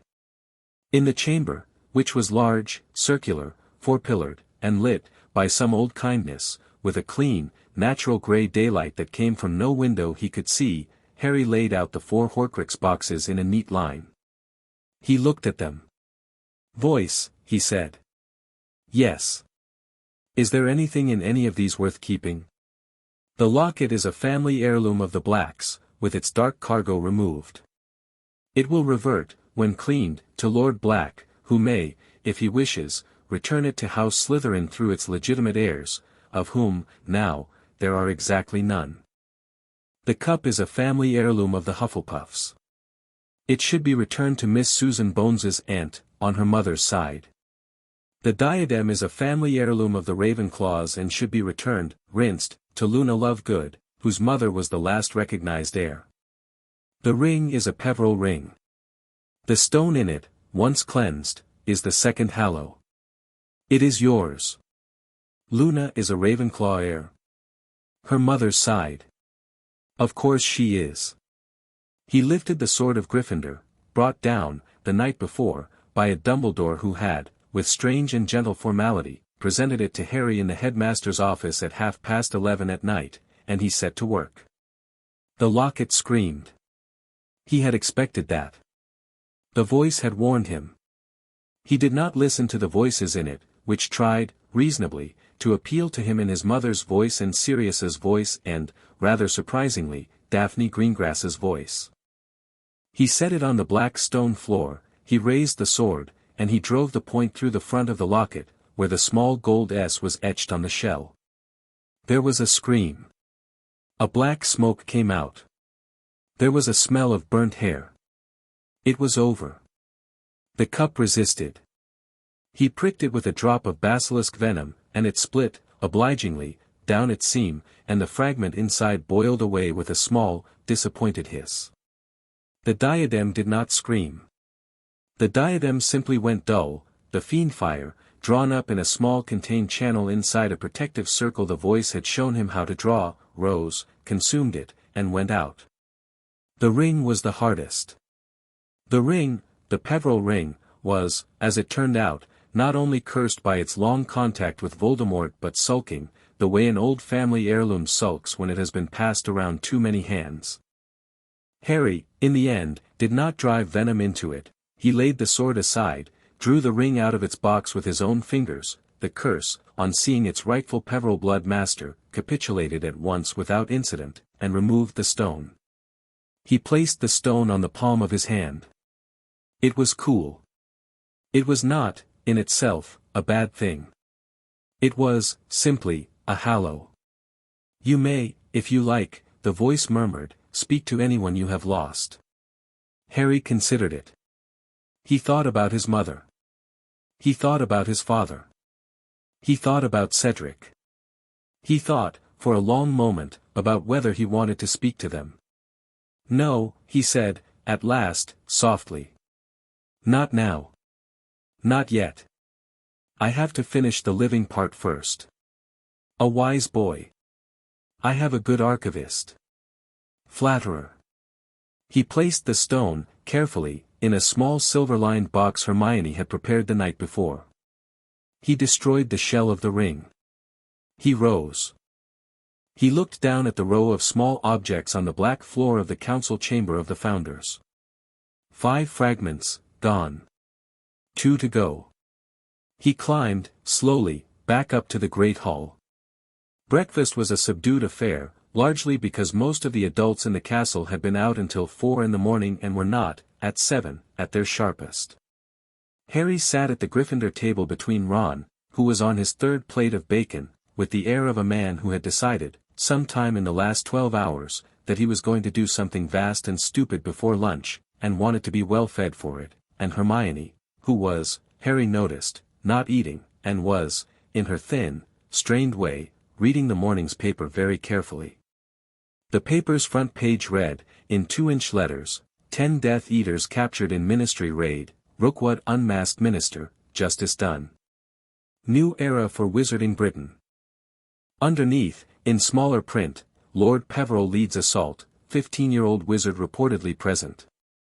And, smaller still, on the inside page, a single column of paragraphs titled, What Happened to the Potter Boy? An Investigation. Hermione, folding the paper, said, Harry. Hermione. Do you realize that by lunchtime today you are going to be the most famous 15-year-old in Europe? I was already. The most famous with good reason. That is a different claim. Do you feel, I feel, Harry said, like I have an appointment at 3 o'clock and I do not want to be late for it. Pass the marmalade. Across the hall, at the Slytherin table, Daphne Greengrass had been watching him for some 3 minutes. Harry caught her eye. She nodded. He nodded back. He did not need to walk over to her table, she and he had, on the Thursday, agreed upon what she would do this afternoon, and she was, by the composure of her shoulders, prepared for it.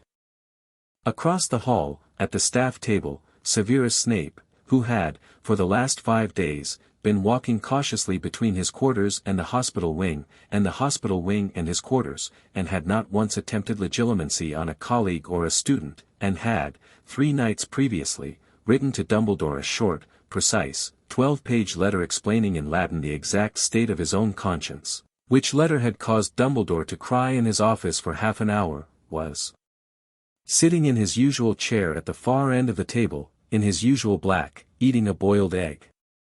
He looked up. He looked at Harry. He inclined his head, very, very slightly.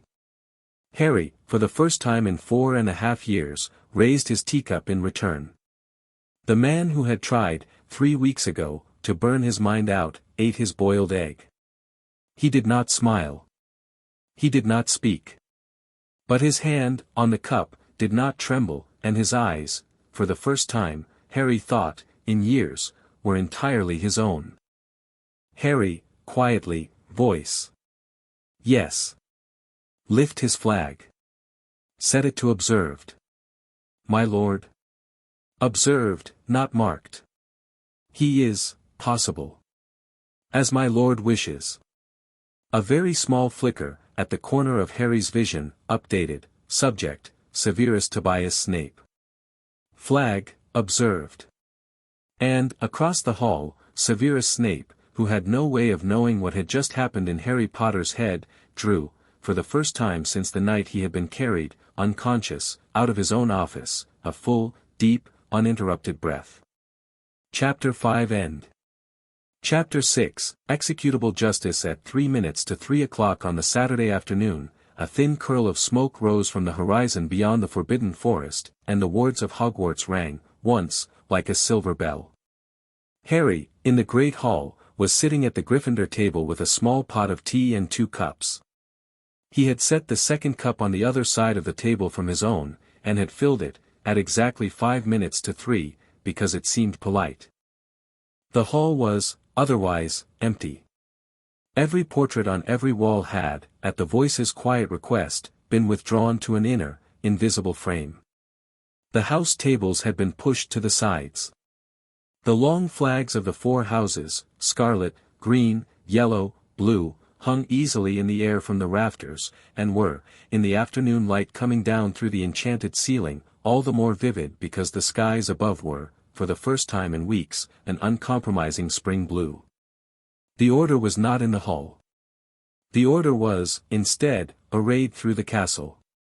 Moody, Kingsley, Tonks, and 6 hand-picked Aurors were in the entrance hall, in the long corridors, and on the grand staircase, with the express and rather restrained brief of do not engage until the Dark Lord has entered the Great Hall. Remus Lupin, Minerva McGonagall, Phileas Flitwick, and Professor Sprout were at the four corners of the castle, with the ghosts, holding the outer wards. Dumbledore was in his office. He had asked, expressly and with a small, surprising humility, to be permitted to stand down from the final engagement. "I have fought him twice already," he had said, "and both times I have left the question of his ending to another hand. My hand is tired.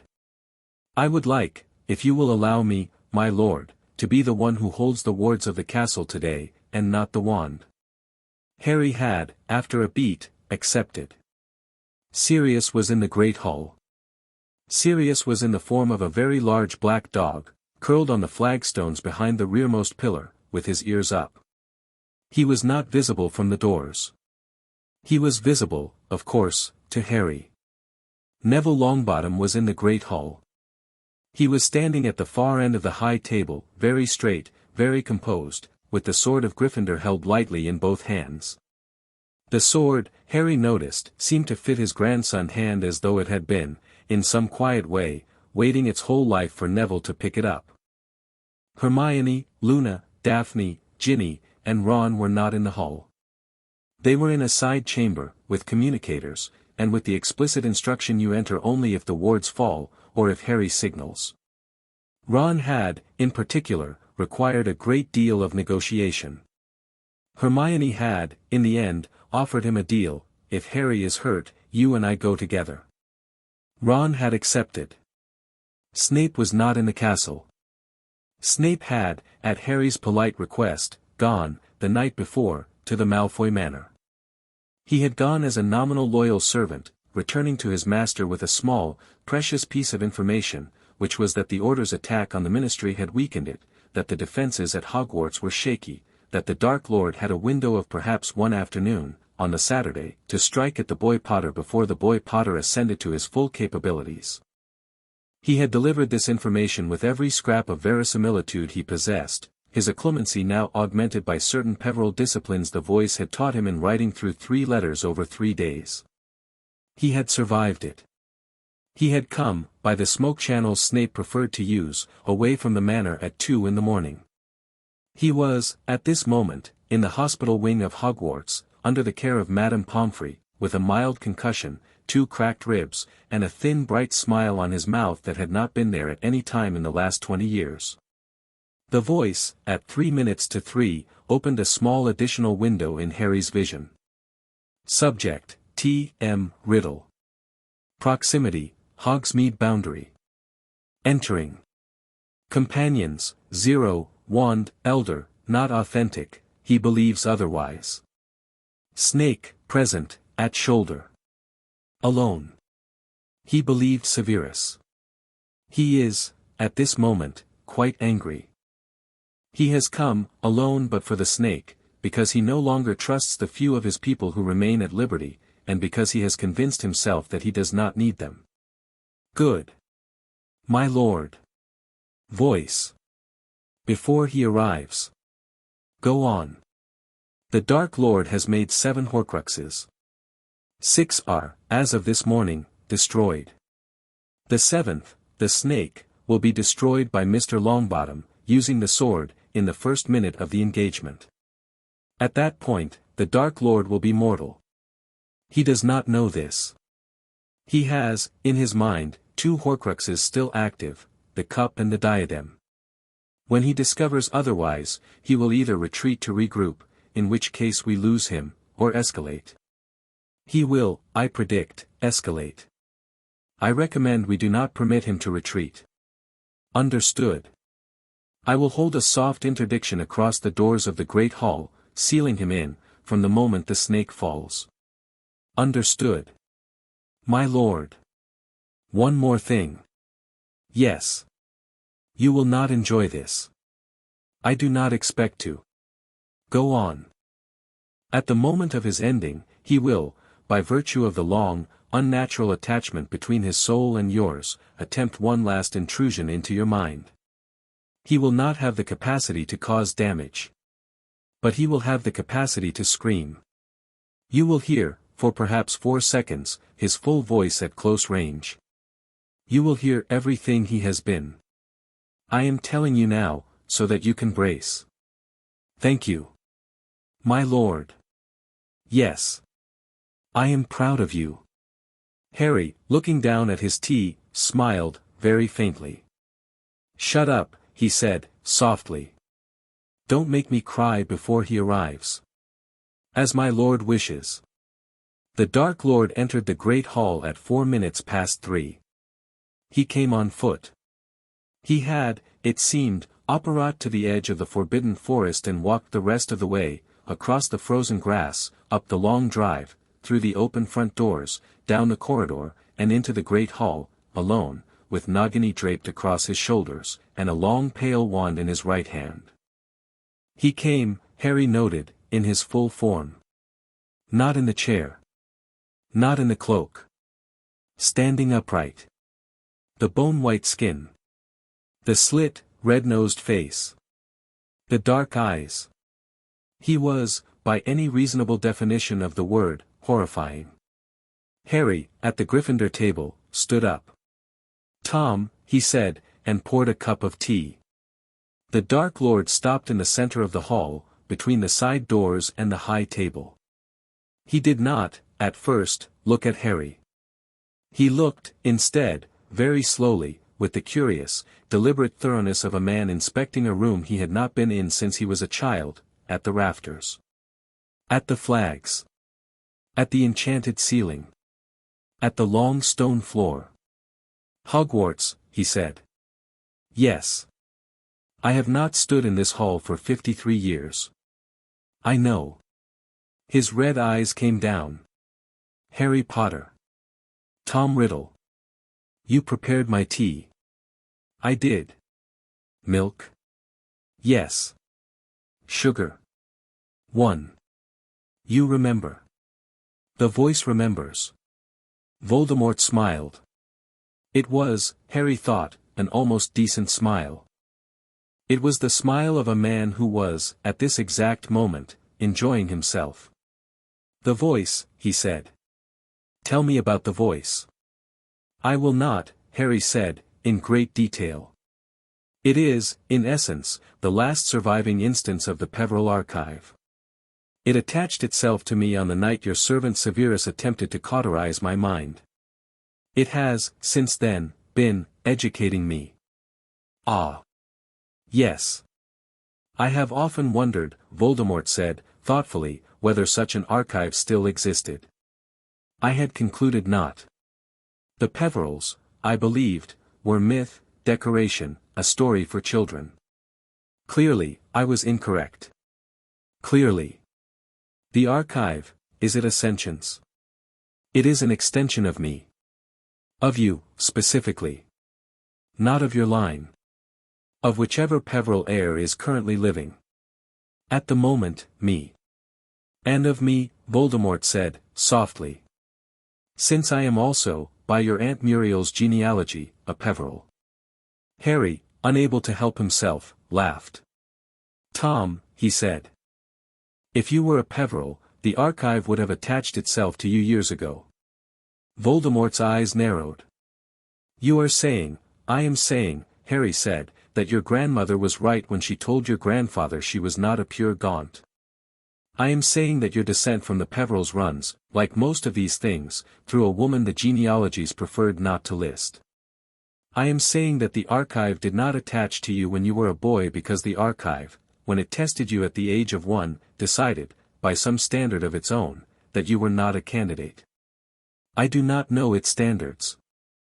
I am, frankly, a little frightened of its standards. I am saying, Tom, that you are not a Peveril. I am. I am, it turns out, the only one. Voldemort stared.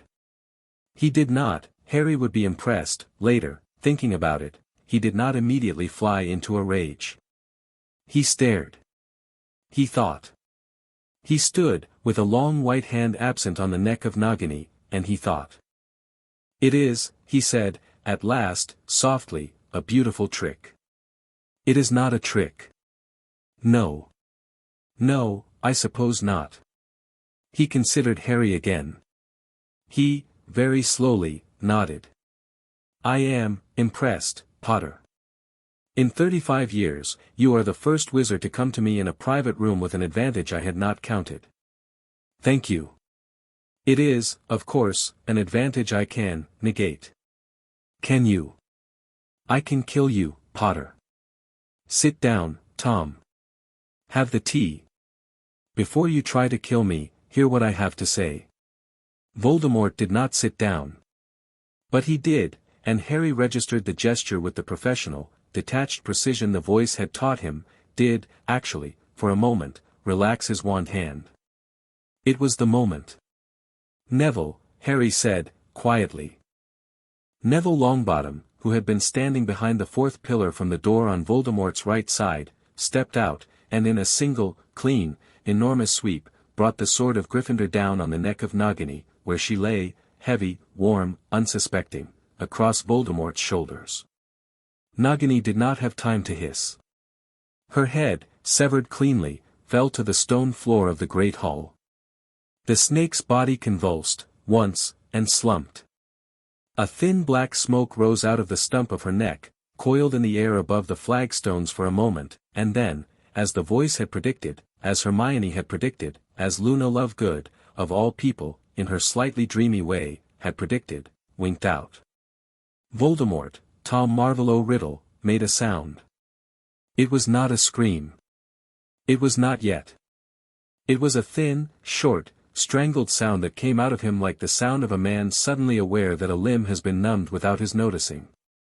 He stared down at Nagini. He stared at the snake.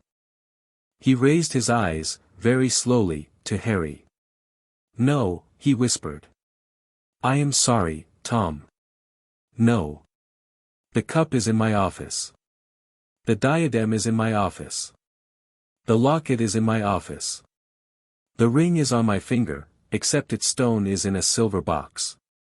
The diary, Ginny did that one in second year. The fragment in my scar, a laboratory vial. Nagini, on the floor. All 7. I am sorry. I would have given you more time, but there is not any more time. Voldemort, who had been, until this moment, the most feared wizard in Britain, raised his wand. "CRU, voice," Harry said. "Interdict." The blue line flickered across the hall. The Cruciatus, mid-word, went out. Voldemort, eyes wide, stepped back. He tried the killing curse, and the killing curse went out. He tried fiend fire, and Harry, without turning, said, "Extinguish," and the fiend fire puffed out. He tried a curse Harry did not know, ancient, bad, purple, and the blue line ate it. He tried, in 10 seconds, 37 separate spells, in a precise, extraordinary, professional order, some of them new, some of them prepared the night before, some of them unique to the Dark Lord himself. They all died on the line. On the 38th, he paused. He looked at Harry. He breathed, unevenly.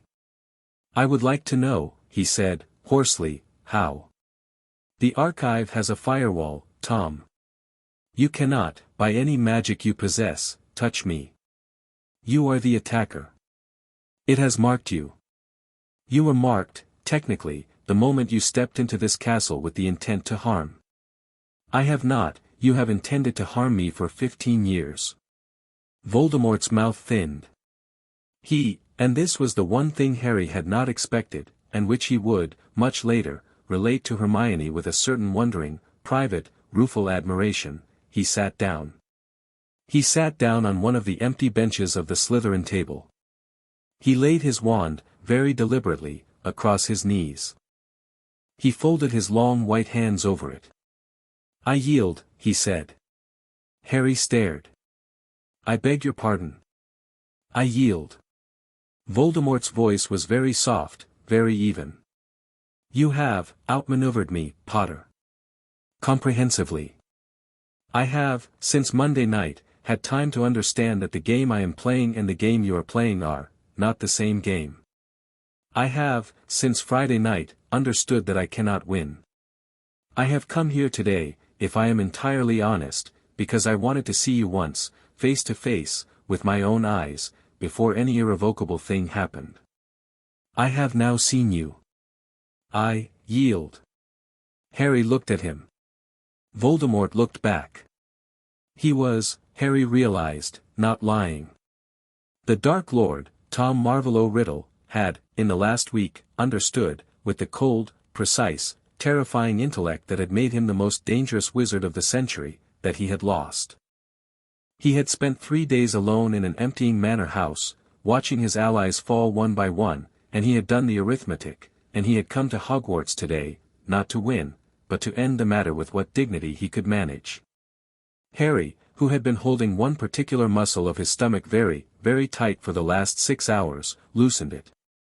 "Tom," he said, softly. "I accept your yield. I accept it provisionally. Lay your wand on the floor." "I intend to." "Lay your wand on the floor. Stand up. Step back from it. Place your hands on your head." Voldemort, Tom Riddle, did all three, with the deliberate grace of a man performing, for the last time, a ritual he had a great deal of practice with. The long pale wand, which was, the voice noted drily, not the elder wand, not truly, it was a good replica, and Voldemort had, all along, been lied to by the man who sold it to him, clattered, thinly, to the flagstones. Harry walked forward. He walked, at a pace. He did not run. He stopped, 3 paces from the Dark Lord, and he lowered his own wand. "I have one question," he said. "Ask. If I permit you to live, in a cell, under ministry warrant, with the remnant of your soul slowly decaying as the last Horcrux vessel is destroyed on the equinox, will you, truthfully, tell the world what you did, what you built, and how you did it? Will you testify? Will you finish the story?" Voldemort, Tom Marvolo Riddle, considered this a long moment. "I cannot imagine," he said, dryly, "a more ignoble ending. That is the point. I know. Will you do it?" "Yes." "Why?" Voldemort looked at him. For the first time, in the red eyes, there was, not affection, there was no affection left in that man, but something like clarity. "Because," he said, softly, "the voice has offered me a bargain, Potter. It has been speaking to me, in the ordinary, internal voice I hear when I think, for 6 hours. It has been quite merciless. It has also been," he paused, "fair. I have not, in 25 years, been spoken to fairly. I am rewarding the novelty with compliance." Harry laughed. He could not help himself. He laughed. He laughed in the great hall, with the body of a snake at his feet, and the Dark Lord standing 3 paces from him with his hands on his head, and he laughed until his ribs hurt. Voldemort, bemused, watched him. "Pup." Sirius's voice, from behind the 4th pillar, careful. "It's all right, Padfoot. Are you, laughing?" "A little." "Moody, bring the chains. Tom Riddle is surrendering. We are going to do this in a very civilized way." "Sweet Merlin," said Moody, from the door. And, Harry added, as the Aurors, who had, at a signal from the voice, filed quietly into the hall behind him, moved to take charge of the Dark Lord, "send, at once, for a photographer. Not the Prophet. Anyone. The Quibbler will do. This needs to be documented." "The Quibbler," Voldemort said, thoughtfully, as the chains clicked shut around his wrists. "The Quibbler," Harry agreed. "Luna's father. Ah. He will be very thorough. He will." In the end, it was not, as the Prophet would insist in years to come, a great battle. It was not, as Rita Skeeter would write in her best-selling and mostly invented The Boy Who Stood, a duel of dazzling magic to the death. It was a surrender. It was a tired, intelligent, clear-eyed, embarrassingly quiet surrender, given by a man who had been defeated in every possible way over the course of 8 days, and who had understood, with the bitter, professional honesty of a chess master, that he had been defeated before he had walked into the room. The photograph the Quibbler ran on the Sunday morning showed a teenage boy in a plain black robe, with his wand at his side, standing in the middle of the great hall of Hogwarts, with behind him a tall, bald, thin man in chains, whose face, for the first time since any photograph had ever been taken of him, was, recognizably, the face of Tom Riddle. The caption, in Luna Lovegood's small, confident hand, read, "The war is over." Tea was served. The Dark Lord surrendered. Nobody was killed. Hogwarts provided the biscuits. It was, as captions went, entirely accurate. The days that followed moved, in Harry's recollection, fast and bright and full of people who needed things from him and for whom he was, slowly, awkwardly, with a great deal of coaching from an exasperated Hermione, learning to delegate. He gave testimony. He attended trials. He refused, with polite, absolute firmness, any ceremonial post offered him. He accepted, for the avoidance of political instability, a single honorary advisory seat at the Wizengamot, from which he did not attend more than one sitting in 3, and from which, on the occasions he did attend, he produced, in flat calm sentences, legislation that the wiser members of the Wizengamot had been trying and failing to produce for 20 years. He went to Bellatrix Lestrange's restoration hearing. He testified in her favor. She was sentenced to a further 18 months under Peveril Protocol, at the end of which, if the voice passed her, and she passed herself, she would be released, under her husband Rodolphus's name, as a private witch in the country. Rodolphus, it turned out, had been, separately, offered a similar protocol. He had accepted.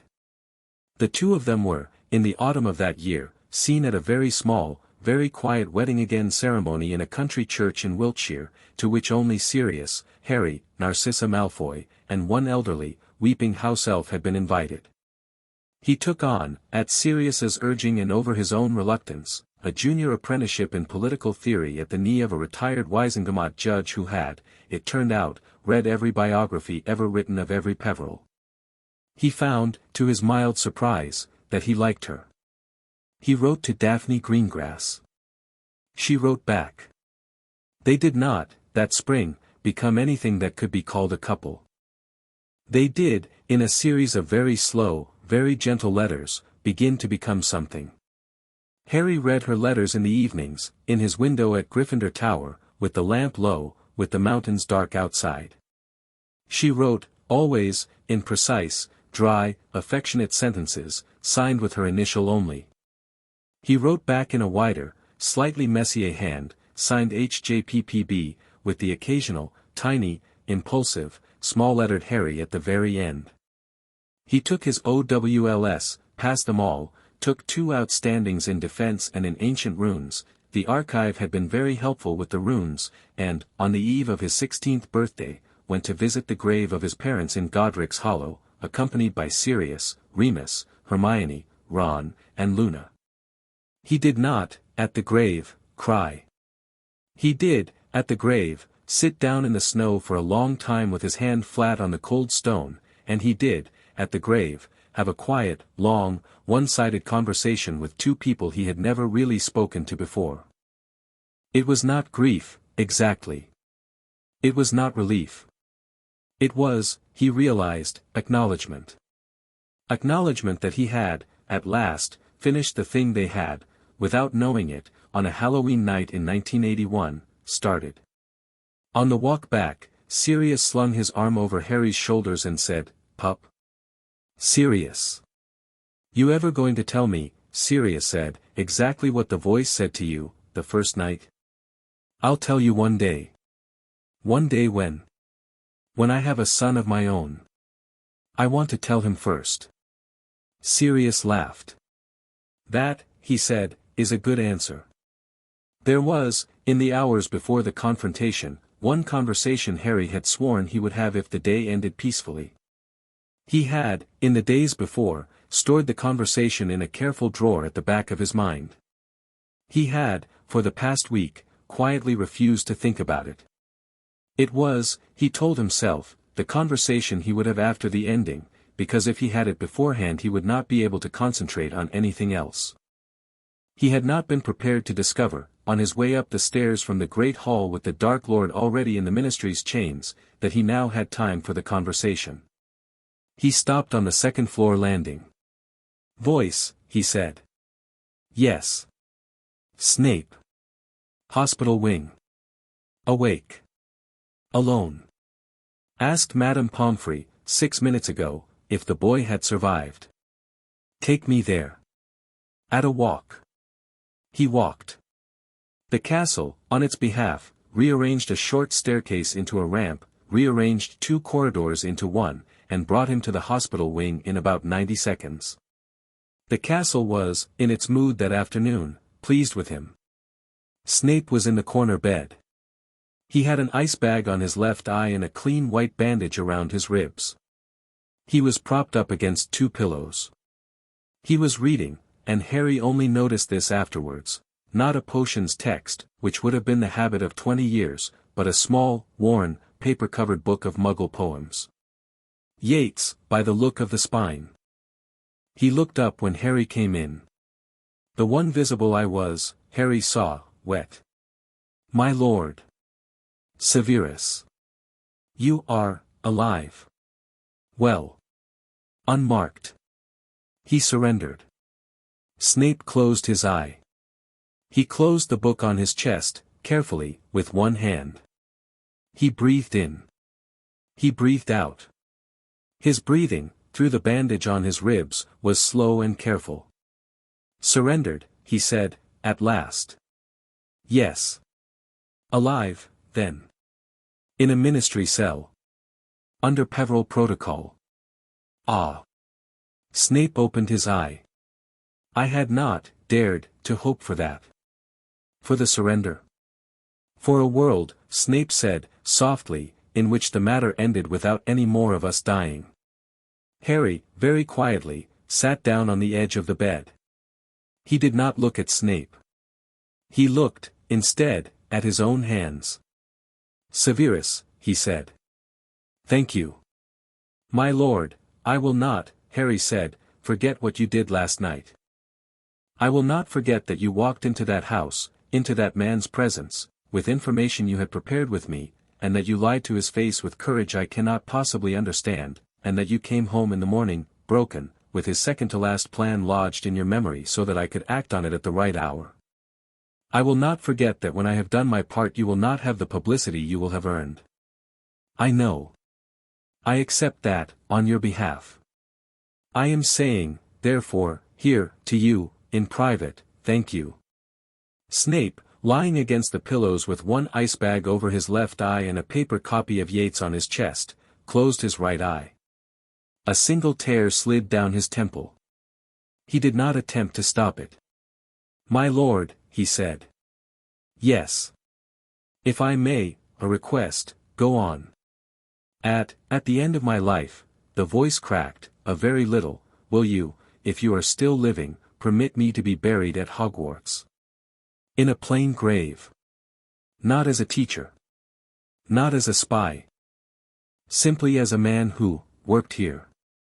Near enough to Lily's oldest friend, who was me, that we may share a piece of the castle." Harry, without any conscious thought, laid his hand on Snape's, where it rested on the book of Yeats. "Yes," he said. "Thank you, my lord." "Stop calling me my lord." "Not yet," Snape said, softly, with the faintest of smiles. "I am still using the title. I have, not had, many titles to use, he broke off. "Rest," Harry said. "I will come and see you tomorrow." "Yes, my lord." Harry. "Thank you, Severus." "Thank you, Harry." Harry rose. He went. He did not let himself look back from the door, because if he had looked back he would have had to sit down again, and he was, in the next 4 minutes, due in the headmaster's office for a different conversation. He let the door close behind him. He walked. Inside his head, at the edge of his vision, the voice very politely updated a single line, subject, Severus Tobias Snape. Flag, cleared. Marking, lifted. Status, protected. Thank you, Harry whispered, to no one, to everyone, to the heir. My pleasure, my lord. The days after the surrender, as they gathered into weeks, held a particular quiet quality that Harry would, for the rest of his life, associate with the smell of fresh bread in the Great Hall. The rumors died down first. The panic reporting of the Prophet, which had, through the first weeks of February, been all small, shrill, terrified headlines, went slack, then quieter, then, after about 12 days, oddly professional. An extremely capable young journalist with a mop of black hair and the handwriting of a clerk, one Terry Boot, recruited, the voice noted drilly, at Hermione's personal recommendation, began writing long, patient articles on the reforms pending in the Wizengamot. The country, which had been told for a year that the sky was falling, began to read the newspaper again. The country began to sleep. The order dissolved itself, on Dumbledore's motion, at the beginning of March. The last meeting was held, with a certain amount of ceremony, around the long table in the kitchen at Grimmauld Place. A small commemorative toast was made. A number of old grudges were, with handshakes, retired. Creature, in a clean, crisp pillowcase, served the final round of drinks himself and refused, indignantly, elegantly, any payment Sirius attempted to slip into his hand. He had, he said, already been paid in full. He did not specify how. Molly Weasley asked, at the end of the meeting, whether she could have a private word with Harry. Harry agreed. They sat in the little parlor at the back of the house, with a cup of tea each. Molly's eyes were pink. Harry, she said. The arrangement, that my family, Molly. Please, let me say it. I am listening. I did not know, Molly said, quickly, as though she had rehearsed it. I want you to understand that I did not know. I thought, I was told, by a man I trust, that the gold was, from the estate of James, that it was to help with the cost of raising a godson, and that you, when you came of age, would know about it. I did not know, I did not, Molly. I would have refused. I know. If I had known, Molly. Harry reached across the table. He took her hand in both of his own. I know. Sirius has told me. I have told Ron. I have spoken to Arthur. I have closed the arrangement. I have, please, hear this, I have declared the past outflow a gift from the Potter estate to the Weasley family, in my own hand, at Gringotts, with Ragnar Ironhook as witness. You owe me nothing. You owe no one. You are, by the Potter family's own standards, as of last week, a valued family friend. Molly, who had held herself very, very straight for 5 minutes, dissolved, and put her face on his shoulder, and sobbed, quite hard, for perhaps 90 seconds. Harry held her. It's all right, he said, quietly. It's all right, Molly. It's all right. He did not, for the record, blame her. He did blame Albus Dumbledore, somewhat, about this one, although less than he had at the start. He had come to the private, adult conclusion that Dumbledore had made, in that particular decision and in 3 or 4 others, choices that were, not wicked, but arrogant, and that the arrogance had done damage, and that the damage would, in the fullness of time, be undone one relationship at a time. Dumbledore himself, at that order's dissolution, had presented to Harry, at the head of the table, a small, neatly written letter of resignation from the position of Chief Warlock, to take effect in July. I believe, Dumbledore had said, gravely, to the assembled company, that it is time for this country to have a Chief Warlock who has not been making its decisions for 50 years.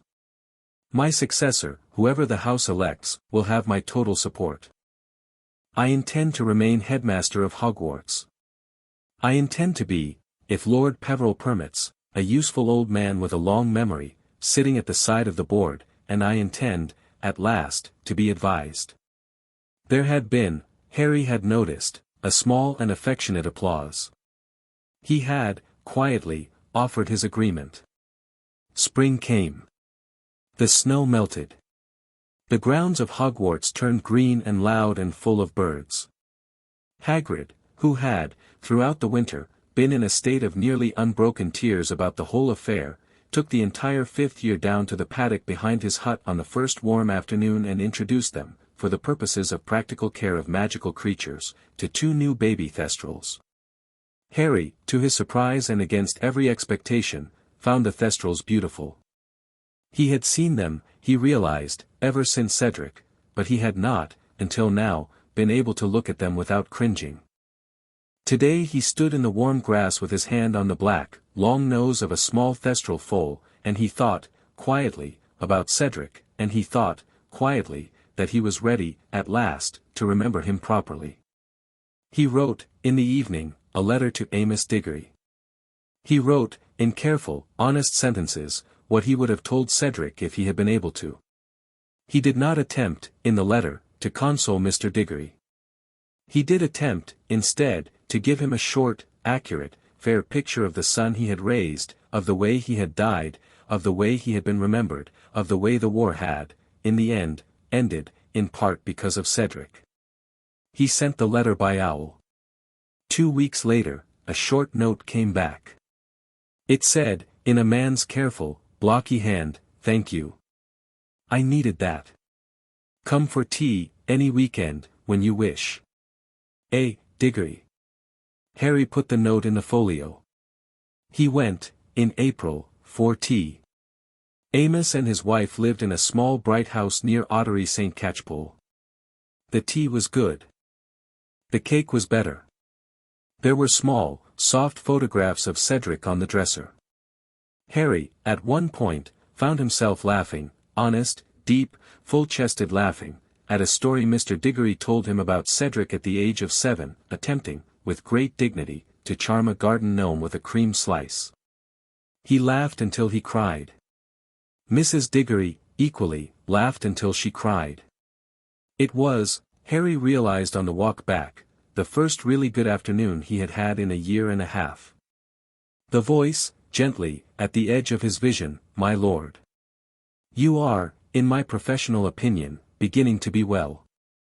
"I am," Harry said, quietly, to the lane. "I am. Thanks for noticing." The trials began in May. They were held, at Harry's insistence, in public, in the full main chamber of the Wizengamot, with galleries open to the press and to observers, and with the rules of evidence set by Madame Bones in a long, patient, uncompromising opening session. Voldemort, Tom Marvolo Riddle, testified on the 4th day. He did so, at his own request, in simple black prison robes, with his hands chained, with a ministry officer on either side and a goblin of the court at his elbow to enforce contract.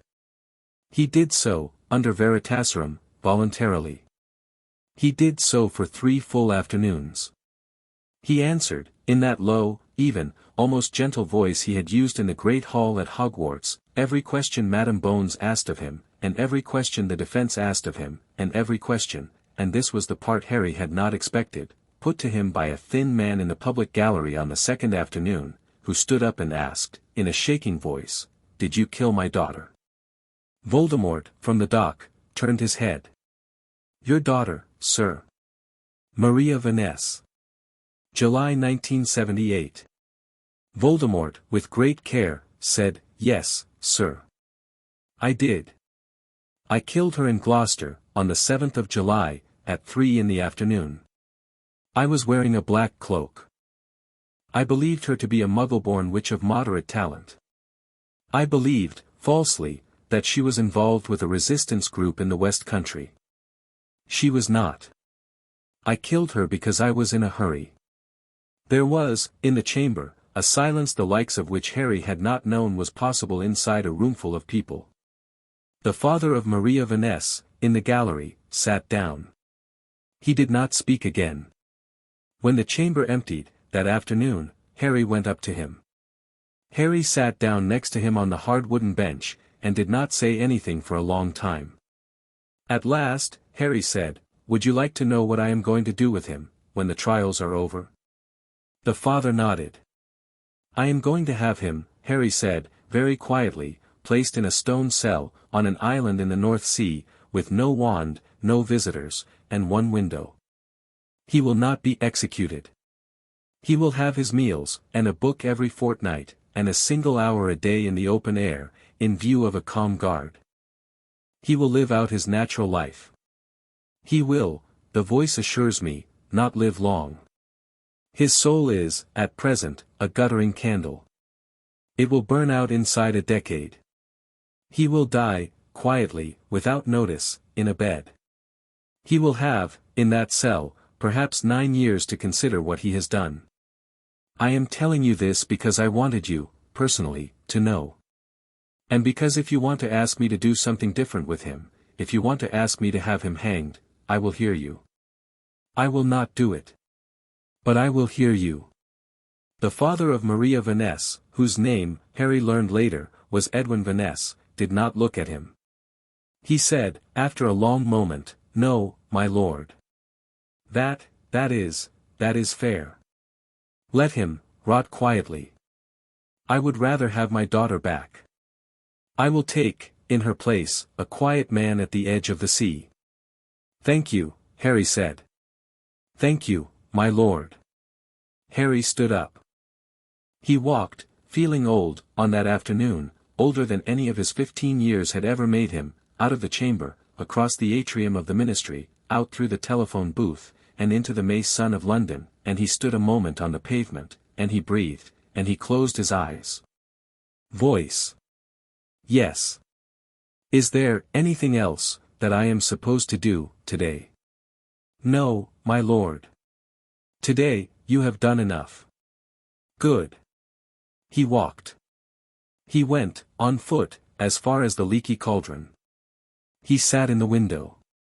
He ordered a bacon sandwich. He ate it slowly. Tom, behind the bar, looked at him from time to time with a soft, unreadable look, the look of a man who had known Harry's parents when they were half Harry's age, and had never said a word about it. At last, Tom wandered over and laid down, with unexplained dignity, a single cup of hot chocolate on a saucer. "On the house, my lord," he said. "Tom, you don't have to, on the house. You ate the bacon sandwich like your father used to." Harry laughed. "Thank you," he said. "Welcome home." In the winter that year, on the last evening of the old term at Hogwarts, Harry sat on the edge of the astronomy tower with his legs dangling out over the drop, a cup of hot chocolate in one hand, his wand loose in the other, and the lights of Hogsmeade far below, and the long grey sweep of the frozen lake at the edge of the grounds, and the smell of peat and old stone and snow. He was alone. He was not alone. "Voice," he said, softly, to the air. "Yes, my lord. Tell me something. I will try." "When I was 11, Harry said, and Hagrid came to tell me I was a wizard, and I went down to Gringotts with him, was I always going to sit, one day, on the top of this tower, with a cup of hot chocolate, and ask you a question at the end of a war? I do not know what was always going to happen, Mr. Potter. I know what might have.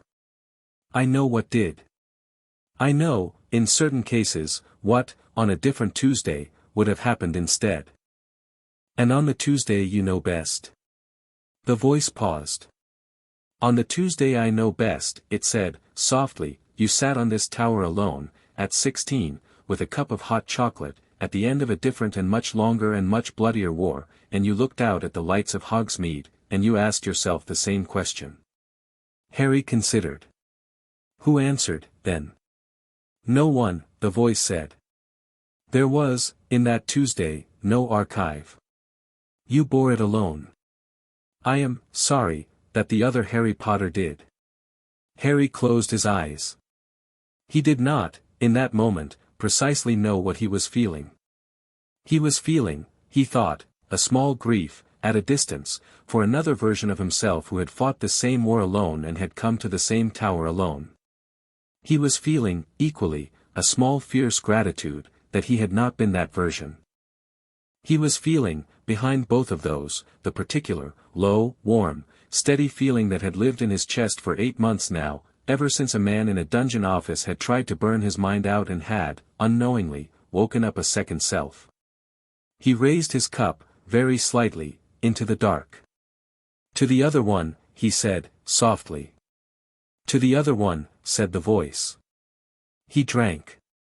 He drank, and he sat, and he watched the snow begin to fall, very gently, over the grounds of Hogwarts, and he thought, distantly, that for the first time in a very long time, perhaps the first time in his life, he had the luxury of not having anything urgent to do.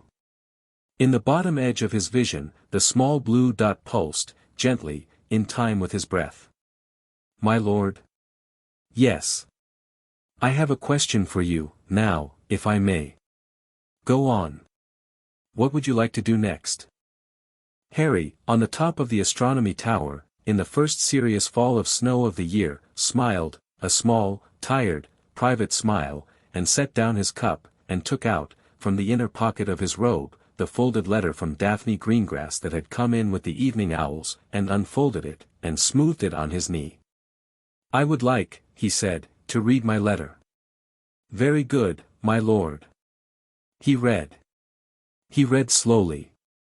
He read carefully. He read, when he had come to the end, the last line again.